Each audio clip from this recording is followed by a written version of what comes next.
Ad break.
Pong.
Oh,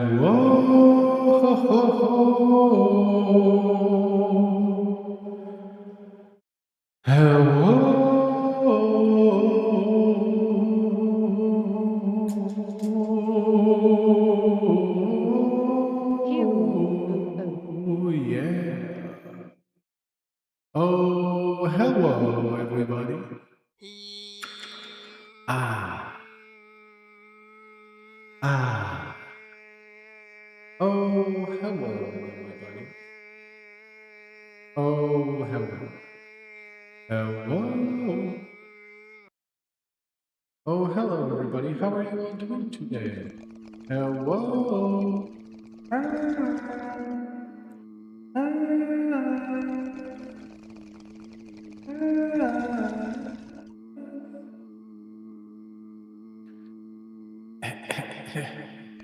Hello. Hello.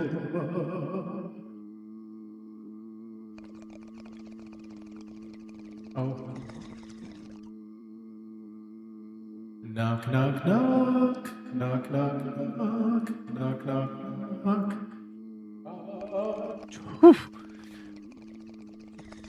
Hello, everybody. Hello, Internet. Hello, Internet.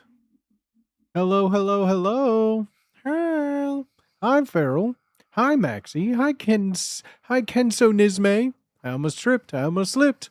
Kenso Nisme. It's going to take a bunch more repetition to keep mispronouncing it. Kath, hi. Potato, hi. Ginger Rabbit, hi. Yahweh drops, plops, flops, and loads, hi. Miss Wisty, hi. Scarface, I saw it.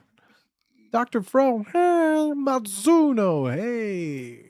Hey, whoa, Puff, whoa, puff, hey, plug-in baby, puff, sad, pass. Who's there? Uptime. hello, It's Booty. hello, Booty, everyone. let's go in. Hello, Stop. hello. I feel like I can't ever hear my robots unless I put my headphones on. He. Ha, ha, And then everything gets so loud. Then I can hear in like HD. Hi. Hey, I am a person on the internet. hey. Yo, let's fucking go, gangs. Let's fucking go, gangs. We got so many things, so many consecutive stream streaks. We got stream streaks for days. Venda Boogie, hi. Zilch, hi. Inverted Guillotine, hi. Hello, everybody. How are you all doing today? Happy Saturday. Happy Saturday. Is it happy? It's up to you to decide. It's a choose your own adventure kind of a day. I hope everyone out there is having a good start and end to your weekends, or start to your end to your weeks. Your week is end. Having a good start to your week's end. It's so hot out, bro. It has been balls hot. It has been balls hot and humid. Like humid and balls hot are not what I like. San Diego, I always thought was just like the same temperature year round. Like a cool, breezy, like high 70s. Hey, a booty. It has been like miserably, uncomfortably like humid, and I feel like I'm outside for 2 seconds and my skin is on fire. It is so fucking hot at all times. It has been so intense It rained outside. last 2 days and was nice. Now The shore's it's supposed to just be on swampy. temp. That's what I mean. Yeah, the shore By is supposed Chicago, to I be lived on by temp the all the lake my whole time. life. I know what to expect. 9 months of I snow, chose 1 violence for week my of adventure. sunshine, rain every other day. Like, I know what to expect. Here, it's just like one day it's 40 degrees. The next day it's like 88 and like 50% humidity outside. It's been absolutely bonkers. Hello, everybody. Comfy Corners, hello. B, hello. Yay, I started Dark my Hero car Zark, 20 minutes hello. ago and is blasting the AC getting ready for me. Oh, hell yes, dude. Hell yes, dude. No, I've been like, Al Gore tried to save us. Al Gore did technically save us. The ozone layer was effectively healed. All of the talks of chlorofluorocarbons in our atmospheres, we fixed it. We reverse course on the hole in the ozone layer. I guess Al Gore's was more of an inconvenient truth, but yeah, it was. Oh, it definitely, definitely, we fixed a lot of it, and then now it's gone again. Wildfire Saw the season has always Odyssey been a thing yesterday. too, Car right? temp said 111 when I got out. Holy I'm shit. thankful for the shade our neighbor's tree provides us. Oh my god, I don't think I have any shade. Normally my blinds and curtains are always drawn. I live in perpetual darkness. But it is still just like so uncomfortably hot at all times. I feel like I'm 100% always just sweating. I haven't even like played a game. I haven't really been at my computer, I feel a whole lot. Because when my computer is turned on, my room instantly is like 88 degrees and just like stagnant air. Ugh. It's just too hot. As soon as I'm off being live, I literally Mr. Booty. strip off Hello, all of chat. my sweaty Been a clothes while and then since I just could like catch the sit stream. in the darkness, Hope like the everyone's darkest doing room I well. can find Booty on like rip. the furthest part of the floor I can lay down on, and just stay low and just like spread out and just try and like just dissipate the heat. Your neighbor's tree is giving you shade. At I'll back you Yahweh up. I Flop got a mode. chainsaw. Yeah, Ha, there you ha, go. ha, You got ha. someone to back you up, bro. Hello, Booty. Hello, chat. Hello, Casablanca. We're doing great, my friend. How are you doing? It's good to see you. My AC broke in my truck on Monday. Bro, that is the fucking worst. That is the absolute worst. Oh, fuck. We should crack open the ozone layer just to let the heat out, right? Just like a little bit. Like poke a hole, let it, because heat rises and space is up. So like we poke a hole and the heat goes up into space and it just goes away. Done. Mm-hmm. Easy. Like an attic fan. Yeah, we should cut a hole in the Isn't ozone that layer. Project Hail Mary or something? Cut a hole in the ozone layer and put a ceiling fan, and you turn the switch to like suck the air up, right? Or we like, or it depends on where you learn the science, where you get the scientists from. Because like in the Midwest or someone, I would say like you would Genius cut a way of hole in the refunding. ozone layer, but then you'd put like a box fan, and you would just like you'd have a box fan like in front of the hole blowing out, and then we put a box fan like on the earth blowing up. And that way it creates like this kind of like circular draft in the ozone layer, right? Someone get me a grant. So I need to move to a red state so I could get a grant. They only give grants to red states right now. I should move to a red state and get a grant. That's why they made those refrigerant legal again? Wait, they made Freon legal again? Is that what you mean? Gonna feel like Bubbles. is Freon's in legal town again? With all that blowing. Asbestos? They can put asbestos and stuff again. Did you hear about that? Asbestos is made to be legal again. That's why we have tornadoes. No, that's Freon when is they back in switch the menu, that's when boys. they do it wrong. The tornadoes exist because they put them in Administration quite wrong. literally just Because wants people like to die. if you point the fan down, you think like, oh, I'm gonna point the fan at the window milk and is blow the the air funniest. in. That's how you put them on the wrong side, and then the air blows down and that makes a tornado. If you blow it up, there's no tornado. Hello? Think. Freon's back on the menu, boys. Spaceballs vacuum up all the hot air. That's what I mean. Why can't we just have You put a put the vacuum lime in the cleaner on the coconut. other side of the I ozone always dome? get confused about the direction my ceiling fan should spin. It always goes in the direction fans always go where you want hot air to go. Fans are to distribute like hot air necessarily, right? Think about it that way. And wherever the angle is, that's the 90 degrees where the air will go down. So if the blade is pointed like this, it's pushing air down because you have like heat going here because heat Yeah, rises and then I'm it goes confused. down. If it's the summer and you want the heat to go up, you have the fan not going this way. You have it going this way because then that creates a thing to suck the hot air that you're feeling up. So it's always whatever side you see the blade face on, that's the side that you want the hot air to go.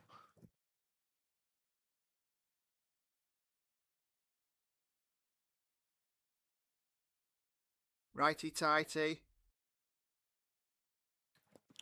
Righty tighty if tighty means hot air go up or hot air go down. It's really what you feel. If you're hot in your room and it's too hot, you want the fan sucking the hot air out of the room. And if it's winter and you need to distribute heat to your room, you would point it down to get the hot air resting at the top of the place, pushing around you. Obviously. I know this because I've never, until I moved to California, I don't think I've had like, Oh, baby.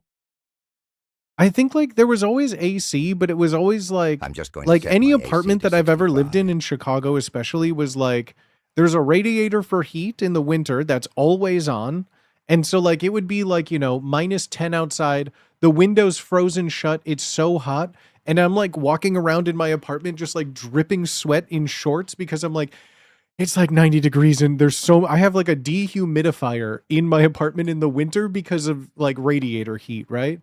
And then I've never had like a place with AC. So like AC it's always like, okay, well the radiator heat is too much. So like the fan is constantly just never changing. I'm going to set my AC to 65. Oh my God. Whoa, Mr. Moneybags over here. Oh my God. AC to I never need to 65? flip my fan Can I have a direction. dollar? Especially like with energy, like it's the craziest I think I've ever seen it in California.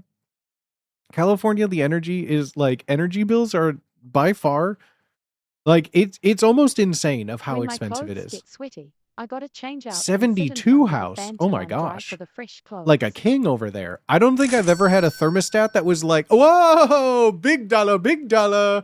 I know that I'm a until it gets hot enough where I'm so uncomfortable, then it's like 78 to like 80. Usually like I go 78 maybe is like, 79 that's and like a just sit in comfortable my one. boxers. 78 is like, I'm going to wear shorts and like a t-shirt everywhere.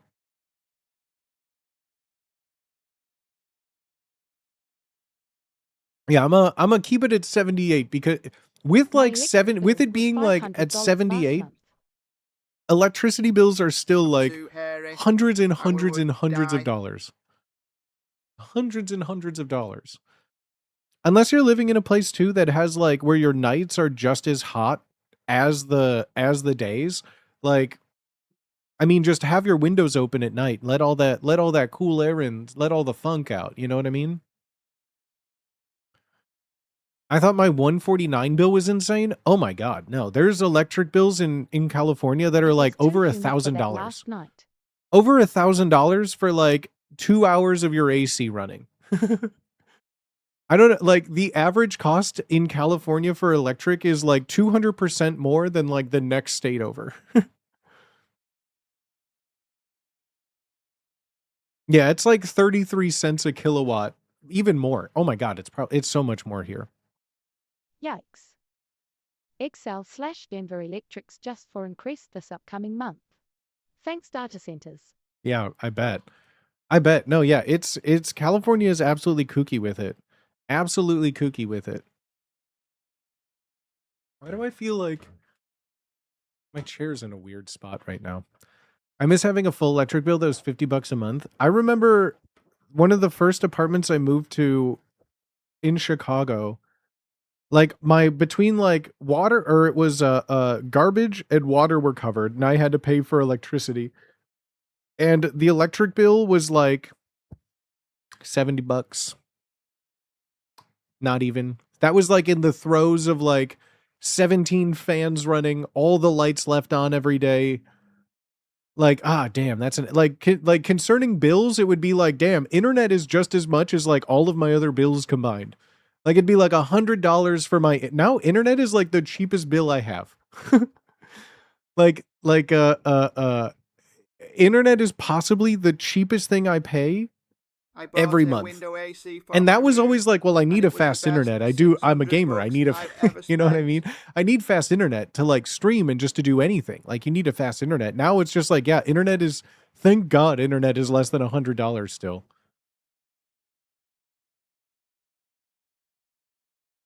I bought a window AC for my room. It was the best 600 I ever spent. Yeah, every like bedroom I always had like a window unit, but like run it very sparingly, you could say. Although I don't think I ever bought like a window unit. I don't think I ever bought like a window unit myself. Usually I would just find one in an alley and then like give When it I a good bought house hose back in down, clean the 2012, I filter want to out, say my full mortgage, dry it out, electricity, like and water, sanitize it, food, and then car boom, got insurance, yourself a new AC. internet, I've like altogether upgraded 3 different $950 a times to month. 3 different Those ACs of times ones will I never found be in back. alleys. I learned this year of U-shaped window units. A U-shaped window unit? What does a U-shaped window unit look like? What does that mean? What is a U-shaped window unit? Booty-shaped window unit. A me-shaped one? And I bought a house in 2012. I want to say a full mortgage, electricity, water, food, altogether $950 a month. Those times will never be back. That's the other thing where it's just like, even if I could afford a house, like even if I could afford like literally what the bank says I would pay in a mortgage, I couldn't afford a house just for the bills alone then. Like if I'm barely pulling a mortgage together, ain't no way I'm paying property taxes. Ain't no way I can get every It sits bill on down there. around the Hell house no. instead of just sticking Hell out no. of the window. Those Fent ACs. We need window units similar, but it's on wheels, has a hose for the intake and hot output, rentals insulation. Yeah, like the portable room ones. I've used one of those portable room ones, but like, man, as well, those things just are unless you get like they work for like a singular room, but to like cool down a whole apartment. Usually Like I got taxes one and insurance when I are lived in factored like what into was the affected. mortgage It was monthly a amount. studio. Technically it was a studio, but like it was like one big square, right? Where I lived in Chicago was like one big square, and like it just kind of had like these like partitions in the middle, so it was like an open. Here, let me show you. Let me show you. Let me show you. It was basically a studio, but like it was called a one bedroom because it had like a one bedroom technically in it. It was like here was the layout, right? So like I had my like here was the front door, right? So here was my front door. Then there was a wall here. This was then the kitchen. And there was a wall here. And then this was the bedroom. There was a wall there. And then there was this wall here, obviously. Oh wait, this all is. And then there was like a another wall here. Okay. Okay, this is getting, I guess, a little hard to see here. Um there we go. And then perfect. And then this was a wall, and then the other wall to the room was here. So it was like okay, this is hard to show. Okay. Let me break it down further for you. Let me build it down for you. Lived in an escape room? I mean, basically, yeah. Basically, yeah. I guess you could say that, right? I don't know how to accurately depict it now that this looks like a crazy person. Hold on. Maybe if I work from so there was like this went here, right? Okay, great. And there was this wall, and then there was this wall that went this was the kitchen. Okay, kitchen. Right? This was the kitchen. There was like there was no door here. It was just like an archway, right? And then there was like this wall, there was this wall that separated it. I had a wall here. Um there was like yeah. Yeah. This was the bedroom, right? Bed bedroom. I had like let's see. This here, there was like a little I think it was just like this, I think. I think like this is a great way. And then this was the bathroom. There we go. There we go. Bathroom, living room.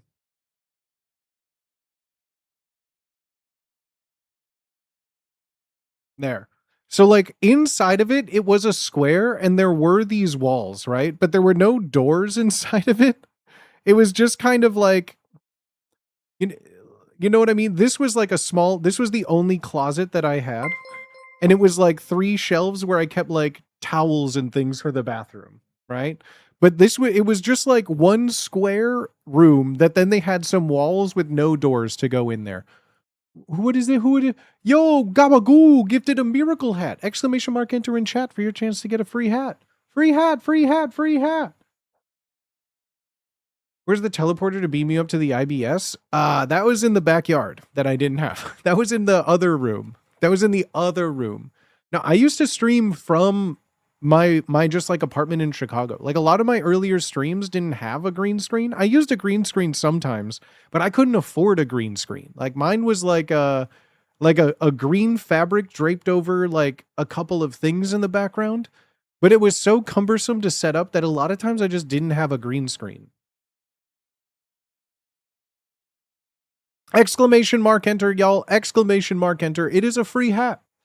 Free hat, free hat. Get your chance to win a free hat right now, homies. It's a free hat. Just like that. Free hat, free hat. Courtesy of Oohdalally Joseph, aka the giveaway Gabagoo. Literally free, chat. Literally free. Could not be more free than this. Free.com. Free on. Free.com. Free on. Free.com.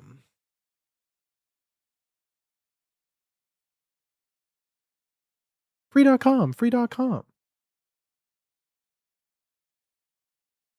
Free fitty. Free fitty. Anyone else remember free hat? Free hat, free hat.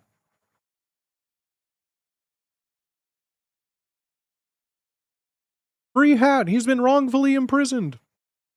One guy, since chat loves that, but curious, since we BTSing, do you dedicate a stream room now?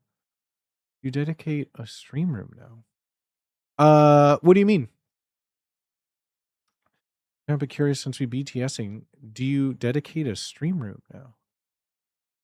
You dedicate a stream room now? Who won it? Schmergelberg! Yo, let's go, homie. Schmergelberg, congratulations, dog. Wait, wasn't that your first time chatting too? Literally insane, dog. Schmergelberg, congratulations, homie. You just won literally a free hat. Literally, it pays. What a first time message. Free hat, free hat. Congratulations, my homie. You need to do a couple of things. Wait, was it? Yes, it was, bro. Free hat, free hat, free hat. Let's fucking go, dude. Congratulations. You need to do a couple of things in order to get your free hat. First of all, congratulations, my homie. Next, you got tagged in a message right here by Fourth Wall. Do not worry, they're who I sell my merch through. So please, please, please, you need this. You need to click this link right here. If you need the link again, !redeem in chat, or go to shop.bootyswagga.com/redeem. !redeem to get that same link again. You're going to click that link. You're going to connect your Fourth Wall account to your Twitch account. If you need one, just create one. That's what just verifies that you won from this message in chat. Next up, you need to put in your shipping info. And last but not least, you need to say thank you to Oohdalally Joseph. Please, please, please say thank you to Oohdalally Joseph. Bunny, let's go, baby. Let's fucking go. Smurgelberg, welcome to the Booty Club, baby. Thank you so much, Bunny. What the F, dude? Love your content, too. Thanks. This is awesome. Let's fucking go, baby. Now you win the Booty Club with official merch, dog. Let's go, homie. Thank you so much, Bunny. That's so kind of you. And thank you, Oohdalally Joseph, for gifting a free hat. Chat, claps in chat all around. Claps in chat all around. Ah, penis. Chat, I got another bottle of Malort, but I left it in my kitchen. Can I go grab that real quick? Do you all give me permission to go grab my Malort real quick to offer a celebration, perhaps? Yes, yes. You may? Well, all right. If you indeed... Is it warm? Ha, always, baby. Always. I'll never put Malort in the fridge. Then you can't taste it. Okay, friends. Let me go grab that. Let me go grab that, and I'll be right back. Give me 1 second, 1 second, 1 second. Odyssey to the kitchen.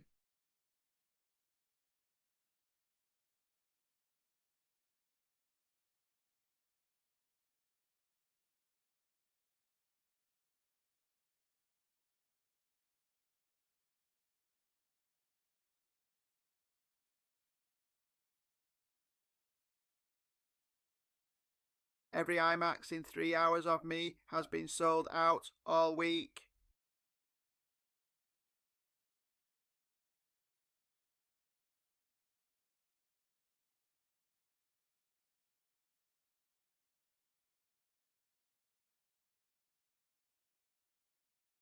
FK hype.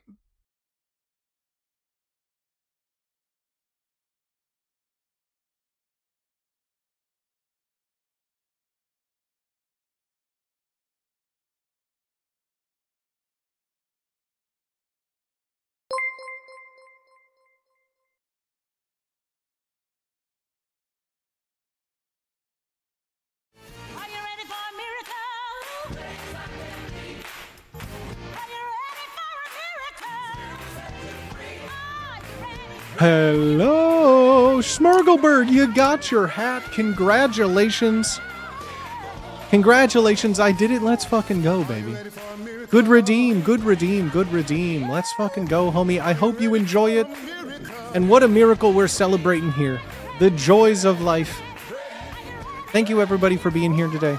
I appreciate each and every single one of you. I truly, truly do. There's a lot of places that you can be on the internet. There's a lot of things trying to vie for your attention.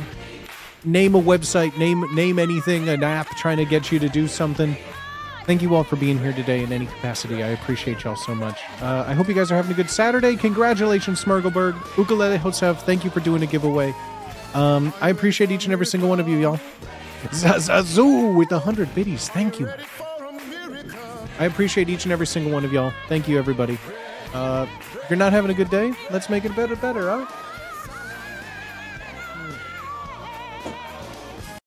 Oh, a fresh bottle. This one tastes different. This one I bet has been sitting there. So I went to a different liquor store.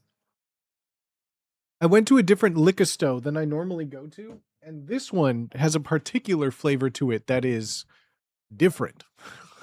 It's like whippets when you open them fresh. It's like, it is. No, that I could tell this bottle has been sitting on that shelf for probably a couple of years.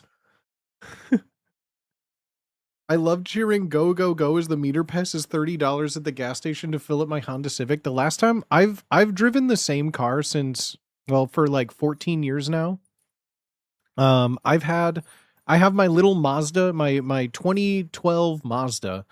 My 2012 Mazda 3, where it was like, I got it because it didn't have that big of a tank. It had great mileage. Loved it, right? The last time I filled up for a little over 12 gallons, like 12.2 gallons of gas in California was nearly $100. I really have not left my house much. I really have not done much driving or have traveled anywhere by car because it is whether by choice insane. or not. Car weather by choice or not, and not only that.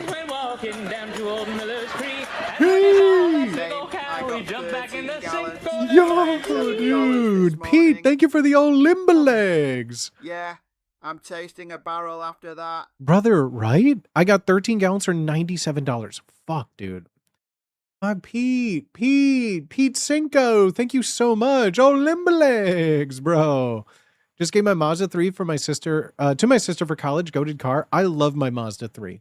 And not only that, but I remember when I was buying a car, I had never bought that was the first car I'd ever bought before. All my others were like hand-me-downs or like the world I grew up in and did not inherit was like my first car. Like when I turned 16 and got my license, my parents were like, we spent $1,000 and we got you a car from 1999, the year you were born, 16-year-old car at that point. And it lasted as long as $1,000 car should. Then I got a hand-me-down from my neighbor, whose wife got a new car, so they just had one. They're like, yeah, we'll sell it to you for like $2,000.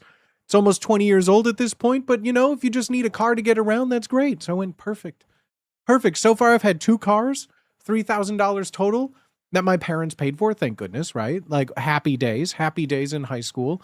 Went to college. I got my sister's old car at the time. So like I had another hand-me-down car, didn't need to pay anything. Like that was her graduation present. She got a car. Great. I got her old one.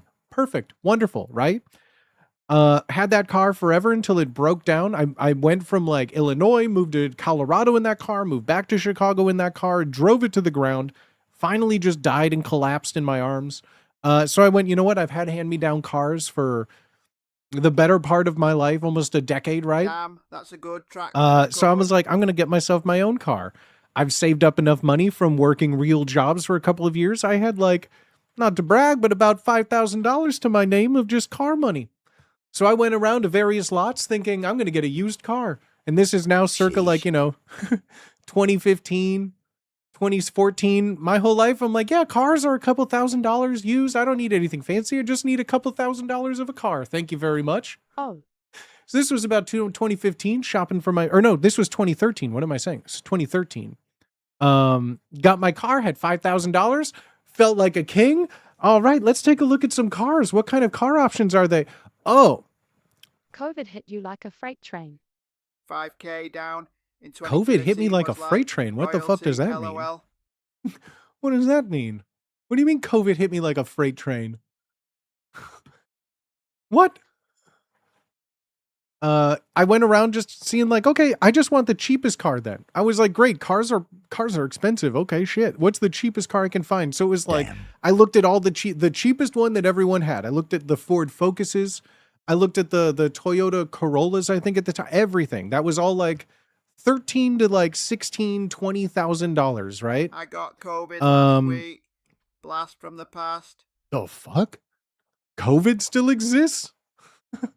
Jesus I kept Christ, looking like at a bunch of different things before it was just like all of these cars are like $16,000, no AC, no CD player, no radio, no cigarette dispenser. Like there was literally Got like such a good $16,000 deal for on a car nothing. in And so I got the 2017, car and that then I did in COVID, it 2013, not happened, technically and now the new. same car is like twice the But it price. was the last year model that COVID. someone just traded in, It right? never So like existed. I got that My for old what I shitty thought was a deal. BMW I'm like, all varnish right, I would got like cost triple what 5,000 I in paid cash. through They're gonna love April, me. now I could don't do get this. And why. they're like, the guy literally laughed when I said, well, I could put a down payment of like 5,000. He went, okay, still gonna be this price. That doesn't adjust anything. And I went, Oh, nice. ah. And nowadays, like every time I've like, man, my car's getting pretty old. A lot of things are breaking in it. A lot of things are Badge. doing. I'm on, like, what's the Badge. starter car at now? $24,000, $28,000 when I was looking at stuff. I'm like, damn, I could buy a really nice like Mustang convertible for that. I could get all the bells and whistles for that. Now it's like, oh, you mean to tell me that's like the it's intro insane price? now.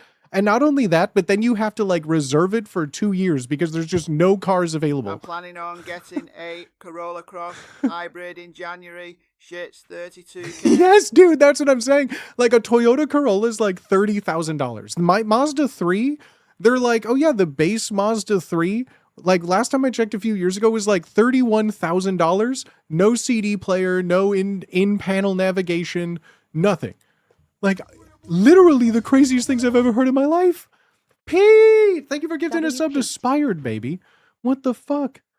I got a 50,000 mile G35 Infinity for 7K. God damn, dude.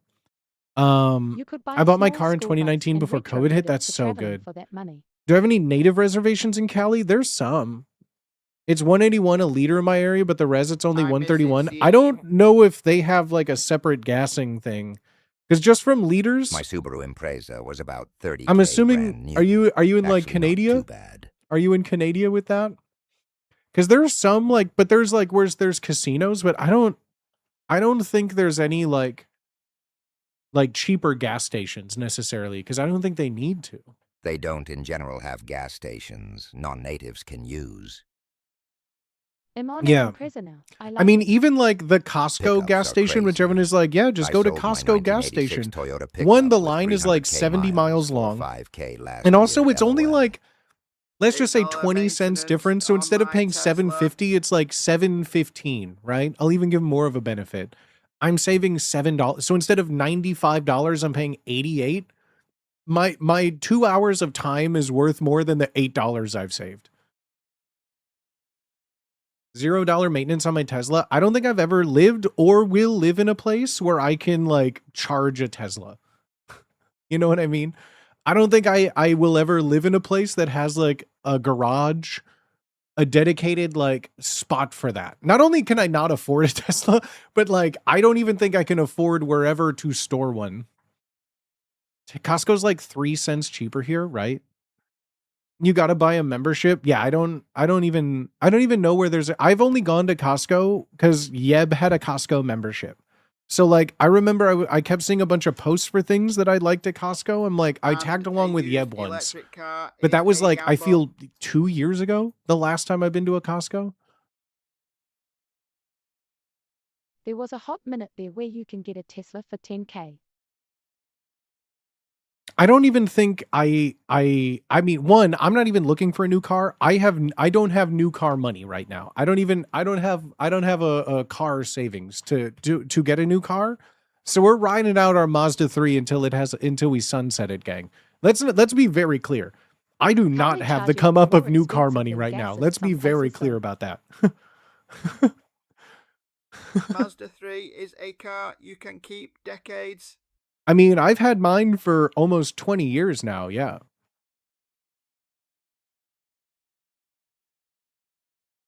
How many miles on mine? I haven't yet hit 100K on it. Thank God. Because I mean, when I was in Chicago for the vast majority of the time I've owned that car, for like 7 years I owned that I car think we basically. paid 6K for it back in 2018. I just took public transportation. Like my car was used for like driving to visit family that had like moved out to the suburbs, or like whenever I went to do like groceries or something. Because it was just much easier to just take I my have car than to 60K like on my take a Tesla train and in deal 2 with that, years. right? What's my dream car? Something that runs. I'm not a car person literally at all. I genuinely do not, and this is no shade to car people, but I could not give any less of a fuck about what I'm driving as long as it can go somewhere and it has the ability to play music of my choice. And or like Honda actually that's Fit. really about it. That's really about it. I genuinely do not care what I'm Corolla would be driving easier in the for least. me to work on, so I'm keeping my eyes open. I'm for a just good really, one. really not a car person at all. I just wanted to work and to continuously work. Like, 'cause that's the thing. If you're spending like a couple thousand on like an old car, I mean, I'll keep doing oil changes and things like that, but like that thing is dying in my hands. If I'm paying 30,000 fucking dollars for like a cheap car with nothing in it, that thing better be running for the next 30 years.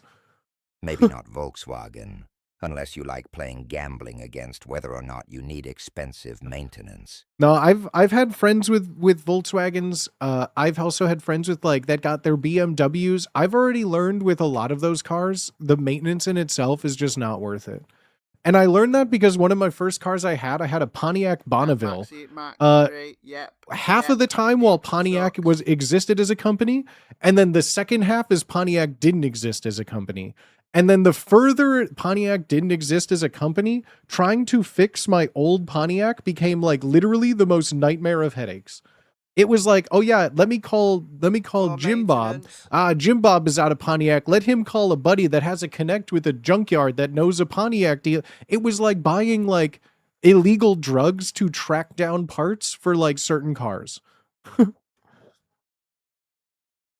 And then I had someone just be like, oh yeah, you should learn how to fix a car and get a Volkswagen and swap it for a diesel engine. It'll last you forever. And I'm like,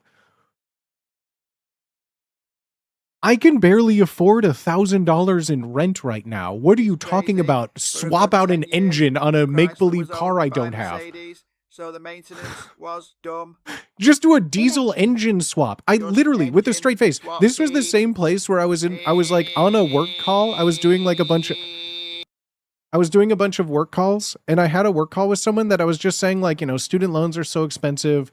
Minimum wage is too low. I was working 2 full-time jobs at that point, going from one during the day, then one at night into the morning, no day off, a year straight of 2 jobs, working too much just to like student loans and living, right?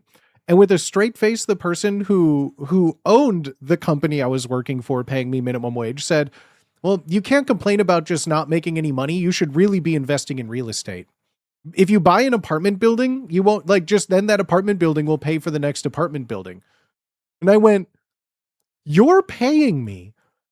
My paycheck per week is like $404 with taxes taken out. What apartment? How long do you think I have to continuously work for you at minimum? You're like the disconnect of paying someone minimum wage, telling them to like engine swap a car that then they have to buy. You gotta like buy an apartment building, and that apartment building will make you be able to buy like they'll say take out a loan. Oh yeah, with my collateral of what? Can I put my student loans up for collateral? Can I put my minimum wage paycheck living with my parents up for collateral? What do you mean? Oh, I'm spending too much on avocado toast. Says I don't even eat avocados. I don't even like avocados unless it's a guacamole.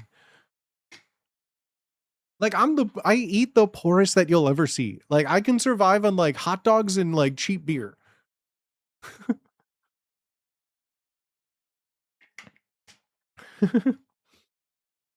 Have I tried plain toast? Have you seen the price of bread and milk? Are you kidding me? Who can afford bread and milk anymore? I'm glad I'm lactose intolerant. I went to a store and milk was like $7 a gallon. I went, good thing I don't eat milk. You know what's so dumb? Cheese Whiz is like $8. It's not even, there's no even dairy in that. How is plastic $8? The bread and the milk are staples. Have you just tried eating the grass outside? I'm allergic to grass, but I wish I was making that up. But like most forms of like grass used, like of the 5 main varietals, I'm allergic to all 5 common types of lawn grass. top ramen was $2 a pack today. God damn. The Walmart by me, I would get I would go to Walmart in college and I would get the sealed package of like 30 Maruchan ramen, be like 30 of them, and it would be like $3.99. Be like, yes, thank God, I'm eating for a month, guaranteed. And then I would get like the 24 can like pallet of Dr. Thunder, Walmart's version of Dr. Pepper that was infinitely worse. But I would get a big thing of like Dr. Thunder and then ramen. And then I had like a little like $20 like electric kettle that then I would just like heat up and then use that to eat like a ramen for lunch every day, bro. Oh.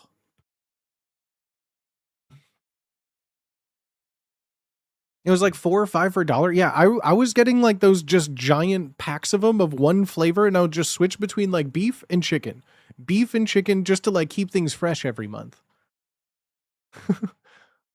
Dr. Thunder was good. It always felt flat, right? No, yeah, it was always like too heavily cherry and it always tasted flat. That's a great way to describe it. Yeah. But it was the cheapest. It would be like 24 cans of Dr. Thunder would be like $8. I would go there with like a big thing. I would get like a big thing of ramen for like $4. I'd get a big thing of soda pop for like less than $10. Because I worked almost full time at a Subway and like a pizza place in college. And I'm pretty sure if I remember right, like my 2 weeks, I would get paid every other week. And at Subway, my checks would be like about 300-ish or so dollars. And because minimum wage was like $7.25 or something, right?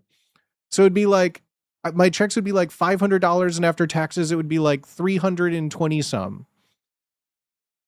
And I just remember being like, great, like that's perfect. It's still is. At least that's what I mean. In California, minimum wage is at least like $20 now. That still can't buy you anything, but at least it's like $20 now.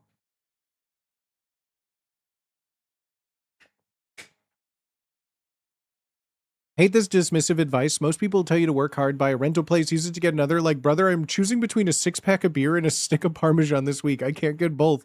That's exactly how I feel, where it's just like some of the advice that I feel like I was given, because I graduated high school right during the greatest like recession of our era. I like going in and locking in student loans and debt right as the world went, hey, by the way, everything that you've been told is a lie and made up and it will never be the same. Hey, by the way, it's all a lie. Like then finishing college in like, 2011, 2012 to just nothing, to being like, hey, why did you get a degree in something? Meanwhile, the entire world 4 years before, just get a degree in anything. Like as long as you have a bachelor's degree and a firm handshake, everyone will hire you. That's what like my high school counselors told us too. They were like, not going to college is not an option. Like you just need to get a degree and have a handshake and you could get it. Doesn't matter what it is. I got this job and I don't have a degree in this. That's literally if you went to high school pre to the housing crisis crash in like 2008, 2007, it didn't matter. You had to go to college and it didn't matter. You could go for 4 years undecided and get a general studies degree and people would be like, your future is set. That's all you needed to do. You've made it. You got a general studies degree undeclared. You've done it. Now go get your 6-figure job in a house. Yeah, after 2008, then it was learn to code. It went from you can't go to school for, it doesn't matter what you go to school for. You need to go get a bachelor's degree. It doesn't matter. You'll get a job doing anything. And then after that, it became, ooh, there's no jobs. You should learn to like, I don't know, code. I stopped being the last person I was seeing. She kept saying, well, if you got a degree, and then it drove me nuts. Now it's basically good luck, learn a trade. That's what, okay. So then they said, so after the whole debacle, especially people in my situation too, like, I came out of college, like no degree, no marketable skills, no one just hiring anyone, no anything anywhere, kind of just scrapping by. And then all of a sudden it went from like, well, learn to code. And I knew people that did like coding academies and got certificates. They have all their things. And like, so did 5 million other people looking for the same 2 positions that don't exist, right? That you still need to know some. Anyways, then And then it was, yeah. Then it became like, we'll learn a trade. You should have gone to a trade school. Trades are always hiring. There's always a job in trades. There's always a thing like that, right? So then I did look into it. So at least in Chicago, because all the trades are very heavily unionized and it's a very, very safeguarded position, as union should be. But they only accept like 4 people a year into the school to get trained. So not only is there like everyone is trying to do this as well, but like for any pipe fitter, HVAC, welding, all of the unions, at least in Chicago, right? Pipe fitter, all of them were still like, oh yeah, you have to go to this school that's 2 hours away in the suburbs for 2 years. You need to do that to get certified to then get carried on as an apprentice. But also, we only take 4 people a year because it's like really in demand and like no one is leaving the profession. And so like they can't just keep taking more people because then the union would then not have enough jobs for everybody. So it was like, so yeah, learn a trade, except what they tell you is like, unless you again have like some sort of familial tie to them, it's just as lucky as winning a lottery. Like, it's the exact same in Canada. The best way to get a job is to know someone or be willing to be charismatic. Wasted 20,000 on a degree for a job that isn't available. Thank God for consumer proposals. Yeah, I didn't want to go to college. I'm not going to say it was forced because I always could have just said no, right? But like,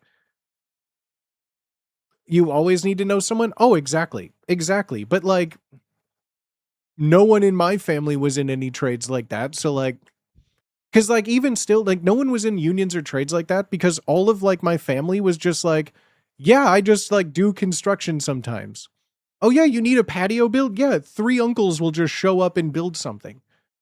Like they're not in they know how to do all that stuff and tell me to get a job doing it, but they're like, "Oh, well, I don't have a career doing it. I just kind of know a bunch of people and can always build a shed." Like, you know what I mean? It's like, so that doesn't help because it's like, "Oh yeah, my uncle Jim recommended me to join the pipe fitter union because well, he installed a sink into my cousin's house, and then he did such a good job that he did it in all my cousins' houses."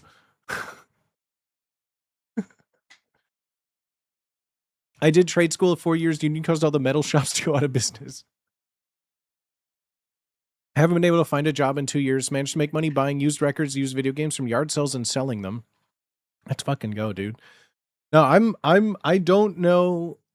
I mean, technically speaking, as the life of an e-beggar, right? Technically speaking, like streaming, I'm still making like, according to the government, according to the old tax filings, I mean, I am well below the average national poverty line. I am bringing that bell curve way down. Way down.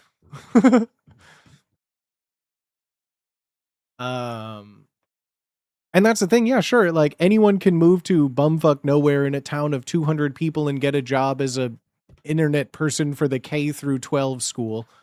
But like I've tried living in a tiny farm town of a population of like less than 2,000 people, and it is not for me.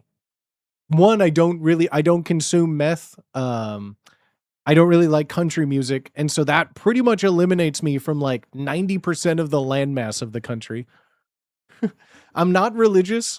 I don't really care for country music, and I don't do meth, so like I'm immediately like locked out of like 90% of the land here.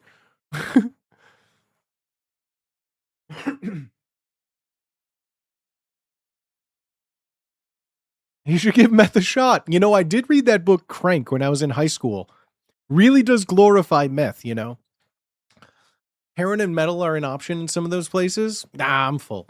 I recently got hired after unsteady no work for 6 months. It's hard out there. Bro, it's been hard for like 6 years now too, bro. Congratulations, though. Congratulations on getting a job.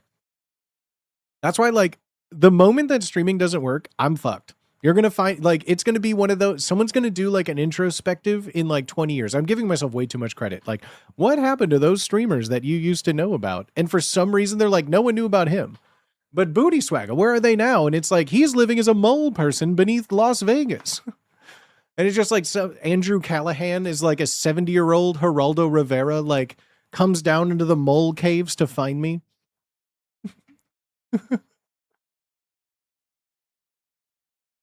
What's my Panda Express order? I've only eaten a Panda Express once.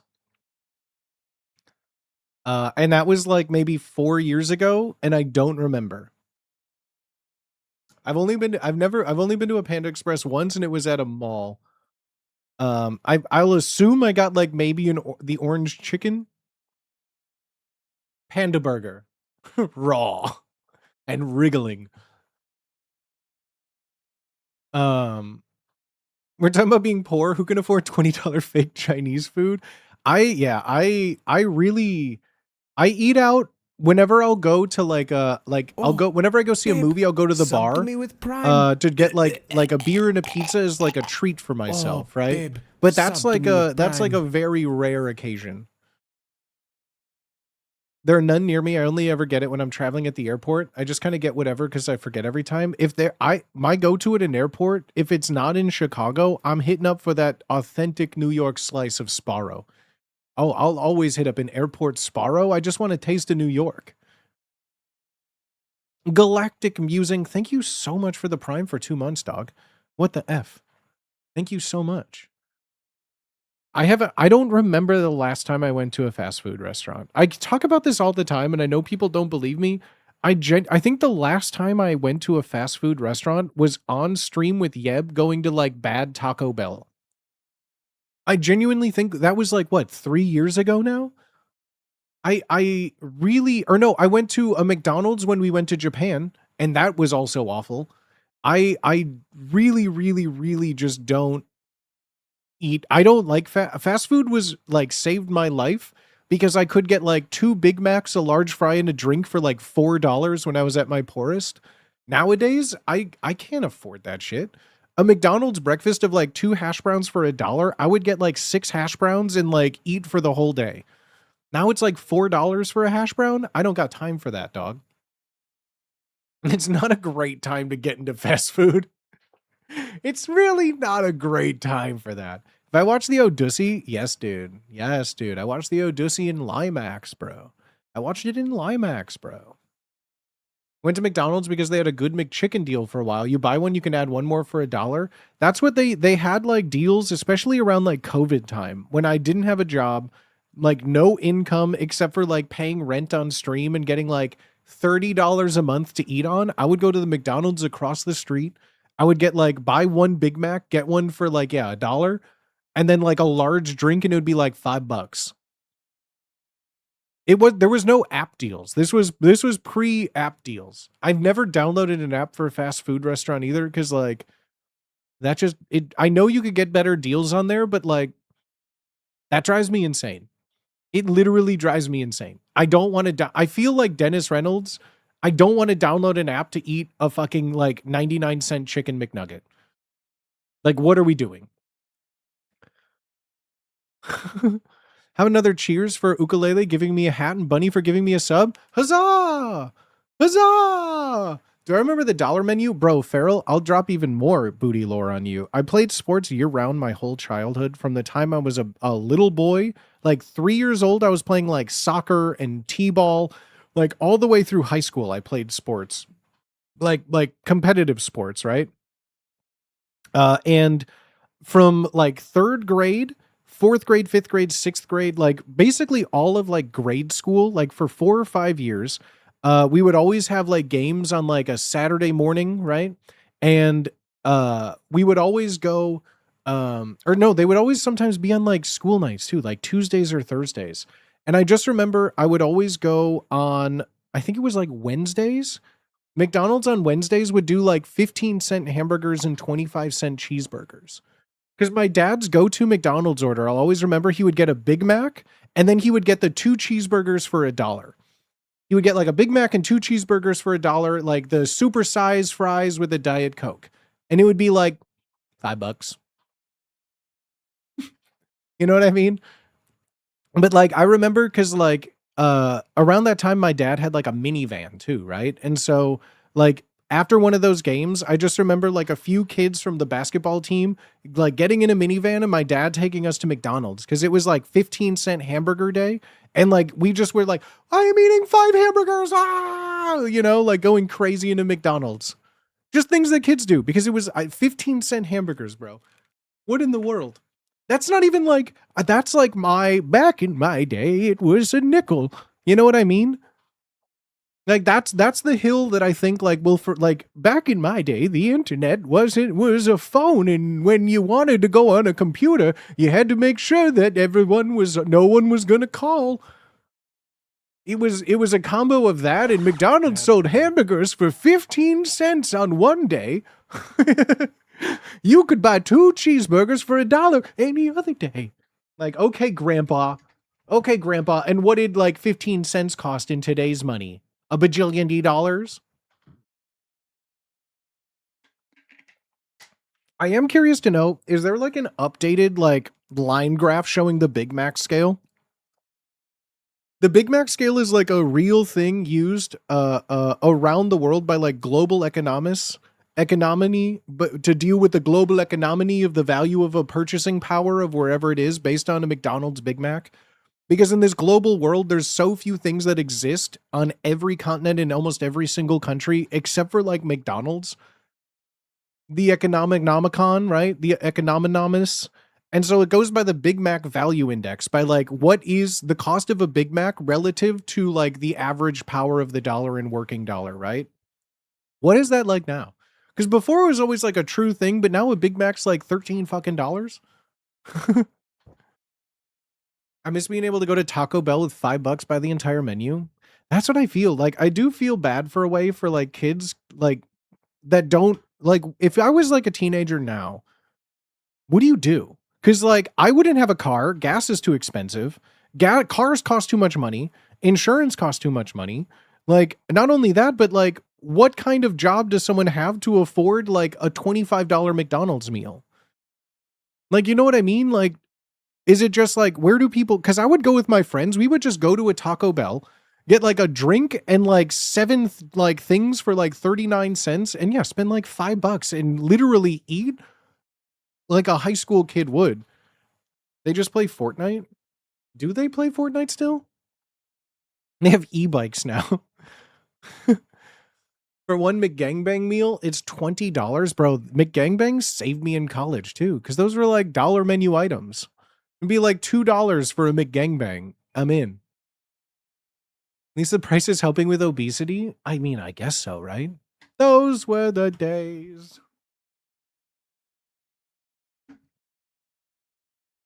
They can make fuck off. No, I haven't. I'm trying to remember. Like, I went to a McDonald's in Japan on stream and tried a bunch of food there. On stream, I went to a Taco Bell. On stream, I went to a Taco Bell with Yeb.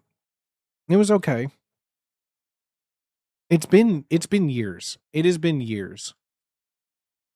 In my 20s, I was voluntarily homeless. I pretty much survived off the dollar menu. I miss it so much. Chicken Sandy was the go-to. Oh yeah. Oh yeah. Like it was the McDouble and a chicken patty. Put the chicken patty in the McDouble, and then just literally be like, "I'm the fattest human who's ever lived." That with like, you know, a 2-foot bong in college. Ah, the days. Yeah, I don't even know. Cause yeah, we would just like go to like a gas station, get like an energy drink and like 2 Slim Jims for $1.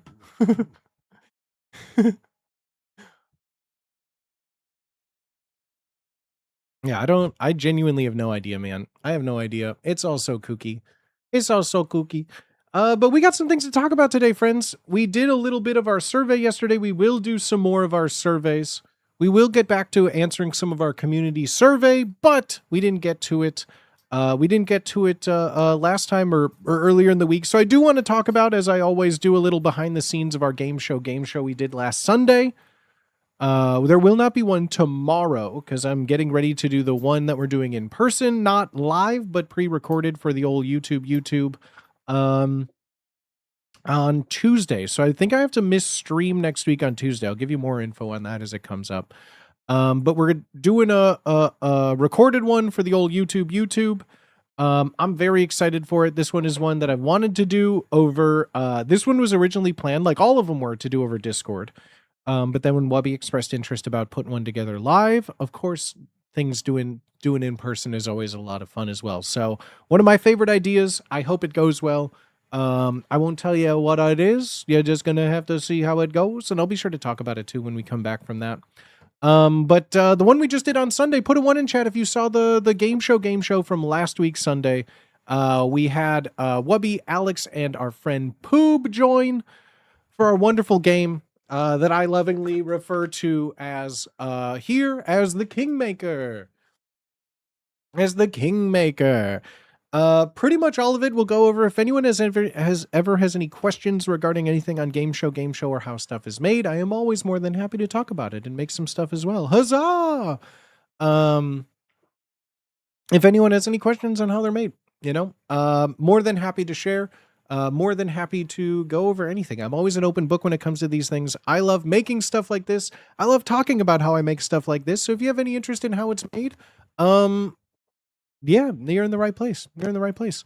What's my career background? I a list of my jobs in no particular order. From high school, from when I was like, I guess 13 and 14, going this summer, going into high school, all the way through like now, I guess. I have been a caddy, a golf caddy at a country club. I have worked at a kids amusement park in the games department. So both being like a carnival games barker, as well as then I became the technician for the arcade inside of the amusement park. I have worked as a pizza delivery driver, as a pizza maker. I have worked as a Subway senior sandwich artist. Oohdalally Hosef, thank you for the 44 months. I worked at a Baskin Robbins. I have worked at dispensary. I have managed 4 medical dispensaries in Colorado. I was a professional actor, so I did professional shows, musicals, theater, student films. I did modeling work briefly. But I did like professional theater things in both like classical, like Shakespeare, as well as like modern stuff as well. I did that for a while. Then I also worked in the service industry. I did everything. I've bar backed, I've served, I've hosted, I've bartended for a decade in like cocktails. I've managed. I've done all sorts of like menu creation and things like that. Then here, I work on production design, game designer, all sorts of stuff. All sorts of stuff.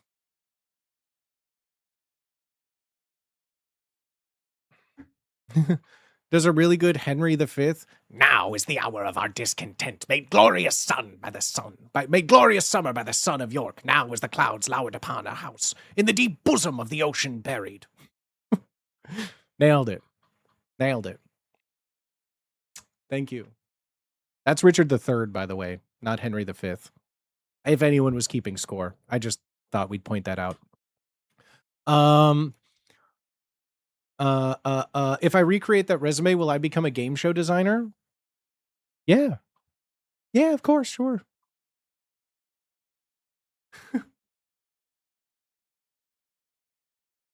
What were your favorite jobs out of those?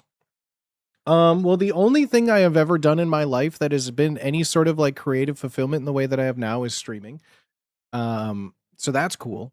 That's awesome. But like, as far as like the most money I have ever made in a job was probably like my last bartending job was like the most I had ever made. I also was working the most I had ever worked, doing the most I had ever worked. But there, I think I was making close to like, I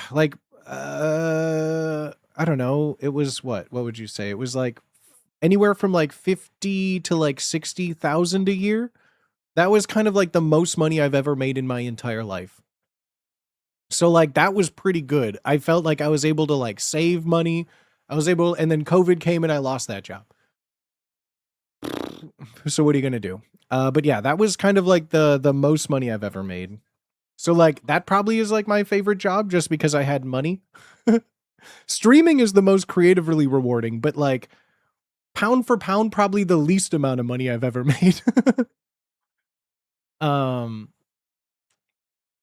So like favorite jobs, I mean, bartending was always very fun. Streaming is very fun. I mean, selling weed was fun, but like it's not as fun as you would think because the only people that can own all of that stuff are the worst people that you'll ever know. And so it's like, yeah, I get to sell weed, but it's only to make like the ultra incredibly like elite wealthy, even more elite and wealthy. You know, it's one of those deals where like I'm trying to think of how to compare it to. Everyone that works there wants to be there and like wants to do a good thing. Because I was working in medical, it was before recreational got hired or was a thing in Colorado. So it was purely medical. And I like that. It was fun, you know, it was a good time. But then, you know, the only people that could own those shops were like the worst people of all time, cutting corners, doing illegal things and making you do illegal things as well. So like, ugh. What's the worst part of bartending? There's a lot.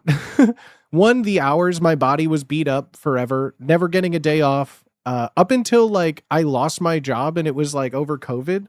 The last 6 years are probably the first time in my adult life I've ever been able to celebrate a holiday, if that makes sense. Like I usually would be working on Christmas, on New Year's Eve, on New Year's Day, on Halloween. Those were like money making days. So like I never really had like an adult holiday or like parties as an adult because I was always working. Um, Granted, you working on like, you know, holidays like that, you get paid time and a half, so it'd be worth it to work them. But like, pretty much every New Year's for like my adult life, I was usually behind a bar, not being able to drink or celebrate. So like the hard things are like, if you're someone who likes partying or doing holidays, it's probably not a good thing. But like, also, then there was like a shift because, like, for those like very old into the booty lore, because I lost my job over COVID, and then as things were starting to open up, things were starting to open up again. Um, I tried because I was like, oh, I'm not like making a career out of streaming, right? Like, I need to get a job. I had no money, so you had to go stream it. So I had to go bartend again. So I got a job when bars started to open up in the area again. And something shifted over COVID, and that if any of you are still working in the service industry, probably know. But like something happened over COVID where when people were allowed to go and interact with the public again, and for like people like me, like bartenders or service employees, people became so mean. Like my first day, like that we opened to the public again, it was still masks were required. I had people like throwing their Kleenex at me. People were like just screaming at me, like treating you like people like there was it always was the case like working at a bar like the later the night went on the more drunk like I'm used to drunk people yelling at me because you could just like turn around and walk away, right? But something shifted after COVID where it wasn't just like someone berating me and like I could just walk away. It was like hostile in a way that I hadn't experienced it before. Where like it was like a demand rather than like an exchange of goods, right?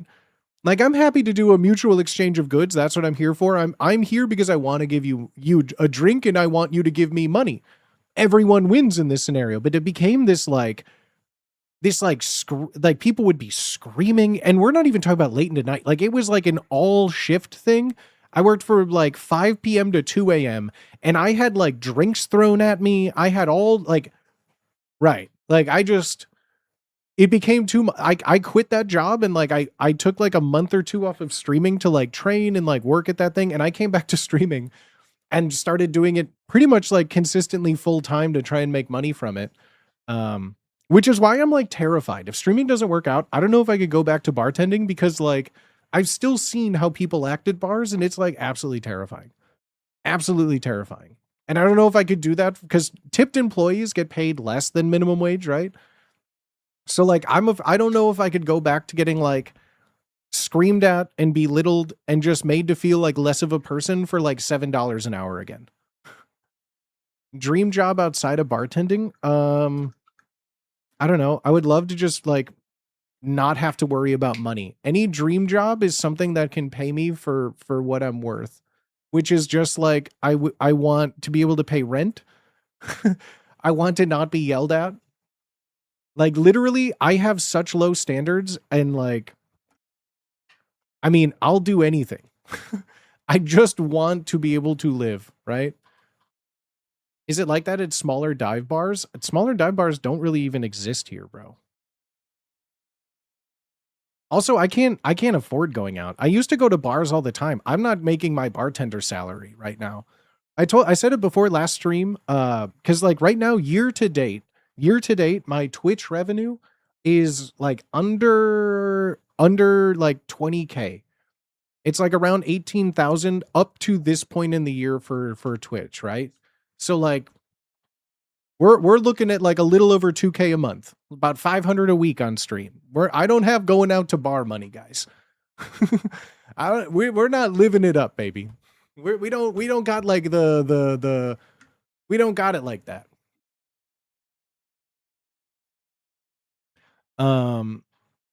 It's really scary having one bad month mean you're on the streets. Oh yeah.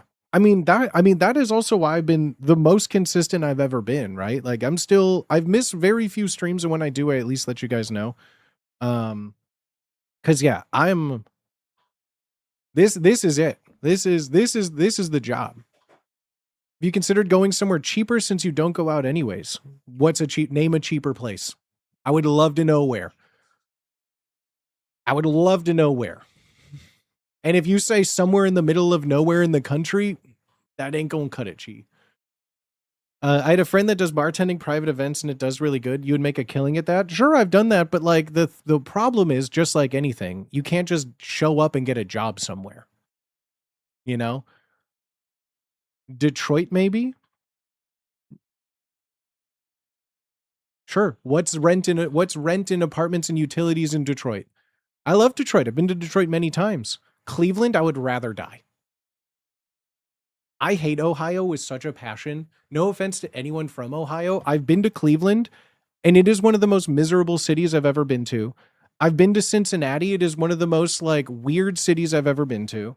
I fucking hate Ohio. I think I've been to more cities in Ohio than I have like most other states. Here, Rhode Island is cheap. What part of Colorado did I live in? I got priced out of living in Colorado. I don't think I could ever go back. Come to Massachusetts. It's so affordable, right? You can't just tell a Midwesterner not from Ohio to... Yeah, everyone I ever met in Chicago had moved away from the hellscape that is Ohio. You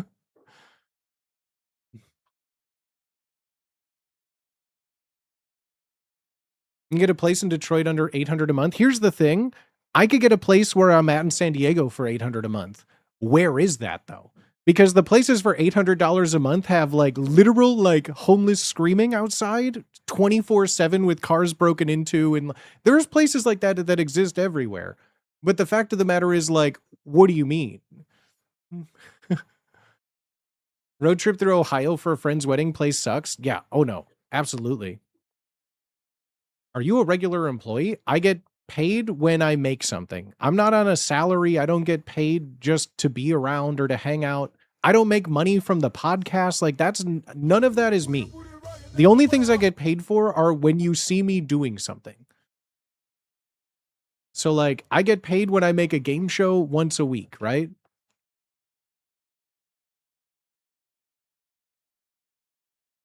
Like if you want to support old Booty Swagga, you're at the right place. Twitch.tv/Booty Swagga, baby. Oh, Regan with the 43 months, baby. Let's fucking go, dog. Are you ready for a miracle? There she is. There she is. Bitsy with 73.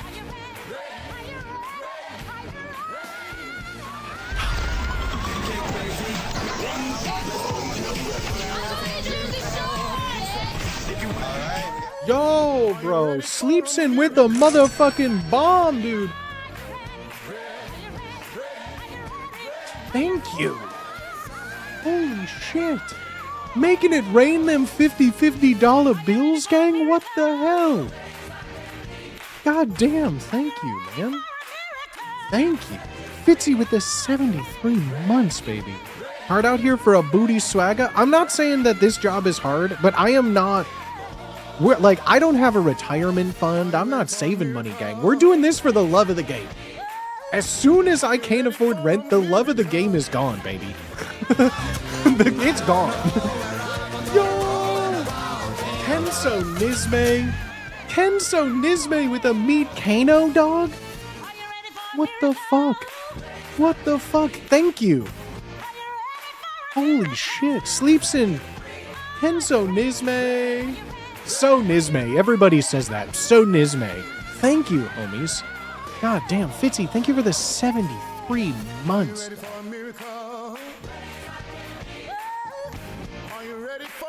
Oh yeah. Oh yeah. Where do I usually get my fits from? That's a great question. I get all of my fits from like a decade ago because clothes are too expensive. Thank you. Next, this is a Uniqlo shirt I bought about 12 years ago.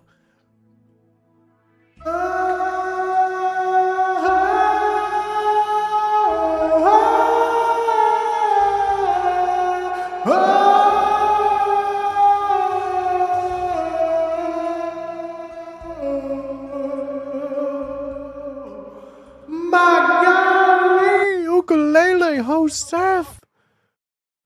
Ukulele Joseph, thank you for the Titanic, dog.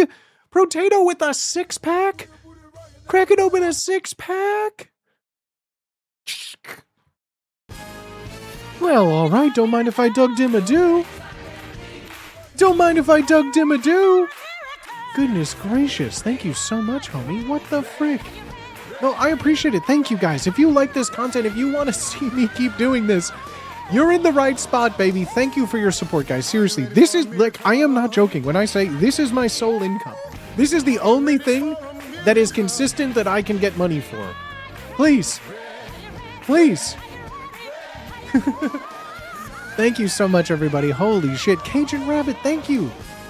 Thank you. 38 months, bro. Thank you for saying thank you to Potato. My goodness. Yo, Williams of Sherwin. Sherwin Williams. I love your paint. Thank you for the $10, gang. God damn.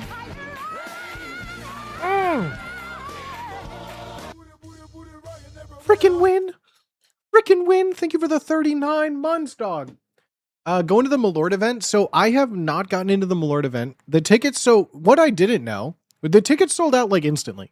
You can't go. I thought it was like a thing they were having where you could show up. Turns out they were selling tickets for it. And the tickets sold out like instantly. So no, unfortunately, I don't think I can go to it. Didn't know. Yeah, you can't just go. Like I thought it was something like, yeah, we're gonna go and it's gonna be fun. It is not. It is not that. It is you needed to buy a ticket to get into the event. The ticket covers the shot and like, you know, they're a whole thing, but like it's not like they're just pocketing the money. But like I thought, like I knew it was at a bar in Chicago. I thought it was like a come to the bar for this event. Yeah, so I don't know anybody who's going. I don't know if anyone has a ticket. But no, I wasn't planning on going just because you have to like get a ticket for it. Like the plan originally was funny to like roll up with a big group of people and be like, yay. Turns out like, no, they hit like 300 ticket sales instantly. Nina, thank you so much for thanking Ukulele Joseph for your gifted sub, gang. We love thankful people here. You got a gifted sub from one of the many absolutely legendary people who gifted subs. Please, please, please be sure to say thank you as well. Just like Nina. But no, thank you so much, gang. Thank you so much. That was a huge showing of support. I really do appreciate y'all. I love doing this job. This is easily my favorite thing I've ever had to do, right? I'm just not good at what it's going to take to be like a big streamer. And I think I've kind of like come to terms with that, but like I don't know what else to do, right? Like, I feel like, I don't know. I can say all these things about myself. I don't think I'm like a selfish person. I don't think like I'm like ego driven enough to be a successful streamer. I have a heart. I will never like reach out to anyone for anything ever. I will never like ask for anything. Like, I'm horrible at this, bro. I'm like in order to be successful in any profession, you need to have like an ego. You need to get what you got. You need to like get it. You need to like finesse and maneuver and like work your way and schmooze and do all these things. I am the worst person to do any of that, you know? But what's your numbers? Like yoy? What's yoy? Yoy, yoy, yoy. Yoy, yoy, yoy. Doing it without any help. Even with help, I just can't ever I don't like networking or schmoozing. I just can't do it all, bro. Yes, Pitbull, year over year fluctuates. Like, I mean, that's why streaming is so hard and it's so many variables that you can't control. But like, even just being consistent doesn't mean anything anymore, you know? Because like, I mean, like, I've been streaming Tuesday, Thursdays, Saturdays for like 6 years, over 6 years now. And like, you get like, I'm the type of person that just likes to wait until something happens, right? And that's like, you can't do that in any real profession. You can't just wait around and hope you get seen, right? Just won't. They say like, you got to be prepared for your 5 minutes of fame.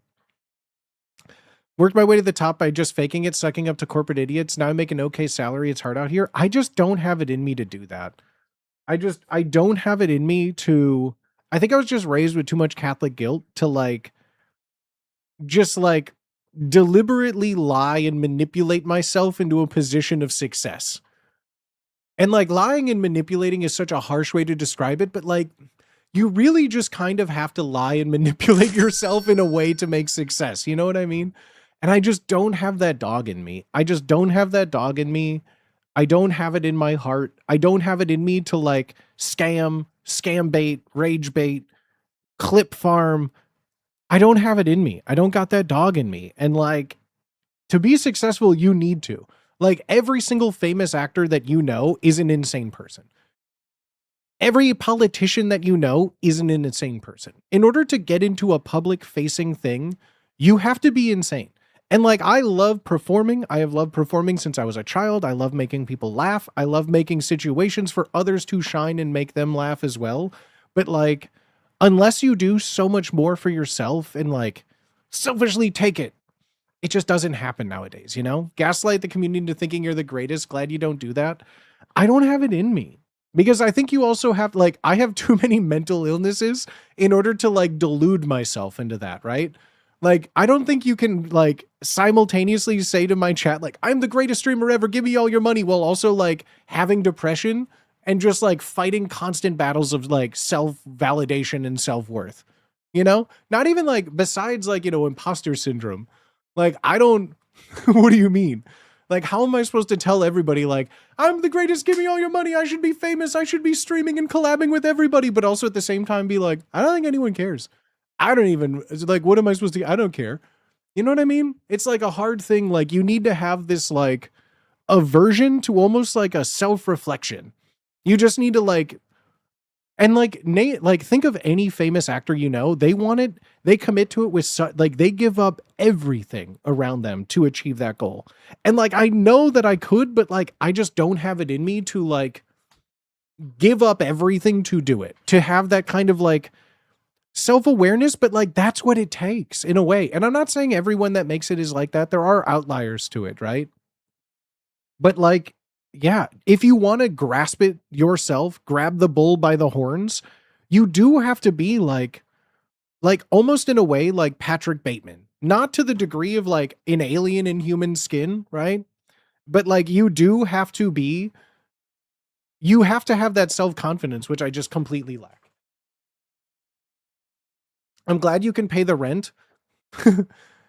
I mean, yeah, right now, I don't even know. I turned my sub count off, not because of like, I'm making too much money and I'm trying to hide it, because it was seeing that, like, I turned off my view counts because that already is like a pain enough in itself, things going up and down.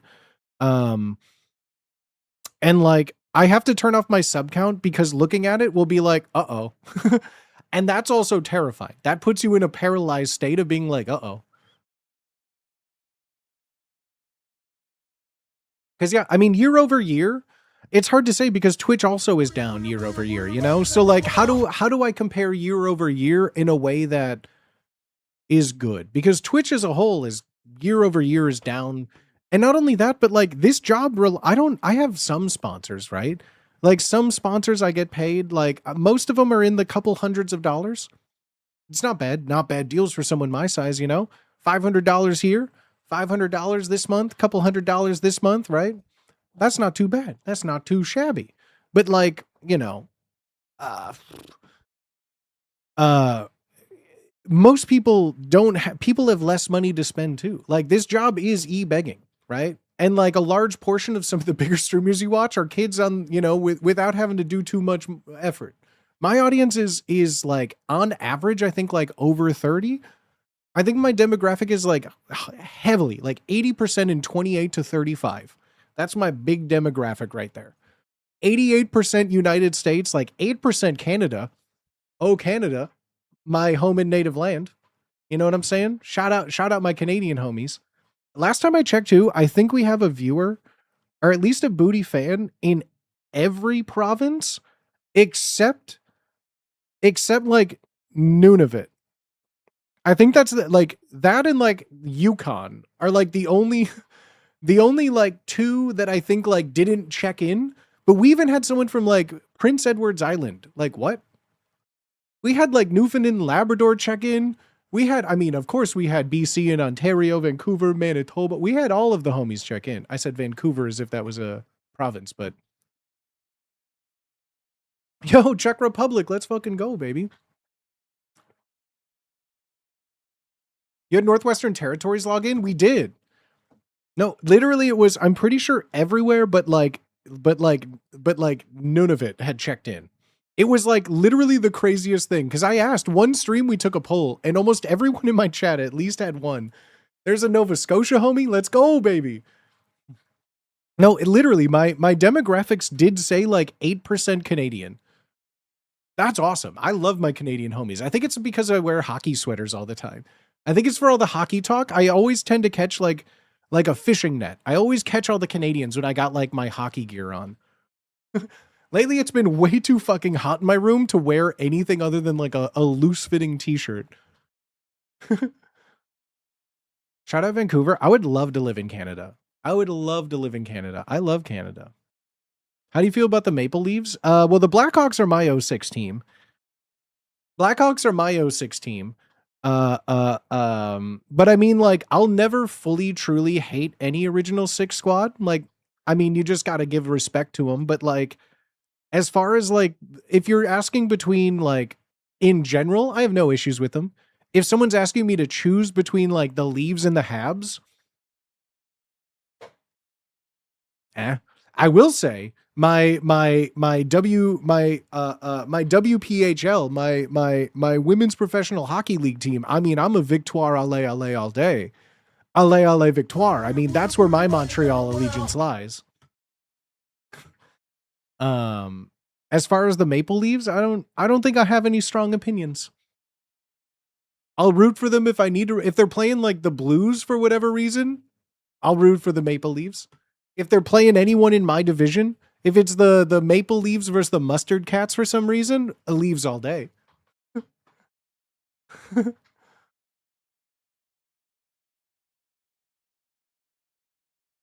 I would like to visit. I've never been to I've been to a Blue Jays game, but I haven't I didn't get to go to the old Nova Scotia Bank.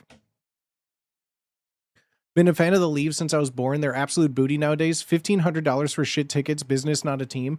There were times where like it was really nice going to the United Center because I could get on the Blue Line, take a $2.50 train ride, and then use like an app to like show up a couple minutes late for like $17 for a 300 level seat with all the other Blackhawks fans, and like go see any. Before COVID hit, I think I was seeing like 10 to 15 home games a year when my work schedule lined up, where it was just like, oh, there's a Hawks game tonight. Throw on the sweater, pour some vodka and some like Crystal Light packet in a water bottle, ride the train, get completely fucking hammered so I didn't have to pay like $20 for 2 beers. Oh. Yo, Blinketti, let's go, baby. Thank you so much for the sub, homie. Thank you so much. Also, Crimmins, thank you for the sub as well, my friends. I appreciate y'all. What the frick? Wait, how did I miss all these? Oh, Regan gave $30 too for a single Macca's combo? Do I have to spend it on Macca's? No. I don't even, truthfully, if I'm being completely honest with you, I know where there's a Jersey Michaels. I know a New Jersey Michaels near me. I know where there's an In-N-Out because there's so much traffic around the In-N-Out that I always say I fucking hate In-N-Out. I know where the In-N-Out is. I don't think I could realistically tell you without my phone guiding me where a McDonald's, Burger King, Wendy's, or Taco Bell are. Even like, I don't even know where I honestly could not even mentally draw a map of where the closest fast food restaurant is to me. I wish I was making this up. Like, I'm not trying to be like, I'm above fast food. I legitimately don't like fast food because it tastes like shit and it's too expensive.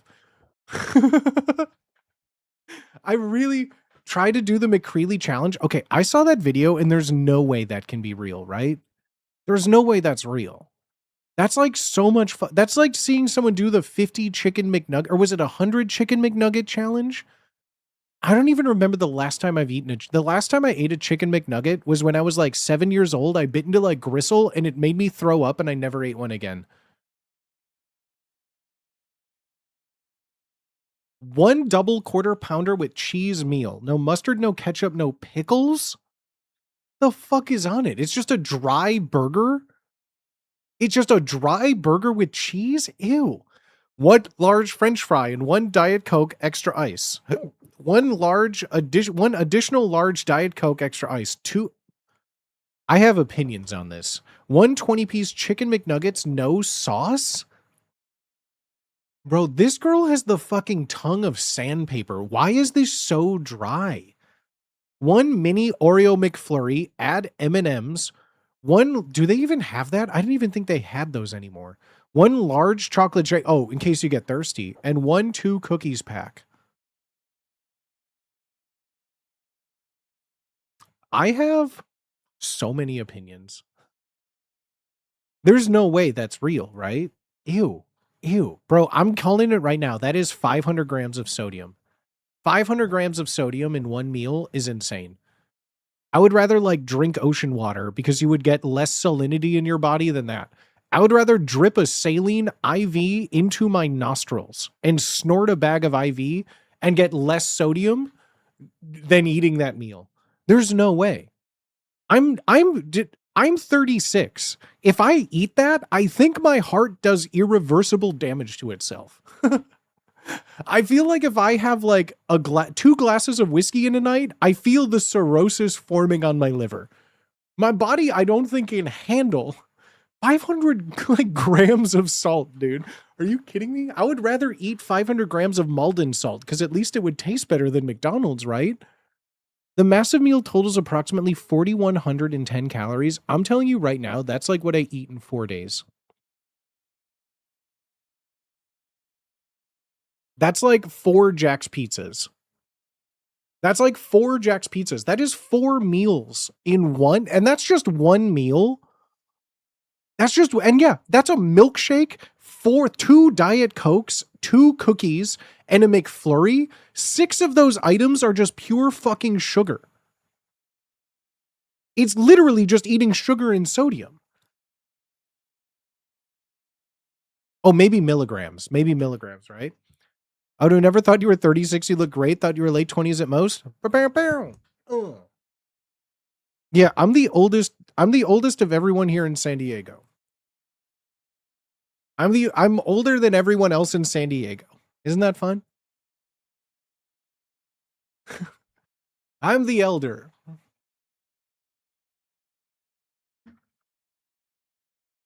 And yeah, thank you. It's years of drugs and alcohol. That's how you keep this healthy complexion. There's no way. That McCreely challenge seems like I would die. And oh yeah, that's even without sauce. Normally it's like sauce will add a couple hundred calories. Like if you were to be like, well, I'm not doing it. Like, so this McCreely, they make you eat them without sauce, dry ass burger, salted fries, dry ass chicken McNuggets. And you're like, what is the point of that? So you can taste the fucking meat paste? Like, you know how chicken McNuggets are made, right? Like, it's a liquid that then they form into molds. Like, you just want to taste the pink goo? It's a pink slurry that then gets injection molded. Why would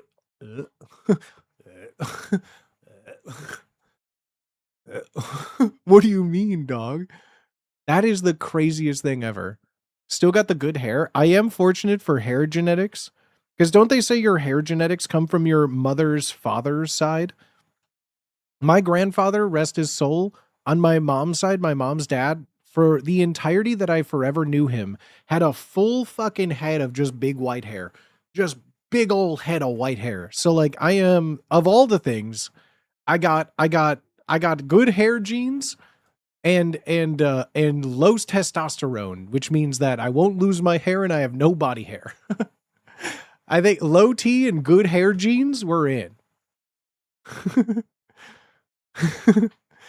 Mother's, father's, former's, college roommates, brothers, sisters, genes. I think they fought in the war. That's so funny. No, I have no idea. I have no idea. We want to talk about game show. We can keep asking me anything. This is fun. Why not? Sure, let's go for it. I ain't wearing no one's jeans, bro. So this one was pretty fun. This one was pretty fun to do. I really enjoyed Game Show this week. Again, you can put a 1 in chat if you saw this last Sunday's Game Show with Wubby, Al, and Poob. This one was a lot of fun. This one was one I was very excited for. This was one on my OG sheet. This was one that I originally had planned to do over Discord, and I thought it was really, really fun. The whole concept of the game,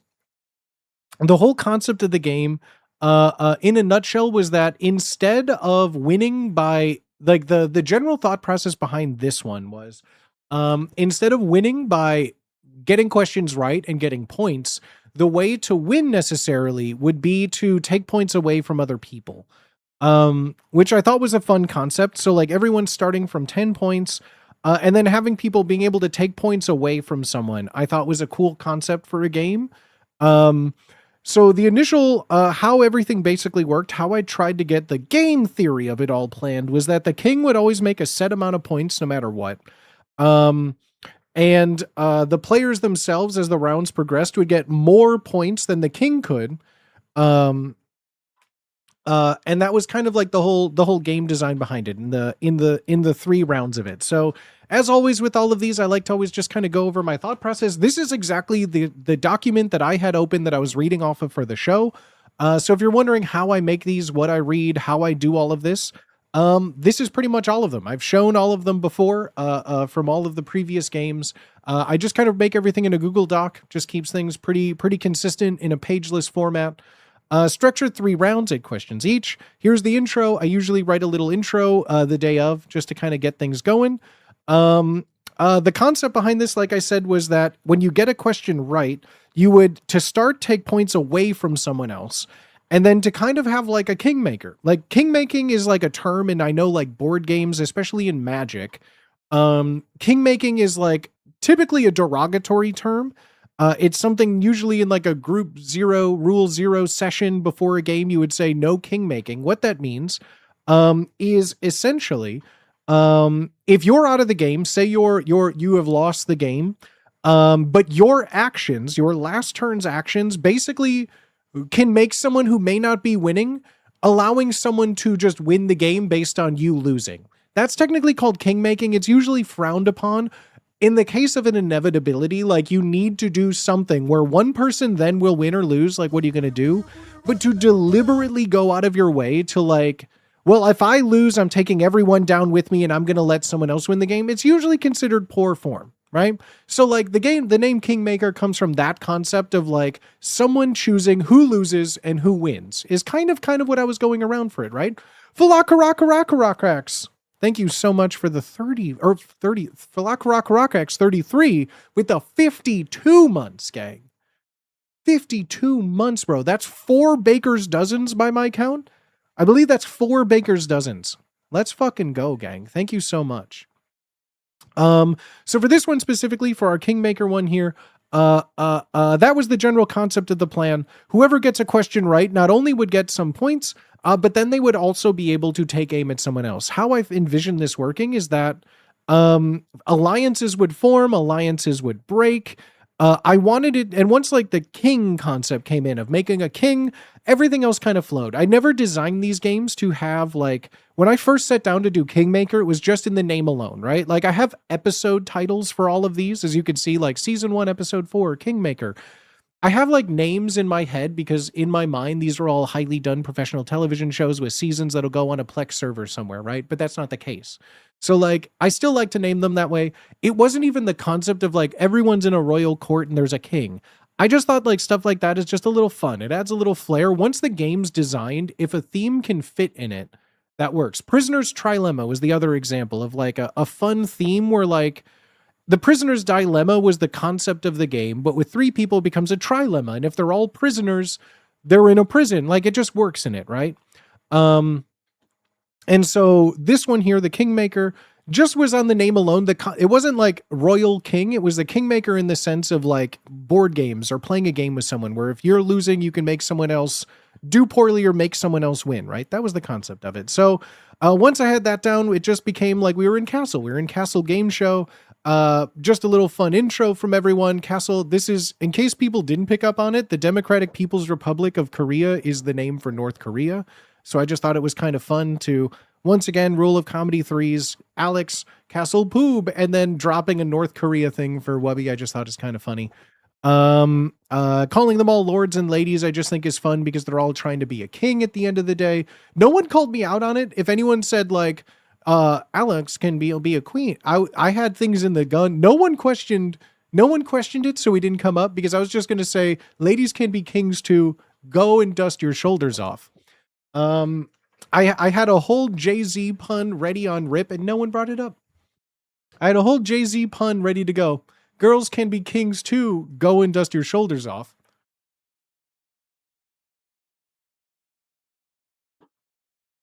What are you going to do? Sometimes jokes that you plan don't sick Jay-Z reference. Everyone loves my references. They always say that I have the sickest Jay-Z references.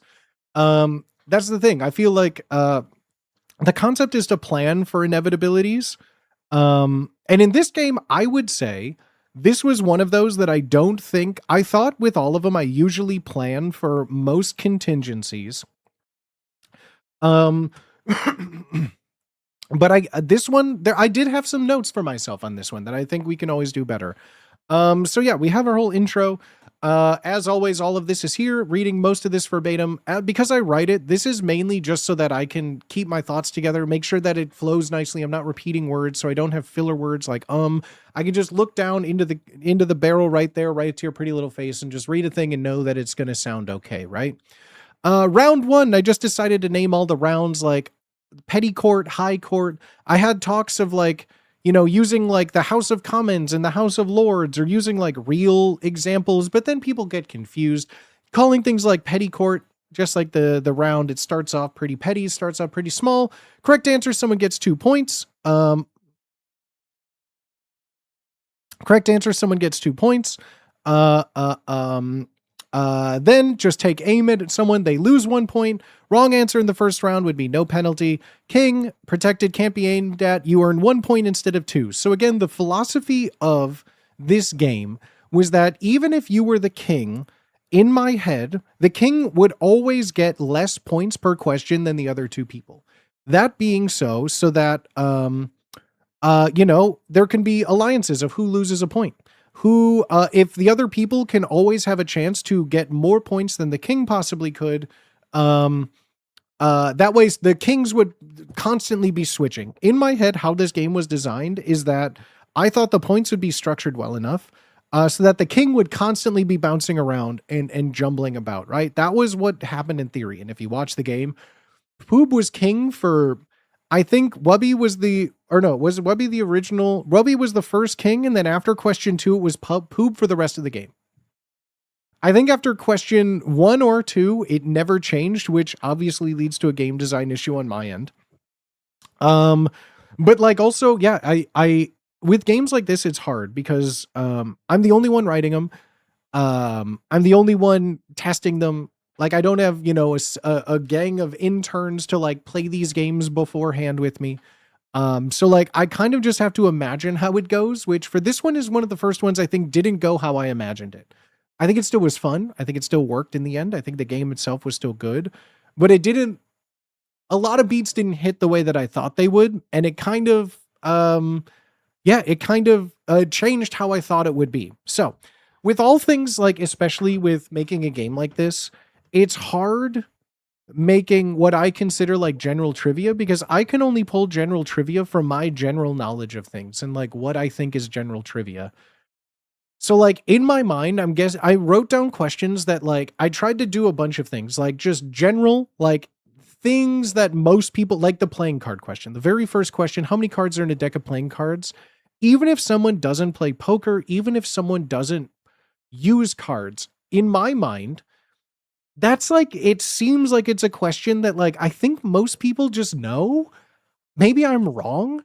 Like, is there anyone here who's like, I have no idea how many cards are in playing cards? Like 52 card pickup is something people know, but do they equate that with how many cards are in there? Sometimes people have jokers. Do they count? But like in a standard deck of cards, I think like most, and like for some people even, like there's games where a king represents 13 because it's the 13th card if ace is a 1. So like, you know, there's multiple facets or avenues, I think, for someone to pick up on how many cards are there, right? People count pretty quick if they don't know, right? Like, you know, there's 1 through 10 and then a jack, queen, king, 13 times 4. Great. There's examples in school math classes about cards. And that's the thing. They're in a standard deck of playing cards, right? Like not like in a fresh pack of playing. Most of these questions too. And something that like, I've seen people like talk about, right? Like, I don't think the point of these games or even Game Changer is trying to trick anybody. Like there's some that are fun that it's like trying to uncover the mystery, but like in most of these games, the questions I'm asking are there hasn't been a game so far where like answering trivia questions correctly is like the focus of the game, if that makes sense. Games are built around, because like realistically speaking, if we're doing a game like this, you either have questions that are objective or questions that are subjective. There's only 2 things we can do. You either do something objectively correct or subjectively correct. So like I can't make every game just subjective, right? Like every game can't just be like the first one where I'm asking real questions, but the answers and scoring is based on the subjectivity of whatever they write, right? Then there's ones like in Prisoner's Trilemma, where I asked them a trivia question that then gave them a bonus point to the actual game of you know, the steal or snitch or silent, right? And the one we did last week with the friend answer, it was matching the person who answered the question, not necessarily the objectively correct thing. It's whatever the person wrote that was the subjective answer to the question of like, what's player A's biggest fear? There is no, like, player A could have one that other people know. Will they write it?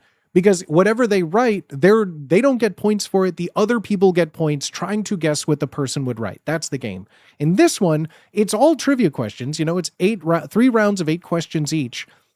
And like getting them right does get you points, but the real game is built around getting questions, but also not losing points. And there's a bunch of stuff in there as well, right? So this whole game was designed around making people answer questions, getting people to lose points, and then in later rounds, you saw these like, you know, humiliations, the handicaps, all of these stuff right here, which then it finally goes down to another new introduced rule, and then the final question. So in my head, what I wanted, because I planned, and that's why I'm saying like Pooh being the king for the majority of the game didn't necessarily ruin the game entirely, and not like it would, because I did plan because here's how I imagine the game going in my head, right? 2 scenarios. The crown bounces between everyone, and when that happens, each person is backstabbing each other. Once you become the king, you take points from the other 2, or like you form an alliance. You didn't want to do that.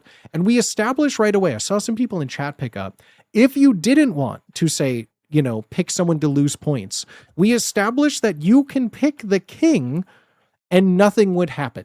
So That was kind of the plan. Even into round 2, they found out that if you picked the king, no one had to do anything, right? Like the king was immune to it. No one is punished. So it is one of those games that I designed where it was truly no one had to technically get punished. They still acted like it was bad to do it, but nothing happened. It fizzled out. That was a way for the two people who weren't king to team up together. They could just keep naming the king. They would never have Wubby and Owl, who kept going back and forth with punishments and handicaps, could have just said King Poob, nothing would have happened and the game continues.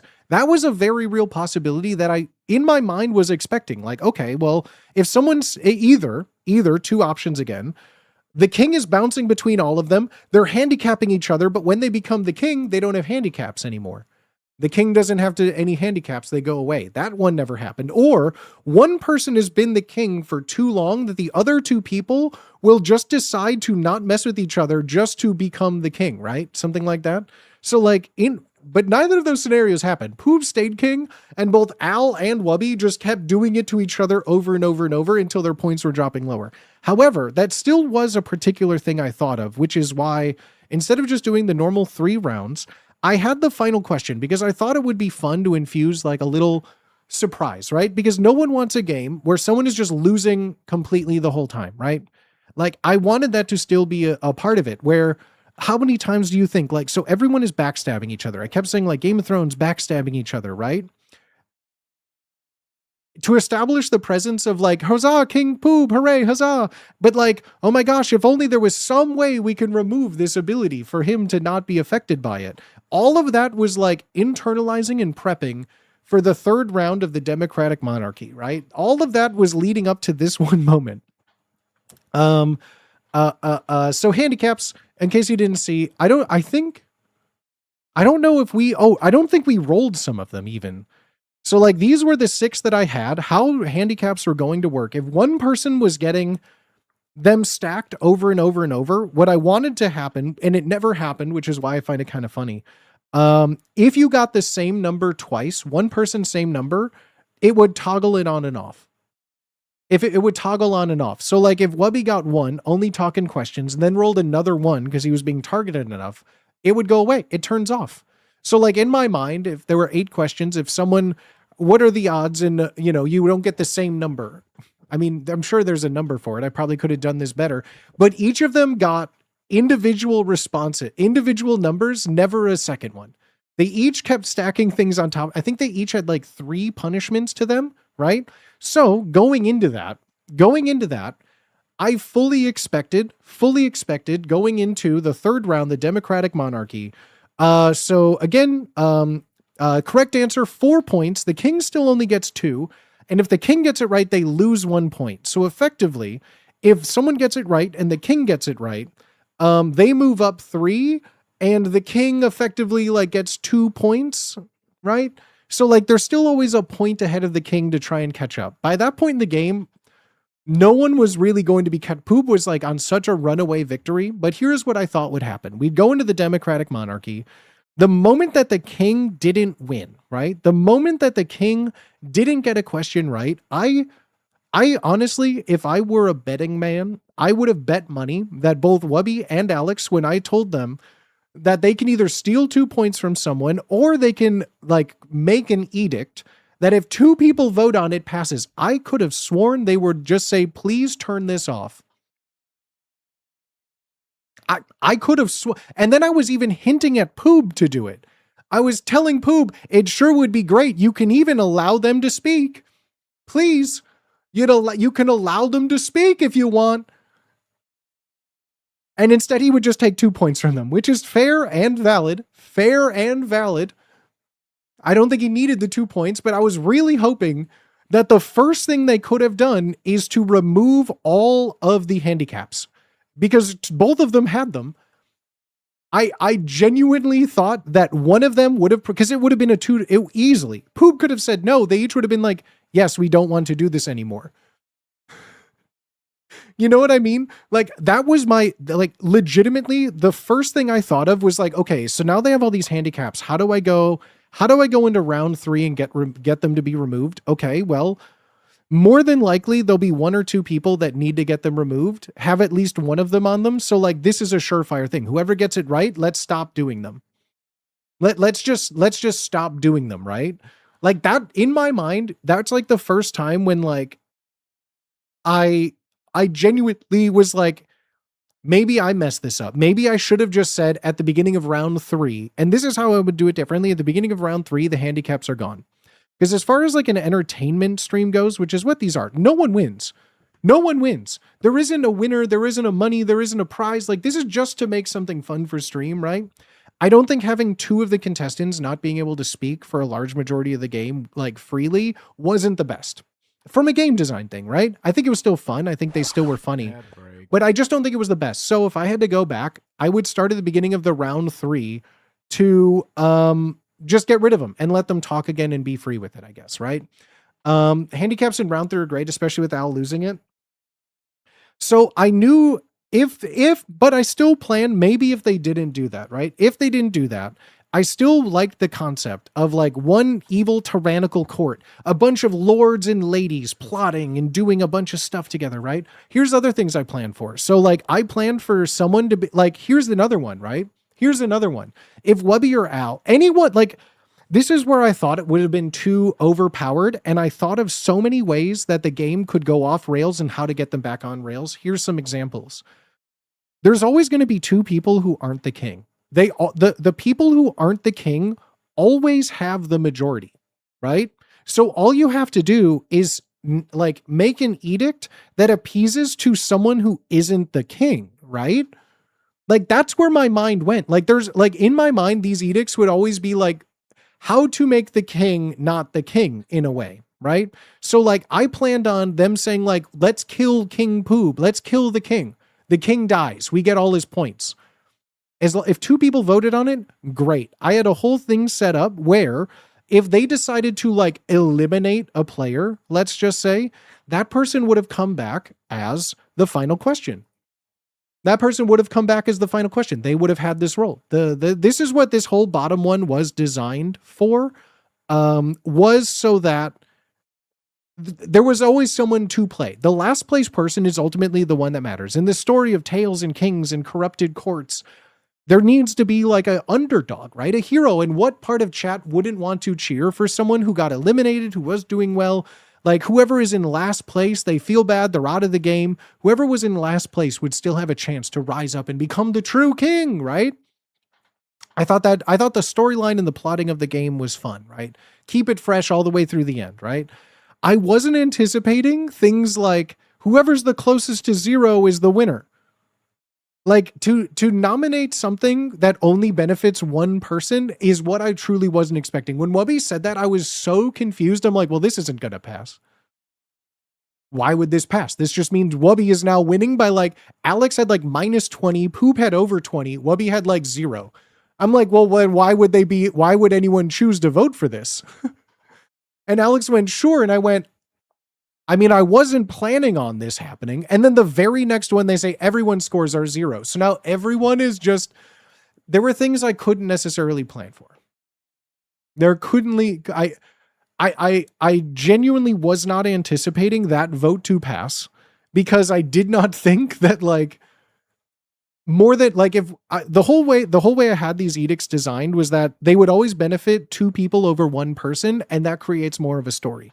Either like, Poob loses all of his points. The king gives all his points to 2 other people. I think Alex misunderstood and thought her negative score would be winning. Fair. But it was, I even explained it. That would mean Wubby is winning. Like the closest to 0 is Wubby. -20 is not the closest to 0 when someone has a 0, you know? But like whatever the outcome was, I just wasn't anticipating it, but it still worked within the confines of the game because we still had an ultimate loser. And like in my mind, after 24 questions of losing points, gaining points, stealing points, an edict or anything can happen, I truly did not expect there to ever be a tie in this game. Al was in pure chaos mode and wanted the game to burn. Right, but this is an entertaining game, right? We're all content creators trying to make content to make things the best they can be. And so to deliberately I don't believe Al would do that because that's just like, I don't think Al would do that because that defeats making content for fun on the internet. Like, just to make the game burn, like, why? Who benefits? Like, I don't think they would do that. Like there's no winners. There's no, these are just games to make people laugh on the internet, to have fun, right? If the goal of someone is just to be like, to make the game not function, that's like playing D&D and someone's like, my character is a stone that can't talk, can't make decisions, has no motivation, and just wants to be left alone. Play with me. Like, you know what I mean? Like, I feel like there's just like things that we do, right? I don't think Al did that. But yeah, I was not expecting, like, even I was expecting partially for there to be some sort of like, everyone's points reset. I still thought that someone would want to win, right? Truthfully. But it all worked out because the very last question, no one still got. And for all those people, like literally, I don't like, sure, there's a million metrics that you can use for this, right? There's a million metrics, purple link, Wikipedia. I just go by Wikipedia, bro. Literally, this is just Wikipedia. If you got a problem with it, great. Show me your sources and post it on this. Show me your sources, bro. I don't fucking know. I realized maybe also this was the other big game fault design I had. This being the last question, I probably should have had something with a more objectively structured, correct final guess, right? Because I should have anticipated saying this is the next question's the last one. If they all evened out their points, I did need someone to be an established first, or at least at the very least, I needed someone in established last place. The only thing I needed for this game to function, the final score was like, sure, we need like a good score, but really I just needed someone to have the worst score. I just needed a last place. That's all I needed. And the game ended with everyone tied. Like, the worst possible outcome that I could have imagined that I truly did not think it was possible. I really did not think in all my planning and prep for this, I did not think what happened was possible. So I was a little bit like, uh-oh. But yeah, so this right here, the Mario franchise consists of sub-series, including Super Mario, Mario Kart, Mario Party. And here's the thing. If anyone wants to like disagree with any of these, like, sure, that's fine. You have the right to. 490 million just from these two alone. Even if you like anything with the word Mario in it, I consider to be a Mario franchise. And people being like, are you including Luigi's Mansion? My brother in Christ, it is like 473 million copies more. I don't think Luigi's Mansion is tipping the scale, dog. Okay? I don't think it's tipping the fucking scale. Right? Like, you know what I mean? Like, there's only so much you can say. If we're just including things with Mario in its name, they instantly already have more. Like just from Super Mario, Mario alone and Mario Kart, which some people are like, that doesn't count as a part of the Mario mainline series. If we're counting that, are we counting Mario Tennis? Yeah, why wouldn't you? It's a fucking Mario franchise game. It's Mario.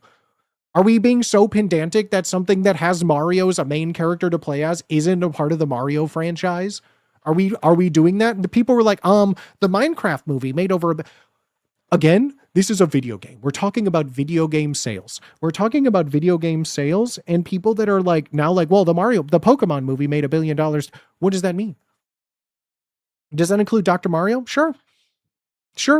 I don't think you can eliminate literally everything but Mario, Mario Kart, and Mario Party, right?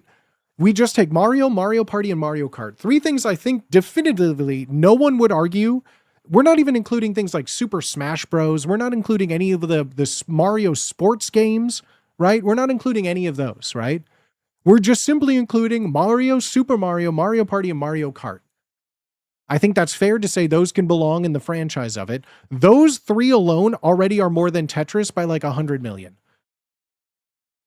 So like, we can eliminate all of the outliers that you want, and it still wouldn't change the fact that Mario is still like the most profitable video game franchise of all time.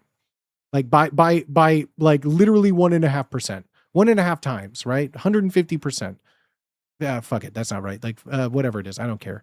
But yeah, this was the list that I went off of. If someone has a problem with it, take it up with the list of best-selling video game franchises of all times, and this is a dynamic list, may never be able to satisfy particular standards for completeness. You can help by editing the page. Great. If you guys have reliable sources and want to prove me wrong and post this updated list, go for it. Go for it. This, like, it's like sometimes people think I just made up this number like Mario. That's not true. Minecraft made $1 billion in the box office last year. If we're including movies into this function, whatever, dog. I notice how no one included the Tetris movie with Taron Egerton. I noticed that no one was talking about the box office success of Taron Egerton feature Tetris. No one was adding that to the equation in chat that day. So yeah, I probably should have swapped these two questions. Just having something that has a definitive, non-confusing, objective answer to it. Like this Taco Bell one, right? There's a Tetris movie. It sounds like I mean, it was fine. Wasn't it nominated for Oscars? Like, it was fine. It came out like 2-3 years ago. Too new of a movie for BST. It also like wasn't bad. It was just boring. It was just a boring movie. Nintendo versus Minecraft fans, woof. Minecraft, no. Like, it's just a no. Like, I'm sorry, but it's just a no. Like, what do you mean? It was about the creation of Tetris, not a movie based on Tetris. Yeah. Yeah. It wasn't like oh my God, I'm an L block and I'm in love with an S block, but the S block is in love with the Z block and the Z block's in love with the square block. You know what I mean? Like, it wasn't like a movie taking place in the video game cinematic universe of Tetris. It was like about the creation of it. It was like Taron Egerton playing a Russian man.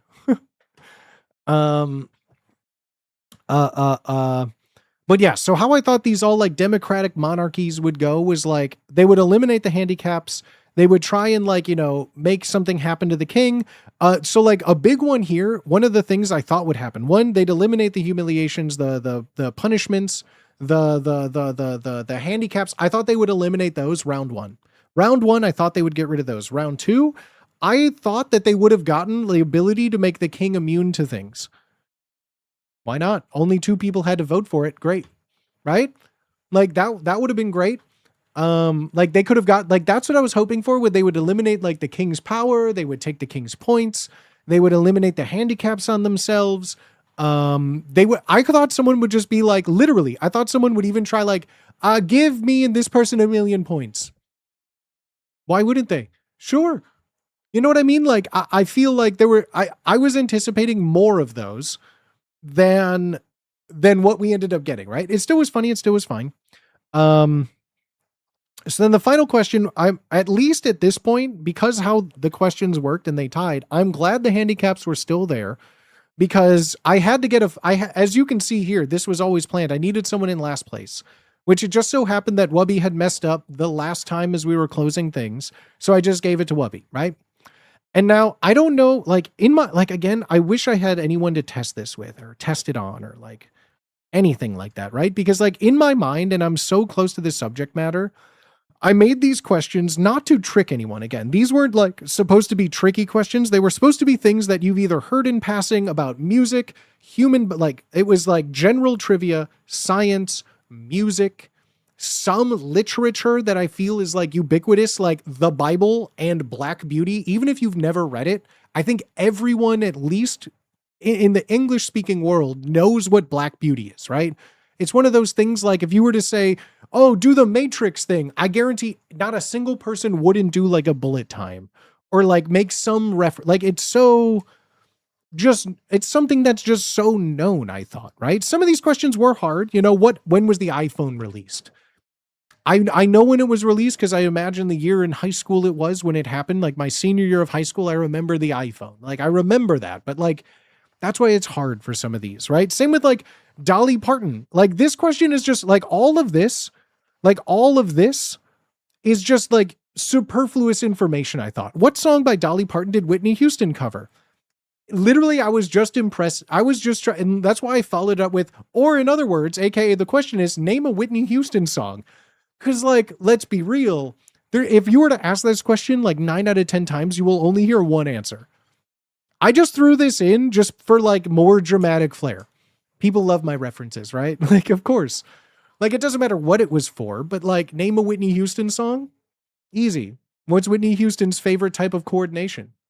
Hand-eye, right? Like, that's about it. So yeah, none of these questions were necessarily designed to be like so tricky, but what I did want was to have enough of a variety of questions to at least maybe be remembered. Maybe to just like at least be remembered, because the final question, because what's more nice, what's more cool than like a hero's journey? Someone becoming the underdog, someone in last place. Maybe in the game, this was designed for a multitude of things, right? Either someone was the king and just barely lost. Maybe in the last round, they voted for the king to be in last place. Crazy, right? How do you, like, this is all where just like improv or like a D&D background comes in, because no matter how the person was in last place, I think you can always drum up like, well, this happened. If the king suddenly, if they made King Poob have negative 100 points, right? Imagine the last one they did, give King Poob minus 100 and is in last place. It would have been like, hooray, King Wubby is now the king, huzzah, huzzah. But as with all tales of corruption, the former king resigned in disgrace, forced out of his home. Does he have a chance to win it back in the power of the people that grew so much to like, there's so much, you can turn this into any way to make who's ever in last place deserving of this final hero's journey, right? So the hardest part about this is I was two modes of thought here, right? One, I asked them one trivia question and one trivia question alone, and that determines the whole thing. But like, as with all of these, writing trivia, general trivia for an entertainment purpose, like, it's something that everyone has to know, but has to be tricky enough where it's not like immediately obvious. That is like impossible. I've done this now for years, and to find that balance of like, what's a hard question that people would know, but may struggle to remember to know, but also like is a hard enough question that like is worth winning a game in one, like, you know what I mean? So like, that was like the original idea of it, was to be like, to slay the dragon, here's your question. But like, it didn't feel satisfying. If they got it right, it felt too cheap to win. If they got it wrong, it was like, was the question too hard and impossible? It's impossible to know. It's literally impossible to know. So like, I don't know if it was just the Odyssey was coming out soon at that point. But I was just excited for like a talk of a hero's journey. If you don't know, a hero's journey is a writing trope, a writing method that has existed from the time of the Greeks writing comedies and tragedies, right? A hero's journey takes place in many different parts. You have an exposition in the world that it is. You have, you know, an inciting incident, the thing that causes them to begin their hero's journey and whether or not they go to seek to change it. You have all of the struggles and events that allows their character to grow and to grow and to grow. You have, you know, mini battle, think of it like a game. You have a mini boss, you have puzzles, mini boss, and then finally you required all the knowledge, all the skills to defeat a particular boss. That is like the climax of your story. The thing that the inciting incident has driven this entire moment of pain to reflect. And then you have everything, the release, the aftermath, the story, the epilogue, how things resolve now that they got it. It may not always be a good thing. The climax may be they lose, but then you follow what happens after and their journey continues. It's always the same form of a hero's journey. You can find it in every form of writing. You can find it in every good piece of literature and film. Whether people consciously do it or not, that is what makes a good story. That is what makes a good story. You need all of those elements. Some of them you can move. People like, you know, Christopher Nolan and people that have used things like Memento, where you start in media res in like a certain moment and you go around. All of the pieces in chronological order always follow a hero's journey of some point. There are exceptions to the rule. The rules are meant to be broken with storytelling and filmmaking, but for thousands and thousands, millennia, that is like the common trope of a hero's journey, right? If you didn't know, now you know. And so that was the whole point of it. So like, we have this hero's journey, and along the hero's journey, one can argue you have like a process for it. Many people will argue whether it's a 7-point hero's journey where a hero follows 7 steps, follows 12 steps. A hero must follow a certain number of steps. However you wish to do is up to interpretation. But this is where also testing is hard, because I'm so close to the material, right? So for this, I thought, like, for a hero's journey, how do we make this something where like the whole game was worth it for this moment, right? How do you make it worth it for the hero of this story to get what they get?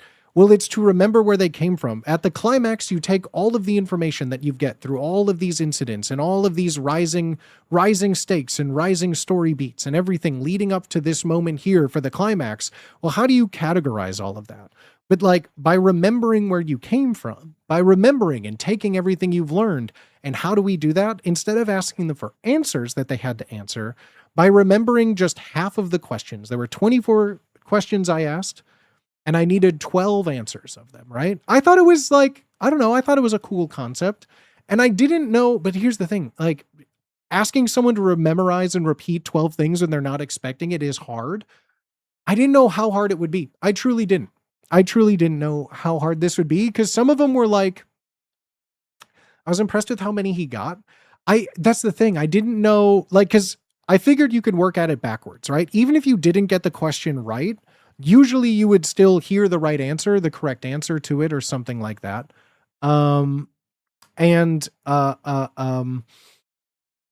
Yeah, I thought like maybe like even if they didn't know the answer, they would at least remember to the question of it, right? So that's what I kind of thought it was. So yeah, I saw needing the exact question was tough. I was very lenient, but I think you needed the full spirit of it. So like, you know, there were ones where it just said the one about the largest country. I felt as long as you had like the properly named subject of the sentence, I was okay with it. So by saying like the one about like how many cards are in a deck, cards in a deck, I would say like, you know what, I would accept that because that's pretty good. Like that effectively does it. Now the one that said, I don't know, what's the name of Stephanie Jambalada known by? I couldn't accept that one because like the subject of the sentence was their name. Like that is Lady Gaga's name. Like I felt like to get the points, you kind of needed to know like the one about Stephanie Germanata, right? Same with those. Like same with like the one about the plague. You need to like I needed details. I think that was like I wasn't like you need to say verbatim the word that I said, but I needed something that like you know the question. And I felt like for some of those, you know, I gave them pretty good benefit of them. I wasn't ever a stickler like you need this exactly, except for this one. He said, what was the name of Lady Gaga? That wasn't the question. That Lady Gaga was the answer, but like specifically, I just needed like the name of it to prove that you remembered. That's the hero's journey. And the hero's journey should be a little difficult, but I toyed with how many do you need? Like, do they just need 8? Do they just need 10? I decided on half of them because like realistically, and even though I wrote them, I still, at least because I only could go off of me, right? So I closed my eyes. I'm like, how many can I consistently name? Like I looked at them all. I did them all. How many can I name like going into it? And I was able to name like 14, but like I wrote them. I came up with them. So like, of course I can name 14. So I'm like, yeah, I got more than enough. I think 12 is like a safe number where it's a struggle, but like none of the questions I felt were like too esoteric, right? Too difficult, right? Like, who's the first Disney princess? How many planets are in the solar system? How many degrees are in a circle? How many cards are in a deck of playing cards? I felt like there were a lot of like, what's the largest country? There were a lot of them that were short, succinct, and like, bah, right? Like, I felt like there was at least like 8 that are very like, what is the largest country? How many cards are in a deck of cards? What's the human body's largest organ? This, I didn't need necessarily this, but like what, they even got this one. What's the body's largest organ? Not Cinderella, no. Snow White, of course. How many degrees are in a circle? How many time zones are in China? The iPhone was released when? What was the first animal to be cloned? Pluto still counts? It doesn't, though. It doesn't. Like, if you have an objective answer, you have to go by what is objectively correct now. If we were to make this, game in 2012, yeah, Pluto would be on there.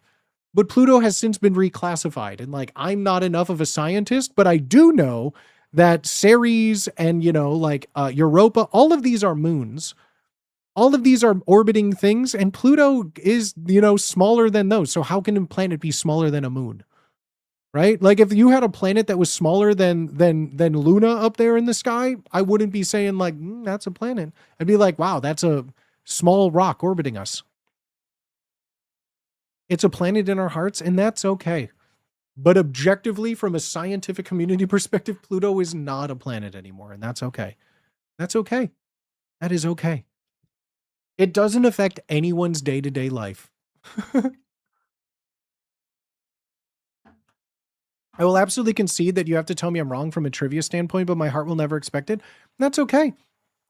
And that's okay. Is a Pluto denier? saying I'm a Pluto denier is like saying that I'm like an anti-vaxxer. Like, it's arguing do not have a science or astronomy degree to even begin debating the merits of the validity of a planet. But people much smarter from around the world that have dedicated their life to it has come to the conclusion that it isn't. So I don't think just saying, well, my teacher said my very elegant mother usually bakes us some nice pies. Like, you know what I mean? Like, I feel like denying Pluto is only rational because that's what is told. Who needs to listen to those nerds? I mean, more people should. I just don't have any stake in Pluto. I don't care. The Pluto being a planet has never affected my life in any capacity. And it feels weird. And I know that sometimes it's tongue in cheek, but like realistically, I wish, I truly envy, I can live in a state of perpetual bliss where something like Pluto's planet validity actually has a valid like weight on my life. It is never like someone could tell me Pluto blew up and I'd be like, okay. Oh my God, Saturn disappeared. I'd be like, is that bad? We don't know. Okay, let me know if something changes. It literally has no benefit or detriment on my life. I do not care. I legitimately could care significantly less, realistically speaking, but for my present state of being, I could not care less. Pluto's a dog. Haven't you ever seen Disney? Pluto's in charge of the underworld, okay? According to my Roman, he is in charge of the underworld.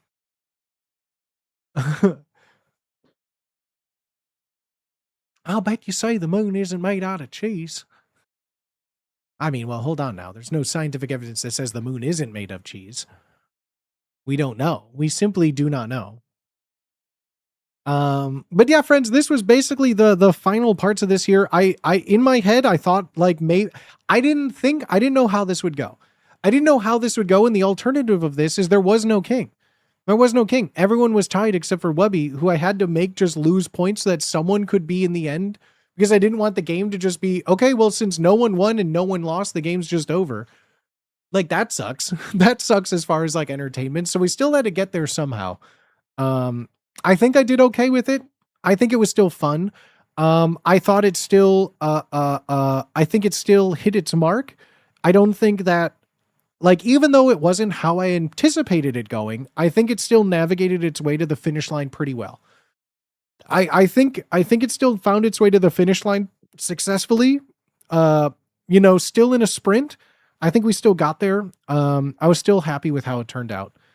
And I'm happy that you guys liked it. Really, that is legitimately like, I talked about this last time too, and it was like, Booty, did you have fun? I don't know. I made it so that chat had a good time. Did you have a good time? Like, that is did the people playing it have a good time? Did Wubby, Al, and Wubby, Al, and Poob have a good time? Importantly, did Wubby have a good time? Because, he's the one who's paying for it, and he's the one whose stream it's on. So, like, number one priority, did Wubby have a good time? Then did Al and Poob have a good time? And then did chat have a good time? Like, those are the only things that, like, make me have a good time. We should call these Booty's Boardroom, right? I wish we could have gotten a Huzzah account. That's actually fun. All of the above. I hope so. I never know. I never know with these things, because it's always like they're done in such a vacuum. Like, I've talked about this, before when we do these, doing like a stage production, doing a show, even doing like a film or theater. I've never been in like a one-man monologue show alone in a room. Like, even when I've sent in like videotape auditions when I was acting, like, you have like an agent or someone reading your lines in the room. Like, there's someone there that you can like get a feeling of. But like, I end that game show, I'm like, yay, that was so much fun. Hang up a call, and it's just lights on in my room. I'm dripping sweat. I don't even have headphones on, and it's just silent. Like, there's no like, yay, there's no like release. It usually, I'm going to tell you right now, pull behind the curtain. It's like when the endorphins and adrenaline rushes off. If you ever been in a situation like that, you get like really like depressed. Not in like a, I'm sad, in just like so many endorphins and so much adrenaline is going that like when all of a sudden it fades, you're like, I'm not happy anymore. The happy chemicals are done. And not only that, but so many happy chemicals were going on that it's just like, now you feel a bit empty. And it's just like, fuck. And there's no like clapping. There's no like applause. There's no like, hooray. It's just like, I make my standing desk into a sitting desk. I take off my coat and then I just go, well, I hope that was fun. And then I go on the subreddit to see if anyone talked about it, and no one did. You know how what it is too? And it's like, you just do a big game. You don't know how anyone reacts. You go to the subreddit and it's like, and I'm not looking for compliments. I'm just genuinely looking for anything. I need to feel something. Have you considered doing these BTS looks at the game immediately after stream, or is it just too much after the show? I'm pretty exhausted mentally and physically afterwards. I would like to. Normally I do these on like the Tuesday afterwards, but I could think about it. I could think about going live afterwards to do a breakdown of it all, but like I am usually my voice is shot. I'm really exhausted. Like I said, like when all the adrenaline and endorphins like crash, I like get sleepy, I get depressed. And yeah. So it'd be hard to then go live afterwards, because usually I'm like dripping sweat, very hot, and just so tired. I like to digestion, be able to catch up because I don't see him live, right? This be a live in-person show event. That's up to everyone else. I mean, right now, Webby is paying me to make some games for him. If they need to be bigger live shows, then it becomes out of my hands. I don't have any control over, you know, crew hiring. That's all outside of my wheelhouse. I'm asked to simply make a game, make it fun. And that's all I'm trying to do. But I mean, like, if it was live or in person, I'm sure it could be. But yeah, that is so far out of me saying yes. I'm down to do it, but like that doesn't mean anything, you know? You did a good job creating the games. Can't imagine keeping it fresh when 3 people are trying to break it every time. Yeah, and like I try to plan accordingly, right? You try to plan accordingly, but I feel like so far, I mean, none of the games have been designed to like make anyone feel bad, right? And like that's the thing. No games are like a trick. Like I'm never trying to like make something like obfuscated to be a trick. Like all of the games usually can be figured out how to play after like 1 round or 2. There's never like a trick between anything, right? Like that's what I'm always like worried about when people are like, what's the trick? They're trying to break the game or see how far they can push it. But like nothing is ever like, I don't know, designed to be like an escape room, right? It's not like a D&D game, right? There's never like, there's a game with like rules that, as you can see, all of the rules are I never am just making anything up, right? Like, everything is very meticulous, even all of this. So after the first question, I needed to make sure that we establish that like someone gets aimed at and we establish a king.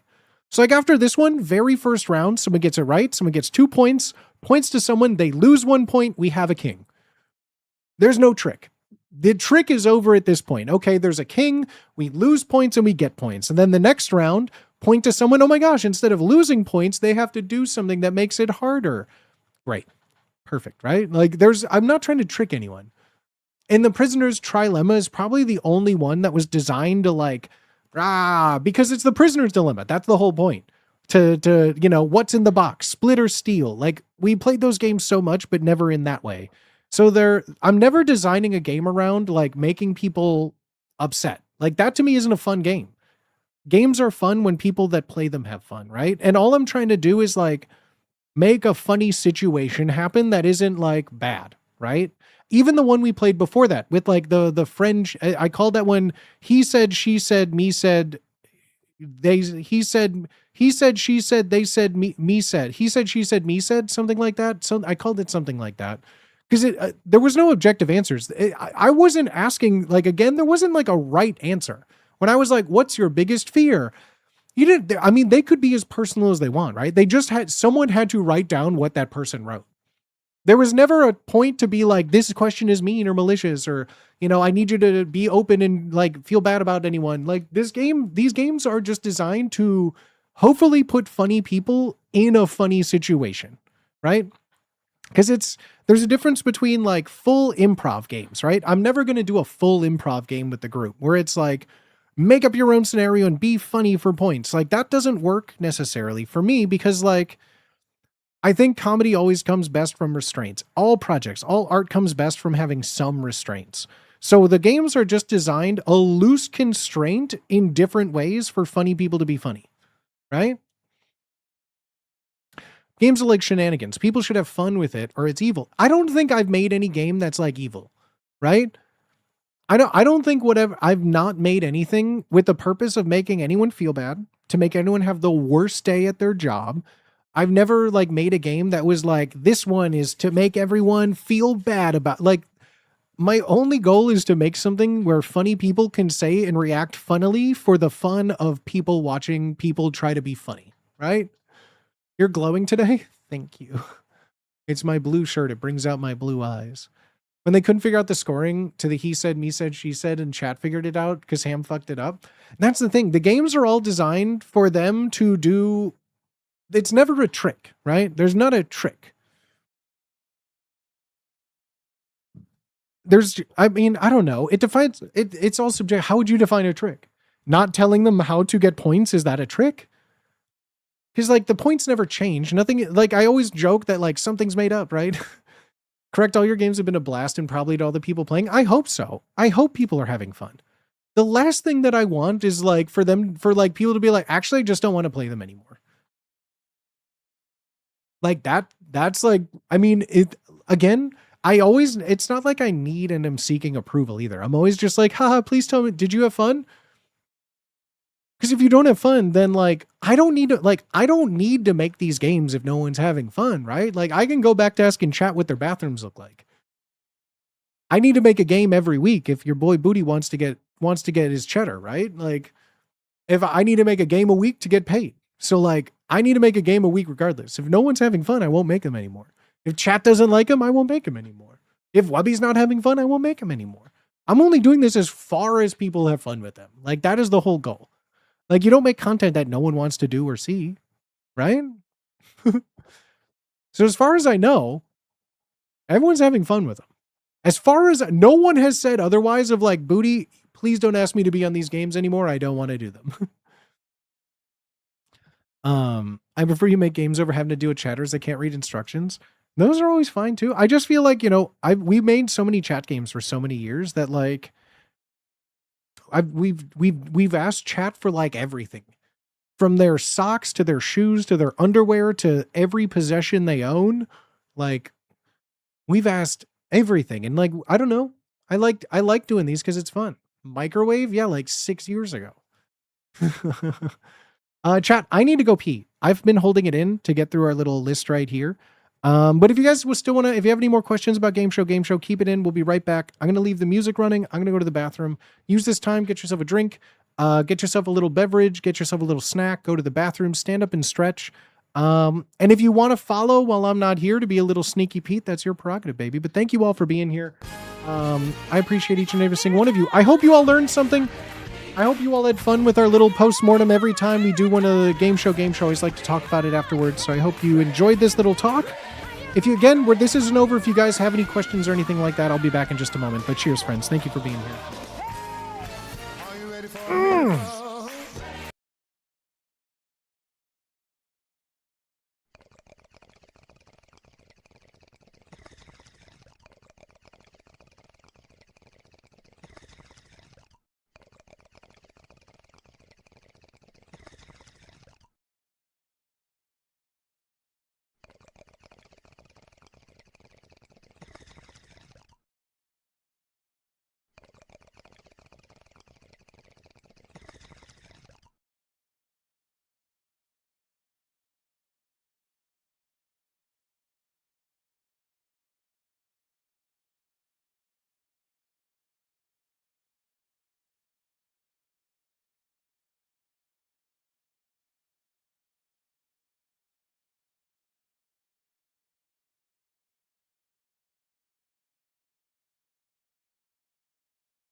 There we are, everybody. What you eating for dinner? I bet I got a frozen pizza with my name on it tonight. Same thing we do for dinner every night. Little, oh, not a pizza. Not a pizza every night. I wish. Oh, I would live like a king, bro. If I could, if I was rich enough, like Richie Rich in that, in the Macaulay Culkin Richie Rich, where he had a McDonald's in his house, bro, I would have an authentic New York slice of Sparrow every day. I'd have an authentic New Yorker. Bring water for my own Sparrow in my house. God, that would be like living like a king. That would be like living like the king of New York. The classic movie Blank Check Behavior. Oh, absolutely. Oh, absolutely. I love that movie. Bro hit an indoor roller coaster. That movie made me fully believe that Mount Rushmore had like a base of operations inside of it. And that I too could like climb inside of its nose, right? I missed the beginning. You may have answered. What software do you run the booty games from? OBS. Everything is inside of OBS. OBS, Google Doc. OBS, a Google Doc, and PowerPoint. OBS, a Google Doc, a PowerPoint, and a Dream. I should add a Dream in there. A little bit of elbow grease. A lot of weed. Exclamation mark, spark up. You know what I'm saying? And I run on Sparrow. That New York slice. Have you ever had a New York slice of pizza from Sparrow?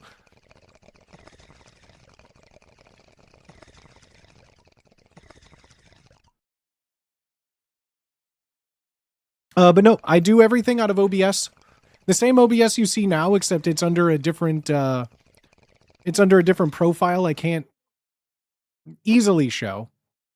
But I have a game show run off of here. Yeah, that's how that works. You don't have a Chicago slice? Not here in fucking San Diego. San Diego ain't got food like Chicago. Are you kidding me? I wish I could get an Authentico Chicago slice. Go to like a Pizzeria Uno. Go to the Rainforest Cafe, RIP, for an Authentico slice. Do you use StreamerBot? In my own stream, I do. In my own stream, I have a bunch of automations with StreamerBot, yeah. In my own stream, we have a bunch of stuff that all happens here. But as far as Game Show, yeah, I think, well, actually, yeah, I did for Game Show this time around. StreamerBot I used to automate a lot of the, I probably could have done it, oh wait, actually, did I even? I don't think I even no, actually I ended up not using it for Game Show. I had a whole thing where like I had buttons and actions to use to change the text on the dice rolling scene. That ended up not using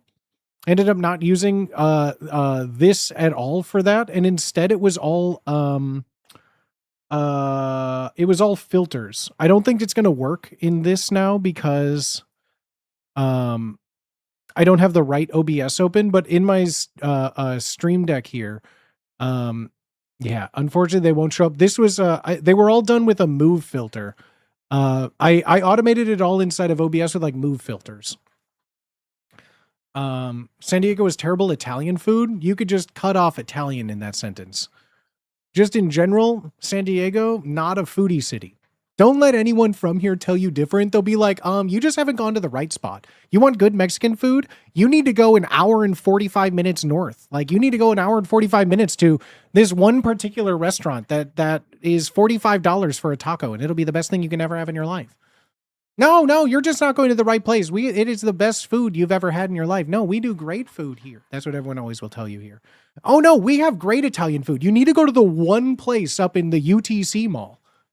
Like, when I think of like, oh yeah, there's really good like Mexican and Puerto Rican food here, it's because the city has a plethora of them. Not, you have to go to one, there's a good spot here.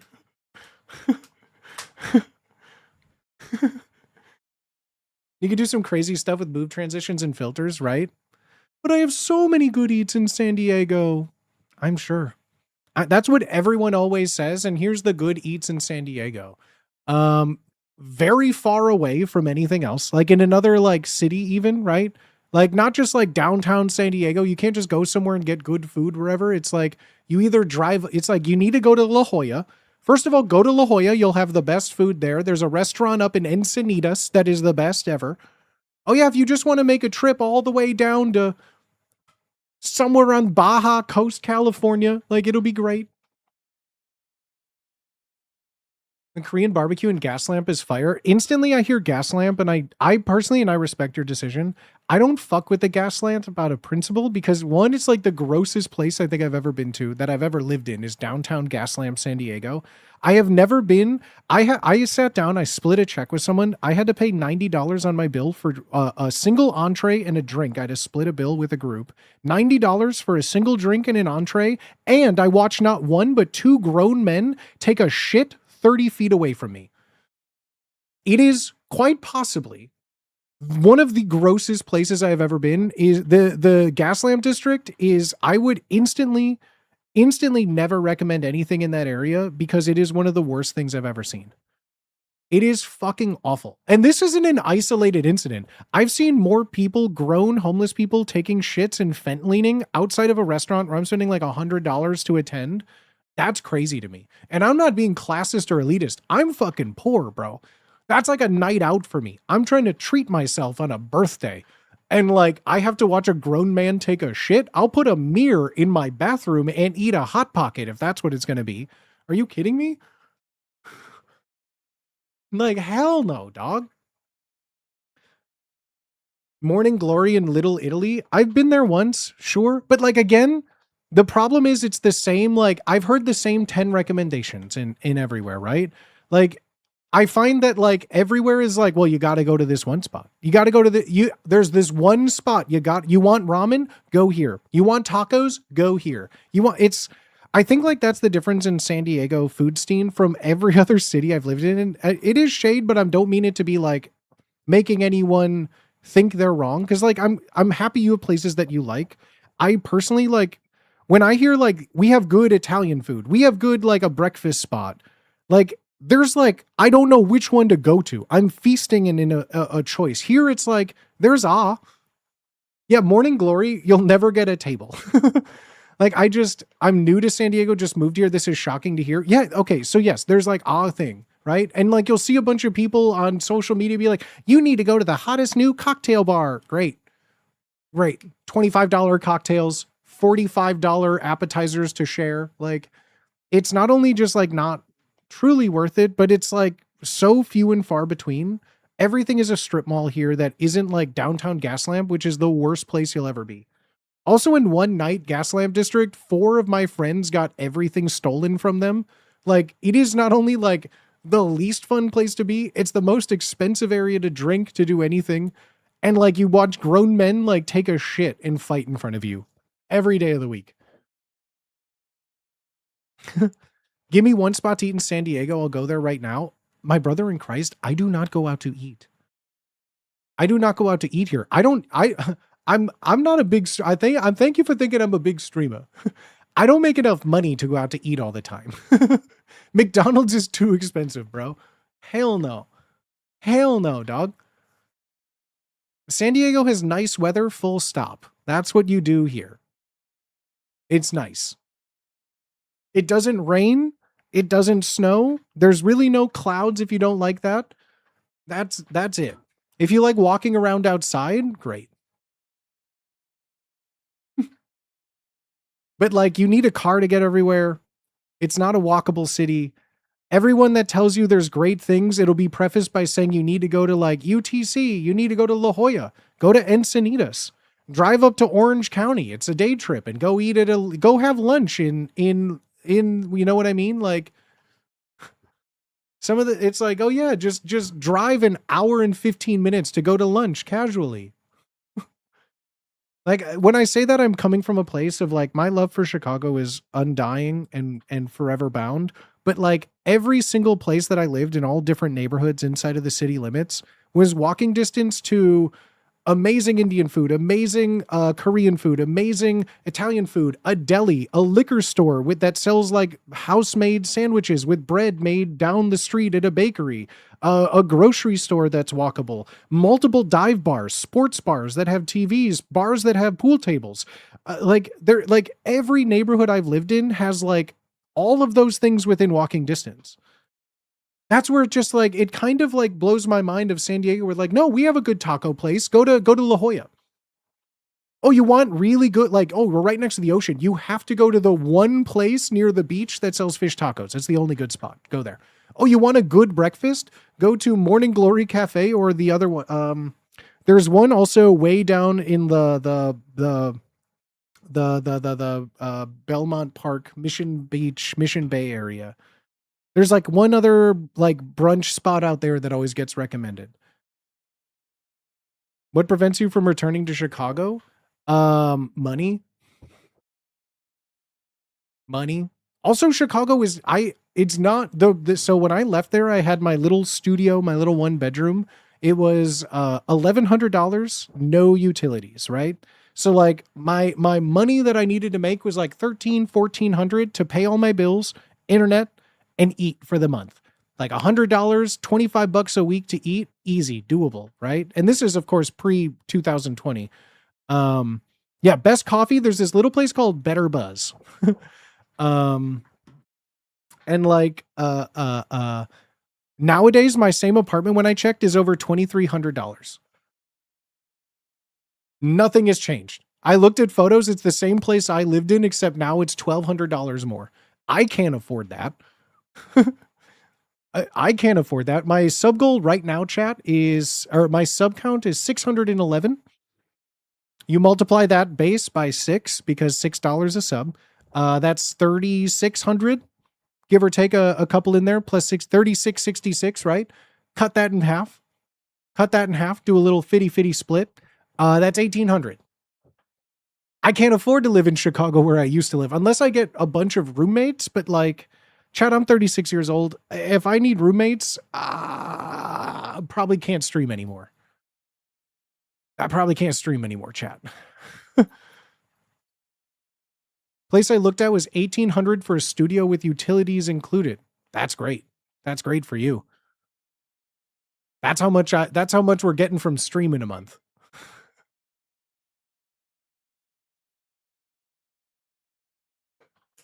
Chicago's more expensive than SD?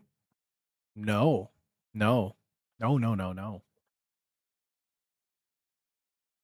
San Diego is way more expensive. San Diego is so much more expensive. But like moving from Chicago to San Diego was like 6,000 or 7,000. Like 6,000 or 7,000 because you need like I got a moving truck. Like, what do you think? What do you mean? San Diego is the most expensive place to live in the country. Genie bro, I don't know if you're trolling right now. San Diego is technically more expensive than San Francisco right now. Like square pound for pound, square inch for square inch.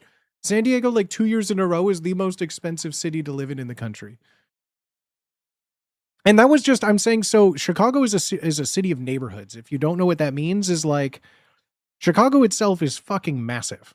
It's huge. And it's all Chicago. Like here, there's like San Diego County and then San Diego City. Most people, when they say they're in San Diego, they refer to the county. When like there's a lot of different cities, like with their own councils and governments and schools and districts. Like San Diego County is usually referenced when people say they live in San Diego.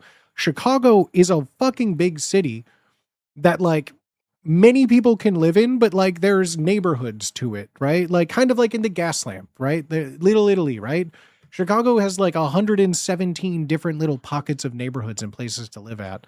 And so like where I used to live is now like where it's too expensive, it gentrified, blown up. All the places I lived are like torn down and all that stuff, right? My wife is from down that way, knew it was expensive, been to LA and San Fran, didn't realize San Francisco is like that. San Diego is the most expensive place. Not only just like, it's what is it? The standard of living. It's too expensive here.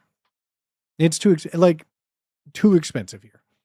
minimum wage is like $20 here, and it's not like full-time minimum wage is nowhere even near what it costs to get like a 1-bedroom, let's just say. Like you're still struggling at $20 an hour. Like 48,000 is poverty you don't live by yourself.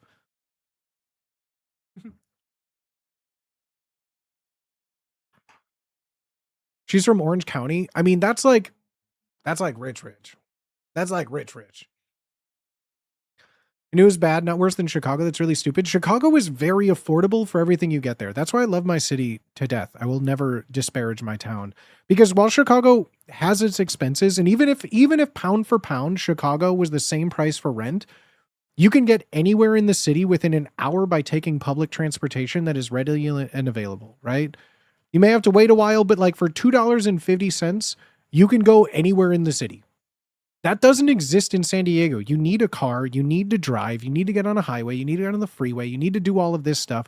Like public transit in Chicago was, I lived 2 blocks away from a train station. I would walk to the train, go anywhere. Like that's kind of like where it factors in as well. Like I had my car living there for like 7 years. I think I put like not even 10,000 miles on a car. Like I love my city. I love my city. And it's not even just like, yeah, sure, rent may be the same, but there's so much more to do for free in this city as well. Like Chicago is the land of like, you don't need to spend a dime and can be entertained forever. Like you make an investment, you buy yourself a pair of ice skates, go skating downtown for free every day. You don't rent skates, just skate for free. You want to go play an intramural sport? Like, great. $10 gets you on a team. Go play a sport year round, right? Like stuff like that really doesn't exist outside of like that bubble that I miss so much. You can get somewhere for less than Tree Fitty. Bro, it is so good. I miss it so much. I miss Chicago. What stops me from going back? Money.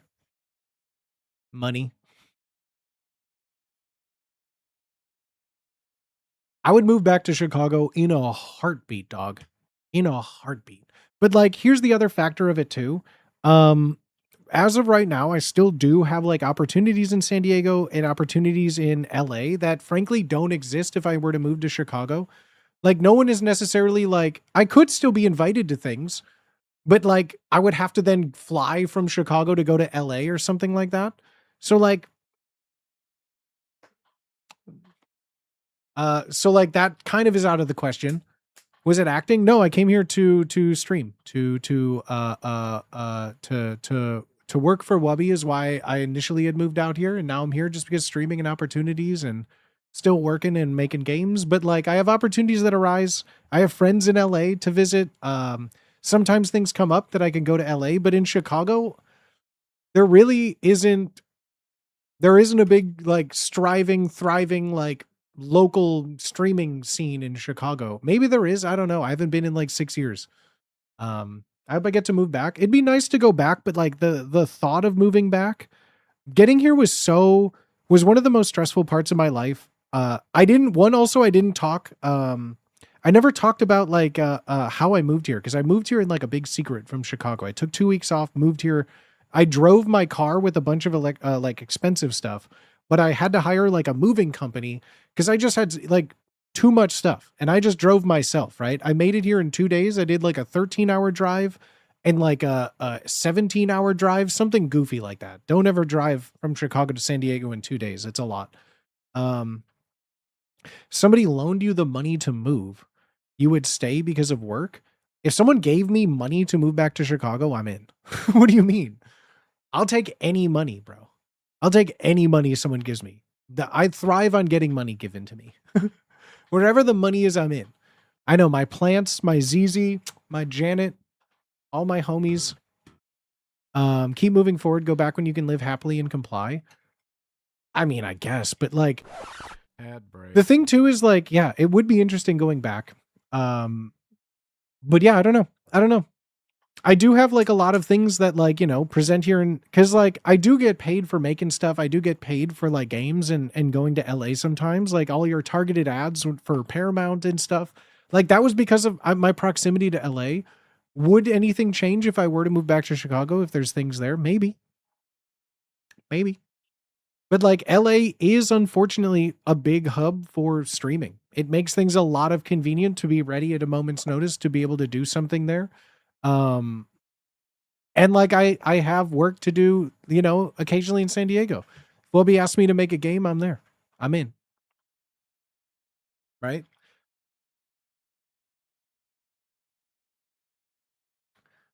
99 Ford Tempo, a terrible misalignment from Louisiana to DC. 17 hours in my car full of garbage stuff. Yeah, it was a long ride, but like, man, it was crazy. It was like, yeah, I got here in 2 days. The first day I basically got like woke up. I don't even know if I definitely tried to go to sleep, but like moving company came. I went through like 3 moving companies to go like across country because there really is like a surprising lack during COVID of like moving companies to move from Chicago to San Diego. And so I landed on one. I had to do, and like here's the thing that's crazy. If you've never done like a big moving company, so much of the world operates on a just trust us, bro. And like if you're someone like me and literally has been raised in an environment to never trust anybody ever under any circumstance because everyone is out to get you, right? Anyone put a 1 in chat if you relate. Um uh how moving companies basically work and most big expenses work is put down a down payment, trust us. Put down in order for us to even consider working with you, we're going to need a down. First, you're like, everything is like, give us your phone number. We'll call you we can't give you an estimate. No such thing as an estimate. It doesn't matter. Call us. We need to call you for an estimate. Tell us what you have. Okay. Talking about all that, it's going to be about $6,000. We'll need a $2,000 down payment. Like, that's it? What do you mean? Like, how do I know? What if it's more? Oh, if it's more, they'll tell you the day of. But we need $2,000 right now in order for anyone to even come out to your house. So like the first time I did that, I had to make a down payment of money that I was saving for this moment. And then they just never showed up. They never showed up. I called a bunch of times. No one ever happened. It was a real company. I've had friends use their company, real company. They just took my money, never heard from us. Then I had to call another company. And it's the same thing. I had to give them a down payment, a deposit. And then here's the thing. I waited. Some of you know that. Well, no, actually, maybe I don't remember if I talked about this, but like, they gave me a date, everything in my apartment. I was living literally my everything. I had already, at this point, everything had been, because I thought the first company was coming, right? I thought I hired another company that never showed up. So my life was in boxes. I had given away. I didn't do like an estate sale. I gave possessions to just friends that I had. Like, I have these TVs, I have this desk, I have this furniture, take it, I don't need it, I can't have it, I don't want it, take it. So like I gave everything away thinking all of that, right? And so when they didn't show up, I literally had a mattress on the floor. My computer was on cardboard boxes to still stream from to present the idea that I was still living there, right? And then like it was like maybe 2 or 3 weeks of just like my clothes were in like bags because I had packed all my stuff, like thinking like I'd be leaving soon. And then they never showed up. So then when I called again, they had to come in. That was weeks. They didn't show up on the day they said they would. So I thought it happened again. I thought I couldn't move because I was out like $4,000 and no one showed up. So then I had to keep calling and calling and calling and calling and calling. And finally, like they picked up, they're like, we're just behind. We'll be there in a week. They already had my money. I couldn't do anything about it, right? So like, but then at that point, like you can't get mad at them, right? Because they're about to take all of your things and disappear for like a week until your stuff shows up. So like, I just had to have faith, gave people $2,000 the second time, a week after they were supposed to show up. They finally show up. They take all my stuff to a van, gone. Now what? So then I was like, all right, well, I leave tomorrow. Drove to San Diego and got there on my 3rd day, waited like 4 more days, maybe for my stuff to show up. No contact from them, no email, no update. Finally, I got a phone call that said, we'll be arriving. We'll be at your place between noon and 8 p.m. tomorrow. Great.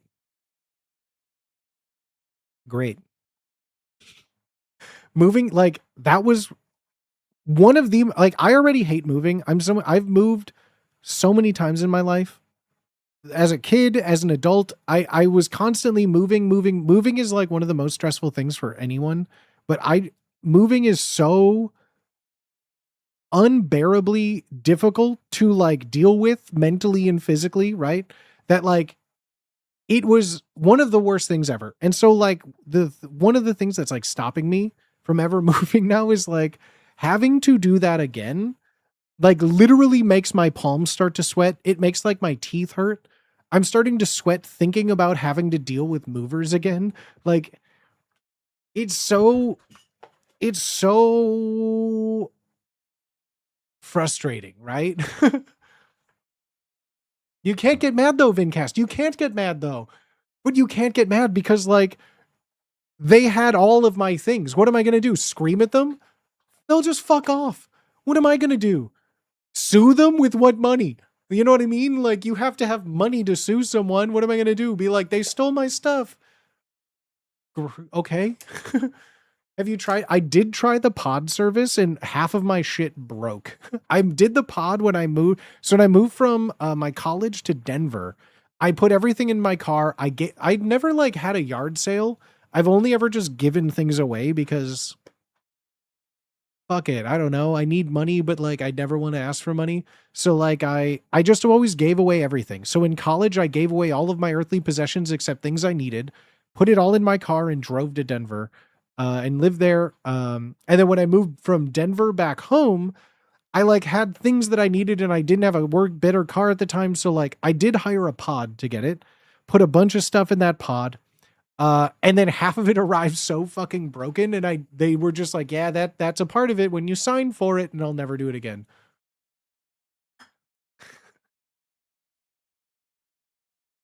And also when I tried packing like my, when I moved into the apartment that I moved in, before I moved to San Diego, I had like, that was the last time that I had like my buddies help driving from apartment to apartment and things. And like my back hurt for like 2 months straight. That's when I went like, I think I'm too old to be like going up 3 flights of stairs, like 3 flights of stairs, like 3 stories, like 6 flights of stairs to get to apartment, carry everything down 6 flights of stairs, drive the 30 minutes to my new apartment, walk up 6 flights of stairs and then down and do that for like 3 days in a row was one of the most like after that day I went, I think I'm too old and I need movers. Like I can't do this anymore. And I was like in good shape and it hurt ever, dog. Pod was expensive and yeah, shit broke. Yeah, it was expensive, but like it got my stuff back home, you know? I've had to move a country halfway around the world twice. It's exhausting and stressful. Bro, it is so stressful. It's so stressful. It's so stressful. It's so stressful. And like, I already don't deal with stress well. Anyone who knows me can tell you, I do not handle stress well. Like if it's like I usually handle it my own way, which usually means bad attitude, bad mental place. To put a 1 in chat if this sounds like you. When you get stressed, you shut down, you withdraw into yourself, you get a bad attitude, you get really sarcastic and mean. You start saying things that you regret. You know what like I feel like this is a universal struggle. I don't think I'm like reinventing the wheel here. Some people handle stress and they're just like, whatever, I'm too blessed to be stressed. And like I wear all of my emotions on my sleeves constantly. I'm from the Midwest. I let people know when I'm angry by being very, very sarcastic and very, very passive aggressive. Okay. I'm pretty sure everyone knows when I'm in a bad mood. Like statistically speaking, I'm pretty sure many jobs have an HR department with notes saying, yeah, does not handle stress. I kind of want to make a cartoon skit of the war a pod goes through to travel across America. I mean, it's just ran through, dog. That shit ran through. I get quiet and real snarky. Yeah, I get quiet. I shut down. I tend to not make jokes anymore. I mutter. I'm a very big mutterer. I've done this ever since I was a kid. I talk to myself a lot, which is usually not a good sign. Having like a prominent mental dialogue, like having a mental dialogue with yourself is not a good thing, as I've learned throughout my life. But like, it's just a constant bop, bop, bop, bop, bop, bop, bop. And sometimes when I'm stressed, that bop, bop, bop just comes out. I'm Irish, so stress sets off multi-generational trauma. Oh, I believe it. Oh, I believe it. Wait, it isn't? No. No, apparently not. Not according to therapy, it isn't. Apparently, people deal with stress by not having a well-developed internal monologue that you talk and listen to. Apparently, that's a bad thing according to therapy. That being said, sometimes you got to push through if it helps you move on to bigger and better things. That's what I tell myself. That's what I try. I try to be positive. You know me. I always try to be positive. Mental dialogue isn't normal. It depends. I mean, yes, it's a normal thing. You know, there's always good mental dialogue, but like what I found out is having full hypothetical conversations in your mental image, like full conversations with yourself in repeated sentence structure with like a beginning, middle, and end, counterpoint, arguing with yourself in a mental voice is not normal or good. A lot of people don't have that, right? A lot of people don't have that, and like they deal with their problems in a more constructive or like therapeutic fashion. Really? Oh God, oh no. I know, friends, I know, but don't worry, we're all on Twitch here together. This is the burden we all share. This is the burden we all share.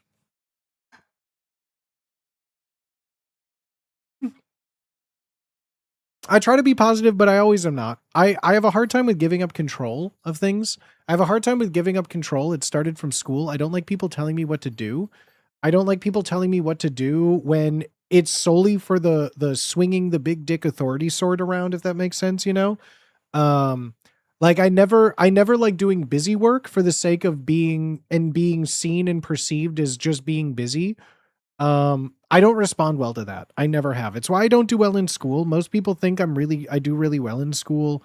I'd be good at school because I can remember everything. I have a good memory. I can recite things. I can talk in public. I can write. I can do all these things. I'm so humble, right? I don't like people telling me what to do in any capacity. I don't like teachers telling me what to do. If I don't see a merit to my own self-worth in doing something, it is so hard to convince me and me telling myself to do it otherwise, right? I don't respond well to someone telling me what to do and I'm like, no. You know what I mean? Like, especially when it comes to anything subjective, it's like, we could do it one of two ways. And I say A would be better and people say B would be better. I will fight for A to my dying breath. That's my character flaw. In grade school on a report card, I would always get an X on works well with others. I think everyone that I've worked with would agree to that statement. I'm not a good worker with others, as I've learned. But like, that's also really bad for streaming. I find myself to be very bad at like faking it. Right? It's all that damn punk music you listen to. Son of a bitch. Oh, damn it. X marks the spot. Yeah, I always had straight A's in all of my classes, but I was never on the honor roll because I would always get like a C or a D in like my behavior. Did any of you on your grade school report cards, in addition to like knowledge of school, did you all have like I forget. So like there was like a box for math, a box for social studies, all of the classes. And there was one for like personal behavior and development. Did any of you have report cards like this? Because like we got our report cards quarterly.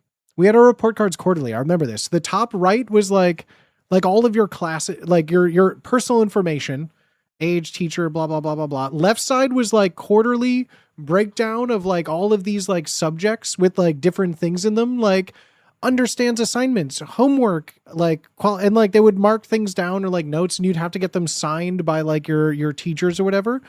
I would have like straight A's and B's in like all classes. Cause like the knowing stuff was just boring for me, but like working well with I would have personal behavior and development. That was like a very big thing where it would always be, I would get a check mark or an X.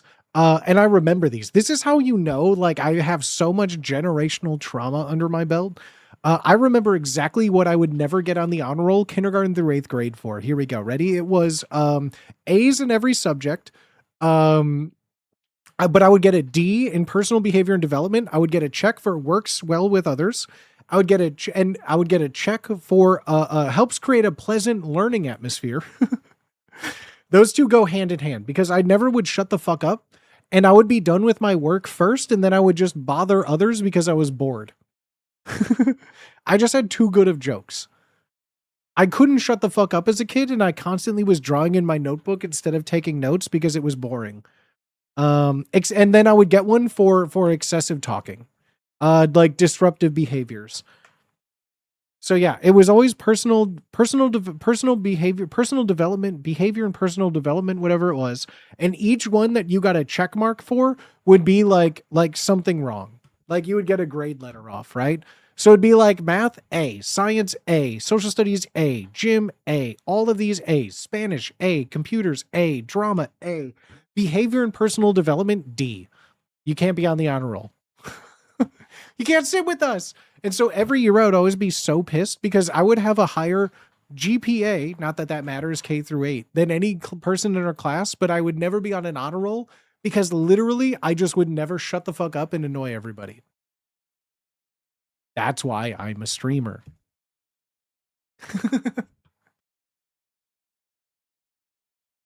No, I wonder, like, back in the day, there was no, like, obviously AI or even computers or shit, like, fully developed, right? So, like, there had to be, like, a generic rubric for a report card. Generic grade school report card, 1990s, personal behavior and development. I wonder if I can find one of these. Wait, wait, this is purely Chicago thing? Well, maybe it's just my search history. Remembering old CPS, that's the Chicago Public School report cards, and got graded on classroom behavior. Hold on. Personal behavior and development. Personal behavior is, I'm looking for like old report cards. I know my parents at one point had them because I used to take them to Chuck E. Cheese because you brought in your report card, you got tokens, and I always got A's to get good Chuck E. Cheese tokens. I don't know where I'll find it. I don't think I've seen it was called report card with personal development and behavior helps create a pleasant learning atmosphere. If anyone can find one too, I'm looking for, I don't even need the exact report card. I just want to I'm typing in certain phrases to see if I can find it. There has to be something, right? Personal behavior and development report card. What? My school gave me a better GPA even though I was a bad student. They wanted gov funds from average GPA from students. God, I'm hiccuping now from drinking gin. What the fuck? We had them in California. Really? Sounds like you weren't getting properly challenged in school. Oh no, that's the other generational trauma. I was a gifted student who everyone told, wow, you're so smart and gifted. And like school was so fucking boring all the way even like through high school. But in high school, I genuinely stopped caring because like I hated authority. I hated people telling me what to do when it's like, none of this fucking matters. None of this matters. Like it went from like grade school was boring because it was like, I finished the math. Like I was really good at math. Math was like my subject. I was really fucking good at math. Like I was doing like high school level, like math in like 6th grade, 7th grade. Like it was me and 2 other kids in my class that were like good at math. So like we were but even still that wasn't challenging. Like nothing ever challenged me in grade school. Like I was reading a lot. Like, so it was like read and do a book report. I was doing too much for those. I was doing all of that. Right. So like school was so frustrating because of how fucking boring it was. Yeah. So you got it. Like I even in high school, I really suffered in college because I suffered in high school where I have a good memory. I'm so humble. Everyone knows this. I have a really, really good memory where when someone tells me something, I like 99% of the time can remember what they tell me. It's not always, especially as I'm older, right? But like I have a really good memory, I think, and can recall certain elements of like where I was, the day that it was, what was happening around it, multiple things around it, right? Like I'm pretty good with all that stuff. Memorizing lines for plays, I'm really good at memorizing. I memorize monologues in, give me 15 minutes and I'll memorize whatever you need, right? And So like all I would have to do is just sit down and just like I would be doodling in a notebook or something like that, just listening to the teacher. But I would always have points taken off in high school for not taking notes. Like the teachers would be like, you haven't taken notes, I have to take points off. Everyone needs to show their notes for the day to show that you're learning. Which as a student who like that like it was nails on a chalkboard having to like you know there's a scene in the first season of Invincible that like has stuck with me since I heard it, because like not because like of this, I don't know what it is, but there's a scene where, what is his name, like the Red Flash or something, the version of the Speedster in Invincible, like the very first season where he's with his girlfriend sitting down, she's like, I always feel like you're somewhere else, and he's like, I don't want to offend you, but like sitting still even for a second, like I experience time so fast that sitting still for just a moment is like I feel my skin itch. I feel myself like dying. Like having to like sit and listen to someone and like take notes like on a thing that like is something that I kind of already know. Like sitting down for 50 minutes for something that could have been like a 2-minute email. You know what I mean? Like I don't respond well to it. I never have. I don't respond well to like taking time to explain. Like I don't know how to describe it well. Red Rush, there you go. Like there's something about like me sitting down, listening to someone and taking notes so slowly gives me so like my palms are sweating having to think about doing it again, right? Like I don't do well in schools. I don't do well in schools because like it uses so much brain power involuntarily to do all of this, and it's exhausting because it doesn't mean anything, right? I don't know how else to describe it fully. But like, yeah, I'm not a good student. I was like a gifted student, which causes all of my issues in the future from college onward, because I just don't care. College pissed me off for a whole different reason. Being graded on attendance and not on the merits of if you know the information will never not sit with me. Internet, internet, internet, internet, internet. Are we back? Refresh, refresh.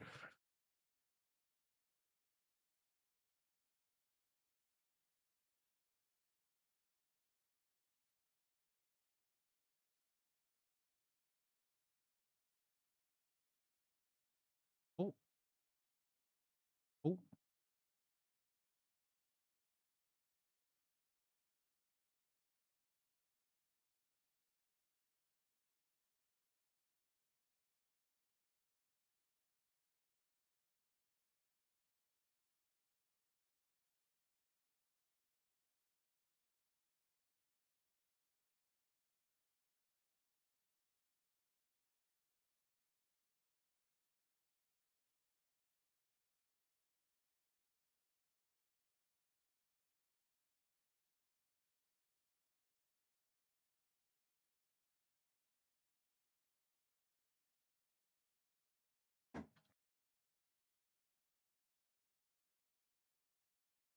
Are we back?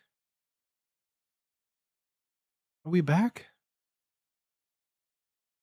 Are we good? Are we good? Refresh, refresh, maybe? Maybe everyone do a cheeky refresh? Maybe everyone do a cheeky refresh?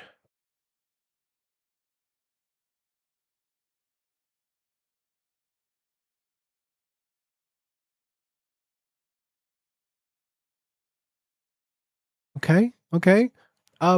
Write down, put Malort in chat. Put Malort when you hear this message. Malort in chat when you hear this message. Oh, wow. That was so fast. Oh my God. That was like not even 2 second delay. Oh my God. Huge. Okay. Okay. We're so back. Well, that was annoying. That was annoying. I heard a lot of California's had like internet outages. Like yesterday there was I got like an alert on my phone that said like internet was completely like down for like most of the county. Um that's crazy. It said we were down for most of the county and I went, well, good thing I'm not streaming today. Same thing like the day before. I don't know if it's like the heat wave or what's going on, but like there were 2 days in a row where I got a message from my ISP that was like, "Hey, we're experiencing outages." And I went, "Well, it's a good thing I'm not using the internet right now." I was like sitting in my chair just doing some reading and like, oh.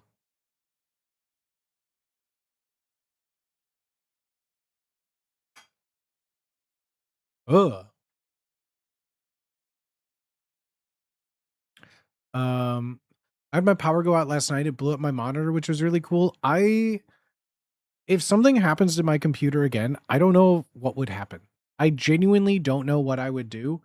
Computers are so expensive. Computers are so expensive from even like the last time that I had to buy one after my computer exploded. I genuinely don't know if I could stream anymore. Like I would have to for my job, but it would be like I don't even I get like so this computer is the first computer that I bought in since I was like, I don't know, 16? Every computer other than the one I am currently using, I have built myself. Um every computer I've owned, I've always built myself until we going down again? We going down again? Hold on, what's going on here? The internet is like absolutely shitting itself.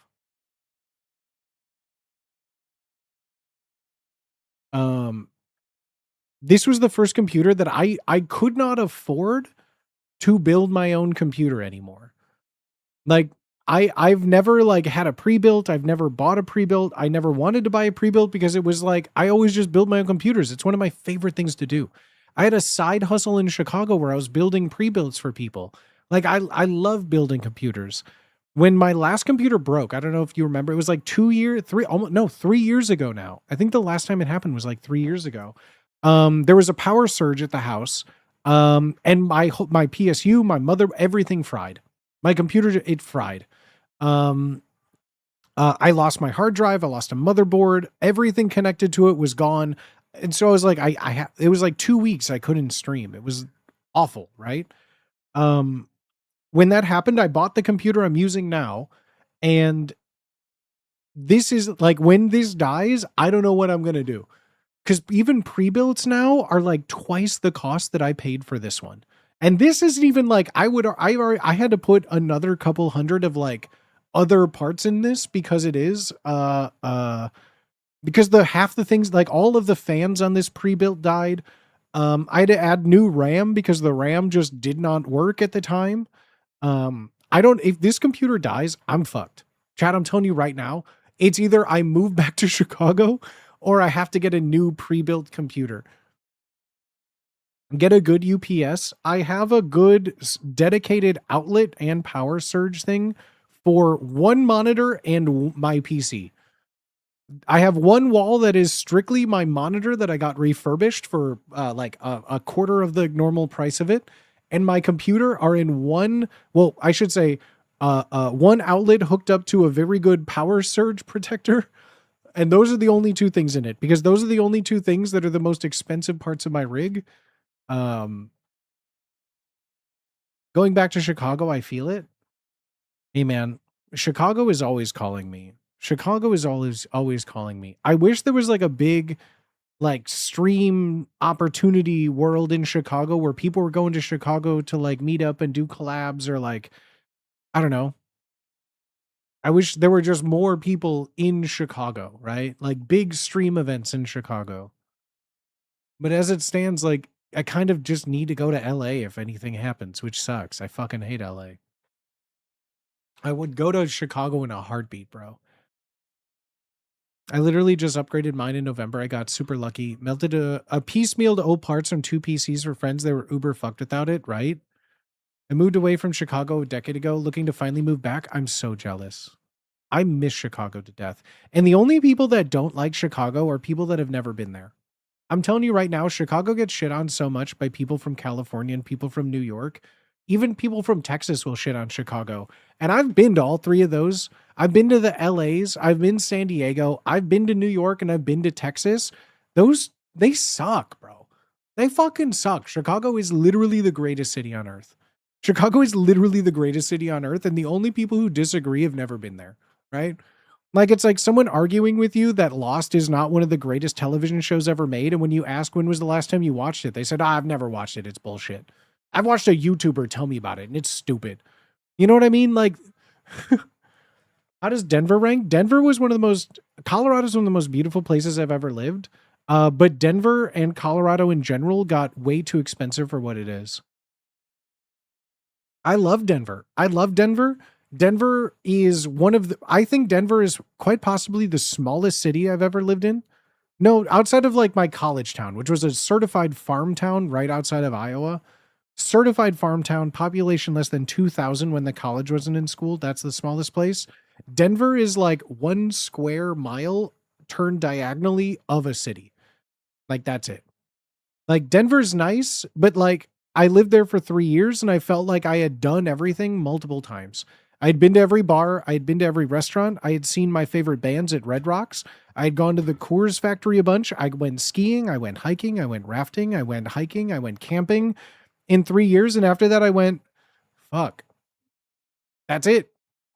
That's it. Downtown isn't big. You don't really like all the little, your little Sobos and your stuff is great. But like also I will say Denver got way too expensive. Denver became one of the like when I first moved there, I paid $700 for a 1-bedroom apartment in like a basement ground level type deal. $700. The next year they wanted to increase it to like 1,300. Couldn't afford that, so I moved out. I moved to Cherry Creek, which you're saying, whoa, expensive. It was before Cherry Creek had been built up. How do I know?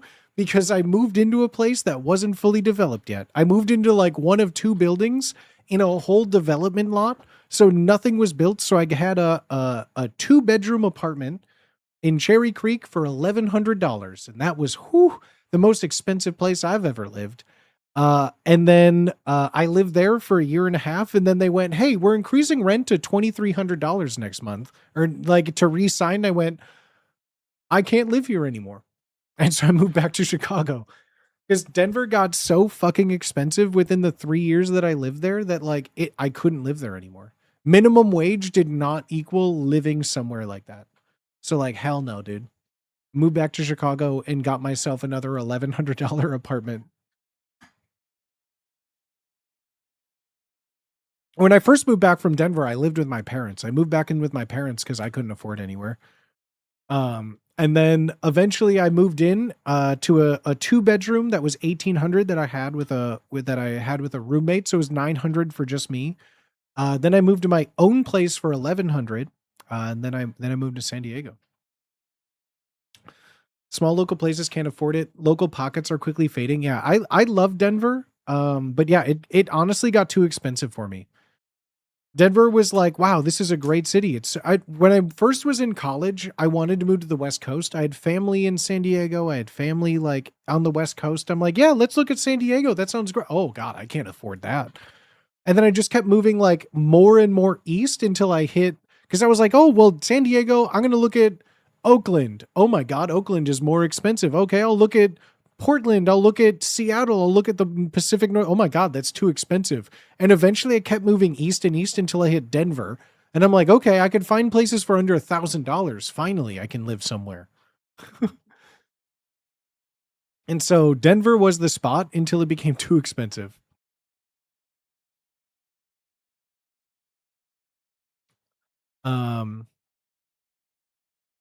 Everything's expensive, right? No, that's what I mean.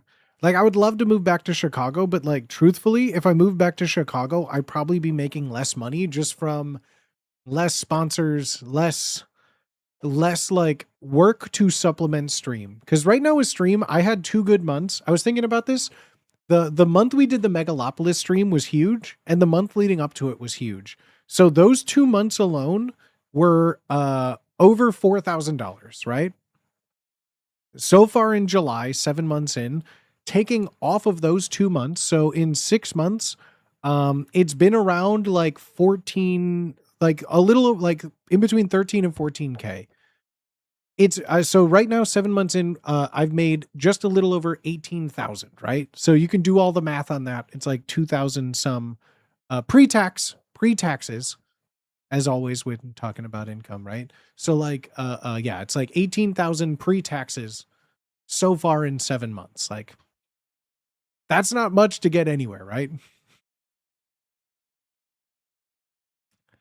But yeah, a 2-income household, I feel is like, that's how you get a 1-bedroom apartment, bro. Oh yeah, no insurance. Oh, I haven't had insurance for 10 years now. I got kicked off insurance at 26. What's your role on larger events? None. What do you mean? None? I'm not like on a salary or anything, guys. When you see me on a game show, when I make a game show, that's when I get paid. When I make a booty game, that's when I get paid. I'm not on like, I don't know what the misconception is, but like, I don't get paid from a Patreon. I don't get paid from any of those, right? Like when you see me make a game, that's when I get money a week. That's why I've been making a game a week, right? Like your boy needs to make some money. If anyone else needs me to make some money, hit me up.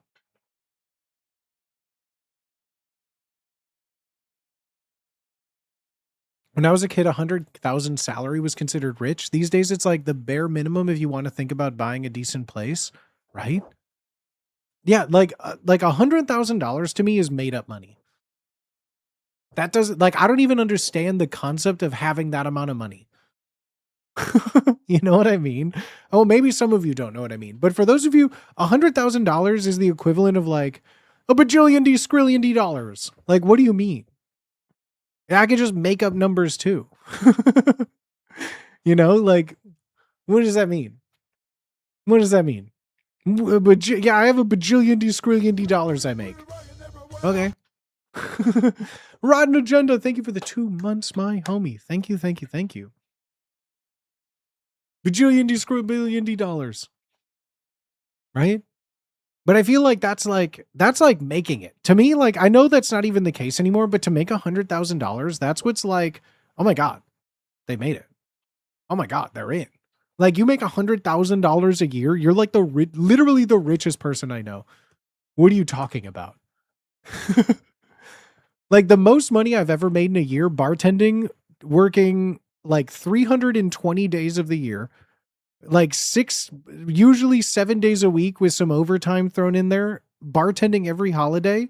The most money I've ever made in a year was like 55 to like 58,000 before taxes.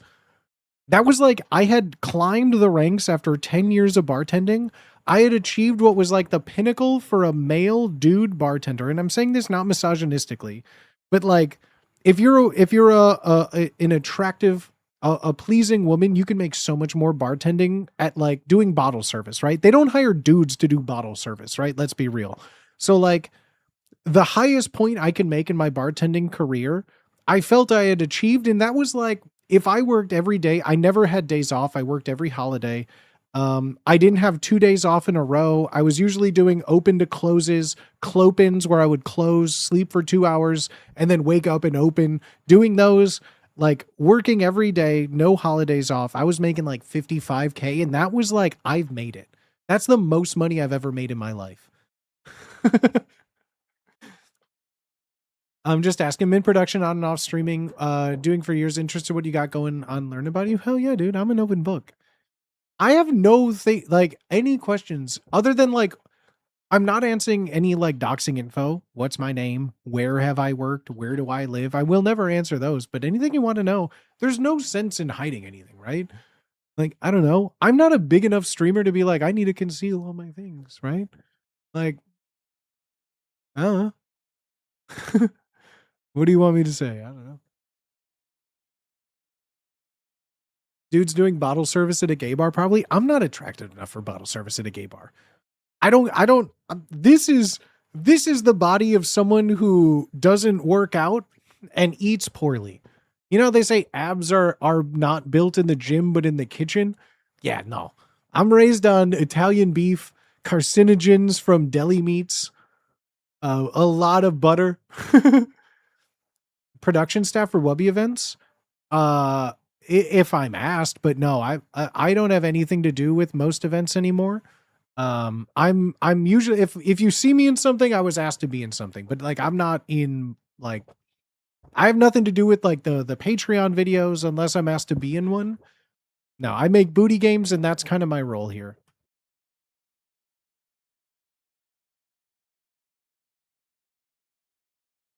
Send us the booty formuoli. There's a gay bar near me called the Menagerie. It's pretty cool there. That sounds fun.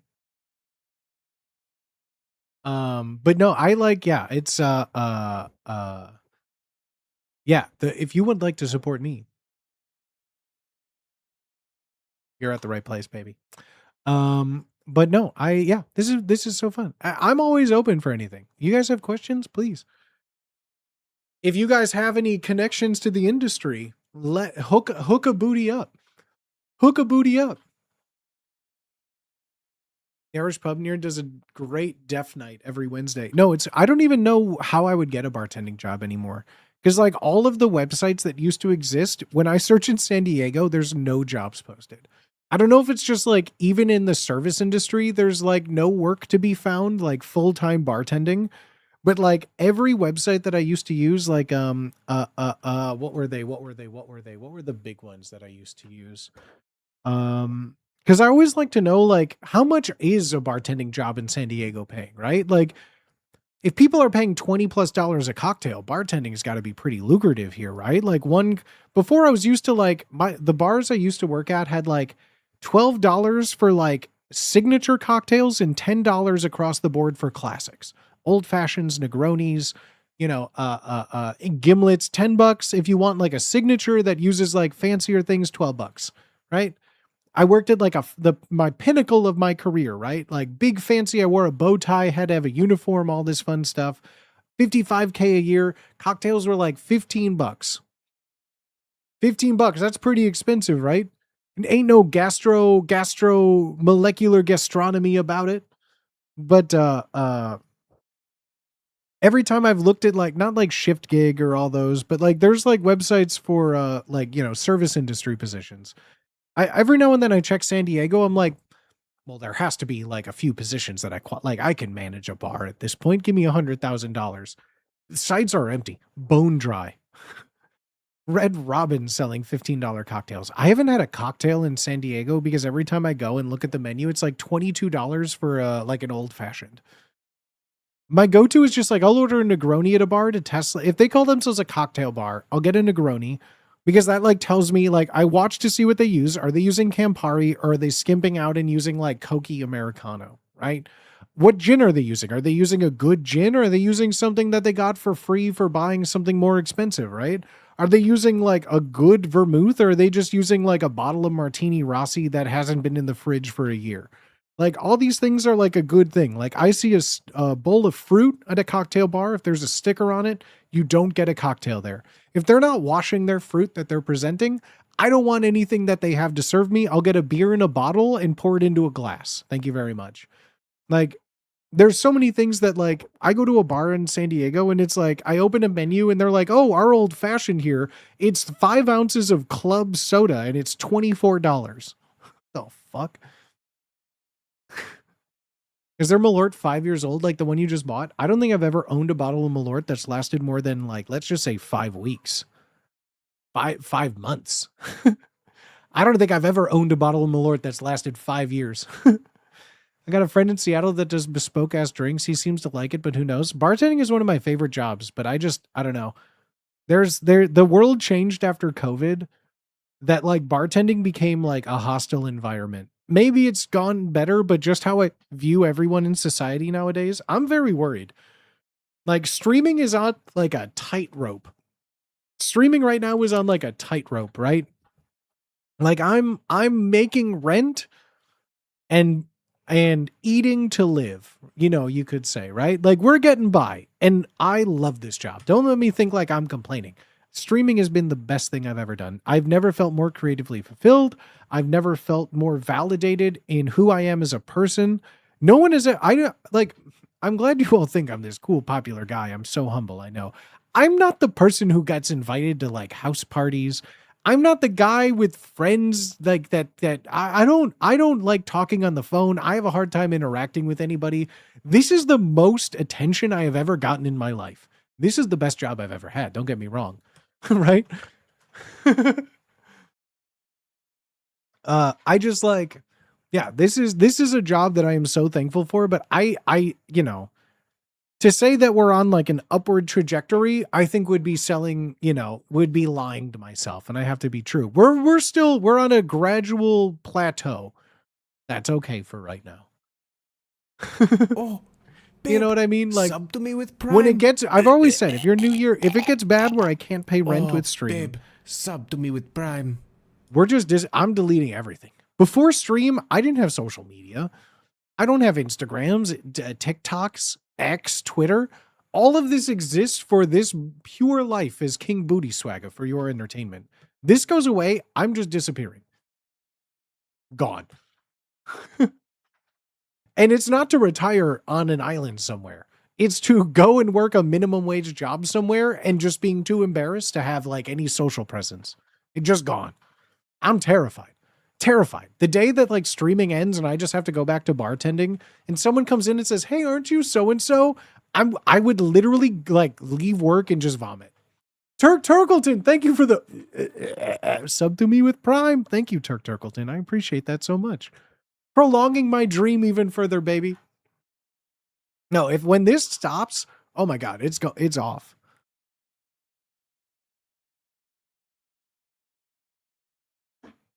It's off. Yo, I love CBC. Love that homie. Love that homie. Absolutely love that homie. So fucking good. So fucking cool. Love his stuff. Love his stuff. My liege. Yes, Turkleton. Thank you. The keyword is gabagool. I won't bother you further at your job. No, I will. The moment that streaming is over as a career for me, which, like, let's be real, I'm not retiring from streaming. I'm not, this is not like the end goal, right? Like, I am, for the better part of saying it, like losing money continuing to be a streamer. There's no savings account. There's no house in the future. Like this is running. I am using this like a used car in today's climate. We're riding the booty swagger train until the wheels fall off, baby. And then when that happens, I will be in a minimum wage job until I'm like 80. If I didn't think we'd be living to 36, but if I make it out of this alive, we'll be bartending until we're 80, and I will be denying you booty. I don't know what that means. I don't know. What are you talking about? I'd shave the mustache, dye my hair. You would never know. Welcome to Costco. I love you. I'll come tip you for fat burritos. I don't think I could work in food service anymore. I only probably would be in like service industry positions. I probably would just be bartending or serving forever. So you could tip me fat for my impeccable service. But I don't think I could work in the kitchen. No, so you can buy them? Oh my god, thank you so much. Thank you so much. Lately, I haven't even had real ground beef because ground beef is more expensive than like Impossible ground beef. Believe it or not, a pound of ground beef is like $1.50 more than Impossible ground beef. So I've just been buying Impossible ground beef to make my tacos. So sue me. So sue me. I welcome our plant-based overlords. Why do I feel like you'd be great with close-up magic and work at the Magic Castle? I don't think I would. I don't play well with others. I don't think magicians would like me. I don't think magicians would like me. I haven't had a steady job for 7 months. I got a few videography gigs, but thank God my wife is amazing. Worked in government for 12 years. AI got old people thinking interns can solve anything with GPT. I mean, I see it has its applications to a betterment of society, but like, I don't view myself as an artist because I think many people are too good of an artist to like lower the bell curve of artistry. I think I'm a pretty good actor. And I think I'm a pretty good streamer. But like, as far as like art goes, there's infinite more people talented than me in those. So it's hard to say I'm an artist with that, right? But like, even as the little artist I am, there's just something about AI that like, and I'm not like a completely all AI is bad AI. I do feel like it definitely has a purpose for the betterment of society, right? Like finding what is the protein folding? Like using AI to solve like protein folding and like unlocking, the mysteries of the universe around us. Having a supercomputer to do things like that is like invaluable to the betterment of society. But like, if you're a small business and you want to make a poster for, a hamburger sale on Thursday and it looks like the generic AI slop, I will judge you and a piece of me dies inside.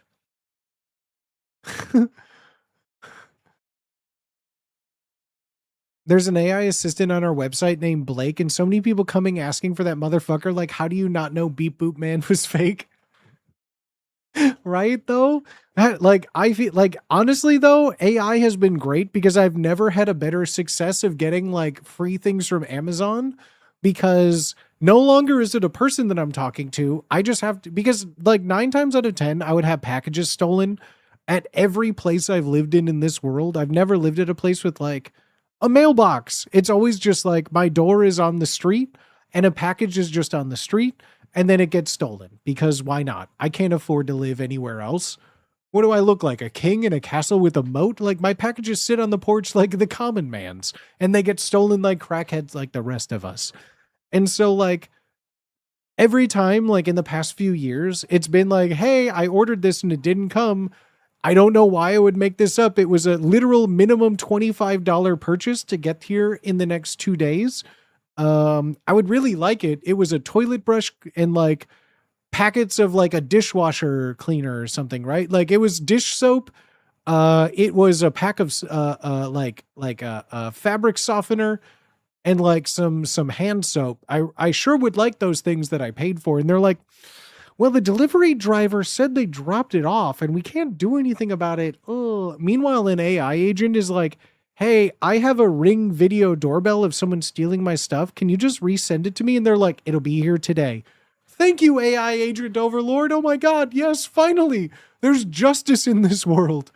The only thing that I've ever loved AI for is Amazon chatbots actually giving me a refund for something that like was stolen.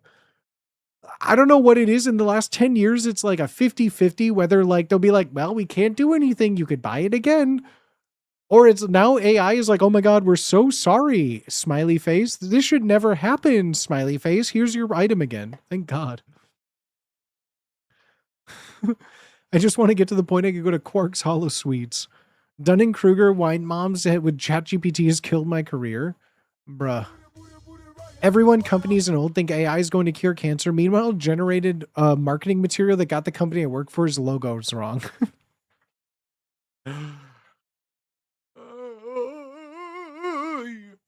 Like, AI is a great tool for like, you know, even in like, I know it's like a hot topic, but like using AI as a tool, like here's the difference. AI is such a blanket term. Let me clarify.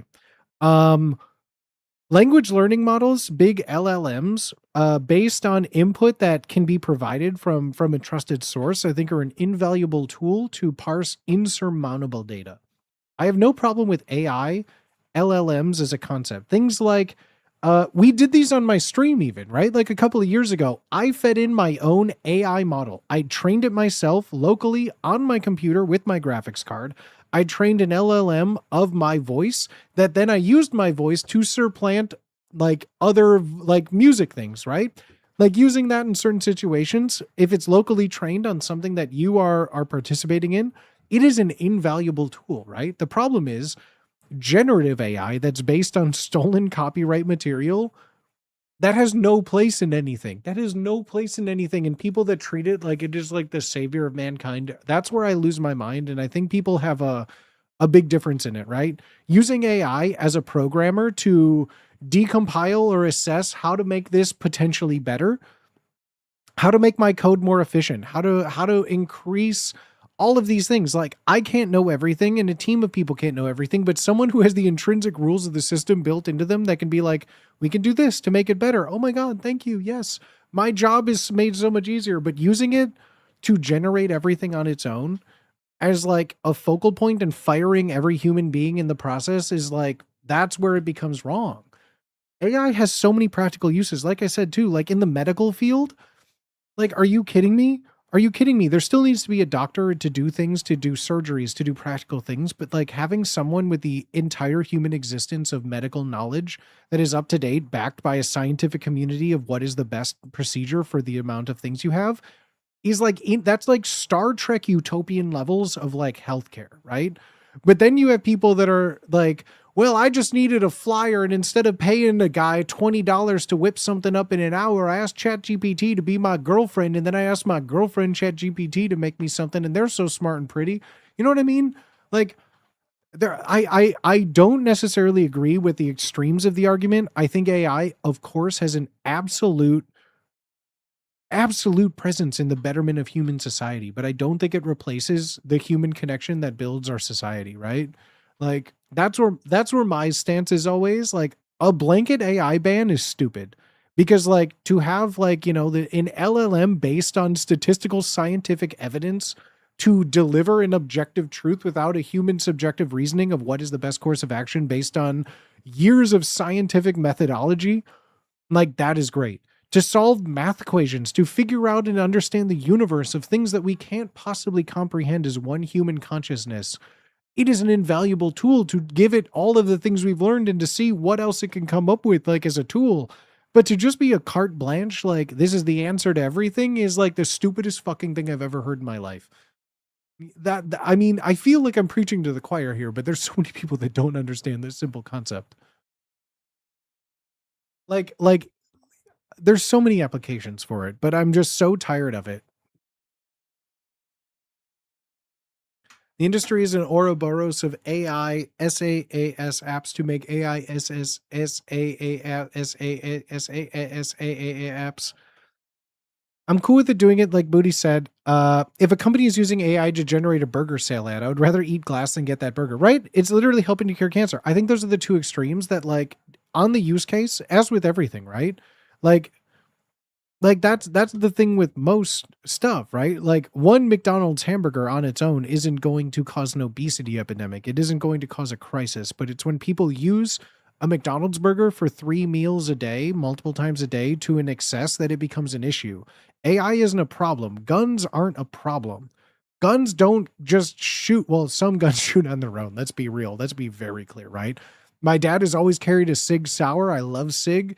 Great company, love them to death. They have a lot of glaring issues with some of their pistols. Let's be very clear. Let's be very clear with hair handguns. They will just shoot on their own. So that is not a carte blanche statement, but like there are tools that are meant for the betterment, but it isn't how they're being used, as with everything. As with everything, right? The shareholders, private equity, shareholders, capitalism, I mean, all those things are the detriment to humanity. It's the opposite of what makes people human. But like, that's not what this is about, right? You guys don't come here to hear about the betterment of society. You come here for haha, hee hee, funny jokes, which I hope you got some of that when we talked about our little game show today, friends. We had a fun little stream today. We had some internet hiccups. We had some fun goofs and gaffs. But this was a great conversation to be had with y'all. I have a lot that I still need to get done. I believe I am going to be filming for a game show next Tuesday. So I will not, unfortunately, be able to stream on Tuesday. I'm trying to figure out, it probably won't be the day before, but I want to make it up to you guys somehow. And once it's over, I just have a lot to plan for it. We are going to be filming an in-person game show that I'm very excited for. A concept that I think...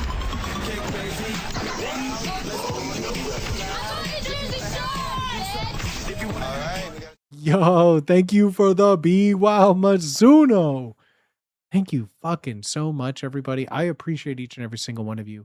This stream does not exist without your support. This is my definitive income. So like any support you give me here continues the existence of the booty swagger that you know and love. And this isn't like any kind of shame, give me all your money. This is just the real situation, right? We keep it real here on twitch.tv/booty swagger. Yeah, I you guys, I am a professional e-beggar. That is my career. And so I think it's only fair for you guys to know how far my e-begging goes. How did I decide which game to play for the in-person special? I have a lot of games. Like when I first pitched this idea to Wubby, I didn't want to just pitch it as a concept. I had 12 ideas fully fleshed out for what I wanted to do. That way I had, in theory, like if there's 4 weeks in a month loosely, I had 3 months of material that I presented that I had ready to go off rip. You know, that I thought were really good concepts. I've been working on this idea for like months now. I've been working on this idea for months of bringing back game show to do it like Game Changer. Game Changer's been I've talked about it. It's one of my favorite things. I think Dropout is one of the few like uh uh uh um I don't know how to describe it. An amalgamation of creative minds that are doing things in the industry that I don't think anyone else is. And I think like, but and I've made this before, and I am very like happy to repeat it. I think, and I don't even know if this is like, what's the right word for it? I don't even think this is like a hot take. But between Dropout and modern day Smosh, they have like some of the biggest like the funniest, most inventive and collaborative funny people. Both Dropout and Smosh, I feel like they work together pretty handedly too. I think that they have a collection of some of the funniest writers, performers, and like industry people out there right now. I don't think anyone is doing it like Dropout and Smosh. I think that they have been so consistently producing content that is like mouthwatering to someone like me to be like, oh my God, they're doing it how I want to do it. Just making fun things for the sake of fun things, right? Um, did I watch Count the Rice? Oh yeah. Oh yeah. Dropout, I think, in my opinion, is the only streaming service that is worth it. I don't pay for it. I still, I can't afford it. I can't afford it. I could barely afford to eat a week, you know, but like, whew, I can see you doing well with working with Dropout. Here's the thing. I don't have any qualifications, right? Like, I don't talk about myself. I can't qualify for that. What would I do? Hey guys, look at me. Whoa. I sit in my room all day. I got no qualification. Like I have no, like you need to know people, right? That's how everything is nowadays. You need to know people. I don't know anybody there. I don't know anybody. I got no connections to anything. I don't even have streamer connections. The only people that I have like contact with are like people in San Diego. You know, like I'm friend, like I know Poop. I mean, like like I don't know anybody. I don't talk to anybody. I'm really bad at like networking myself. I have no skills in that regard. Send Sam Reich a DM and pray. Yeah, exactly. Exactly. But no, I mean, yeah, I think that like people like that are doing a great job for it. Um, yeah, I don't know. I don't know. Every Sunday makes for a great set of qualifications, right? But like, I don't know. I don't know. I don't think like I'm doing anything better than them. So like, I don't know. I have a horrible, if you know anything about me, get this. I have a horrible self-esteem. I have zero faith in myself. Like I was saying off rip at the top of stream, to be a creator, you need to have an ego. You need to be pretty selfish. You need to have like all of these things. And like, I don't have any of that. I don't like, I have a drive to be famous, but like, I don't have any of the parts to like get ahead, if that makes sense. You're a fun guy. Being a fun guy doesn't equal success. You know what I mean? Like there are people that are infinitely more funny than I that have not had a random lucky opportunity present themselves to be in the position I am. And I don't work well with others. The last job I had, I only got because the guy in charge went to church with us. That's the thing. Like, especially in the entertainment industry, it's completely built on who you know. Why do you think there's so many like nepotism is a thing? You could say all that, but like the days of like working in a coffee shop and being discovered and being asked to be like like that doesn't exist, bro. There's like 70,000 people that want to be streamers. Like the number one job for Gen Z, it's no longer spaceman, fireman, policeman, doctor, it's streamer. Like the number one thing people want to be is where I am. And I am very fortunate that I'm able to do this as a job that pays my rent. But like, oh, as an audience member, I could see your work being good enough to get their attention. I mean, that would be great, but like it hasn't, you know? Like it would be good to get their attention, but it hasn't. You know what I mean? Like after doing Odd Jobs, I thought Odd Jobs was one of the first big things that I was a part of. I was like the lead game designer, you could say, for that. I was a co-host for that. I thought that would be like a moment where people would be like, yeah, wow, that was a great job. I don't think I've ever gotten anything from like, and not saying like I needed something, but like I thought like if this was gonna happen, this is it, right? Nah. Same with like game show. I'm like, this is it. Like I feel so good about this. And like people come to my stream, you guys are loving it. But like I don't think anything will come of it. You know, Odd Job's not getting funded. Yeah. I mean, yeah, not getting funded was a whole thing. I mean, it was so far along. You guys don't have any idea. Like Wubby had paid a lot of money to get to the state where it was, like tens of thousands of dollars to get where it was, and we just didn't have the funding for it. But like, yeah, we just couldn't. We just couldn't. I was excited. I was a part of the writing team for it. I don't even know how much of like the Odd Jobs thing has been told, but I don't think it's my place to tell it. It wasn't my money put up for it. But like, if Odd Jobs were to be picked up, it would not have been like, I guess you could say benefited me. I was not in Odd Jobs. Let's say the big one. There were more people involved, bigger names than myself that would have taken on the role of me, if you will. It would have been life-changing. For some, I wasn't in the big production of it. I was just on the writing team. I wasn't in it. I wasn't the Alex Horn of it, if that's what you mean. I wasn't the stands of the unpaid intern of it, you could say. The humility is in the front row now. You know you're in the big 9,000. Bro, being the top 10,000 doesn't mean shit. 6.2 million people stream live on Twitch in June. Being in the top 10,000, bro, I'm not making minimum wage, bro. Top 10,000 in any other profession would probably be a pretty big deal. Telling you right now. Unless you're in like maybe the top 1,000, I don't even think Twitch notices you.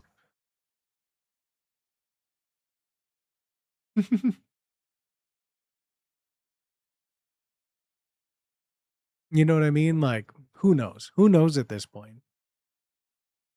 Whatever. What are you going to do, gang? What are you going to do? I'm so appreciative of what I got, though.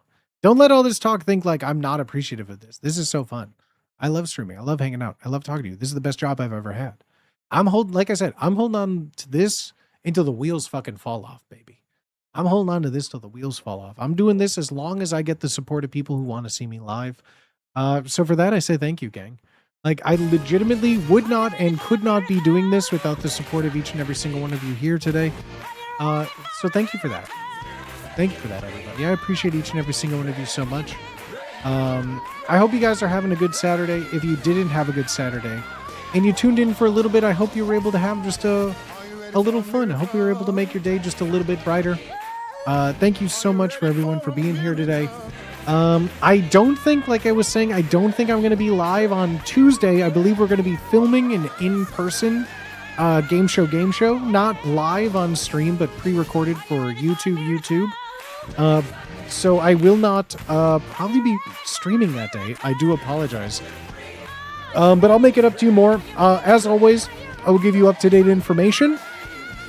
I will give you up-to-date information in the Discord, so get in the Discord if you'd like to know the best place to know all the information regarding me when I'm live, when I'm not live. Discord is the best place, the most unified place for all of that. Discord.gg/bootyswagga or !Discord. I update it myself manually whenever I'm live, and I always let people know if I'm not streaming, but other than that, I always stream every Tuesday, Thursdays, and Saturdays, unless something comes up, baby.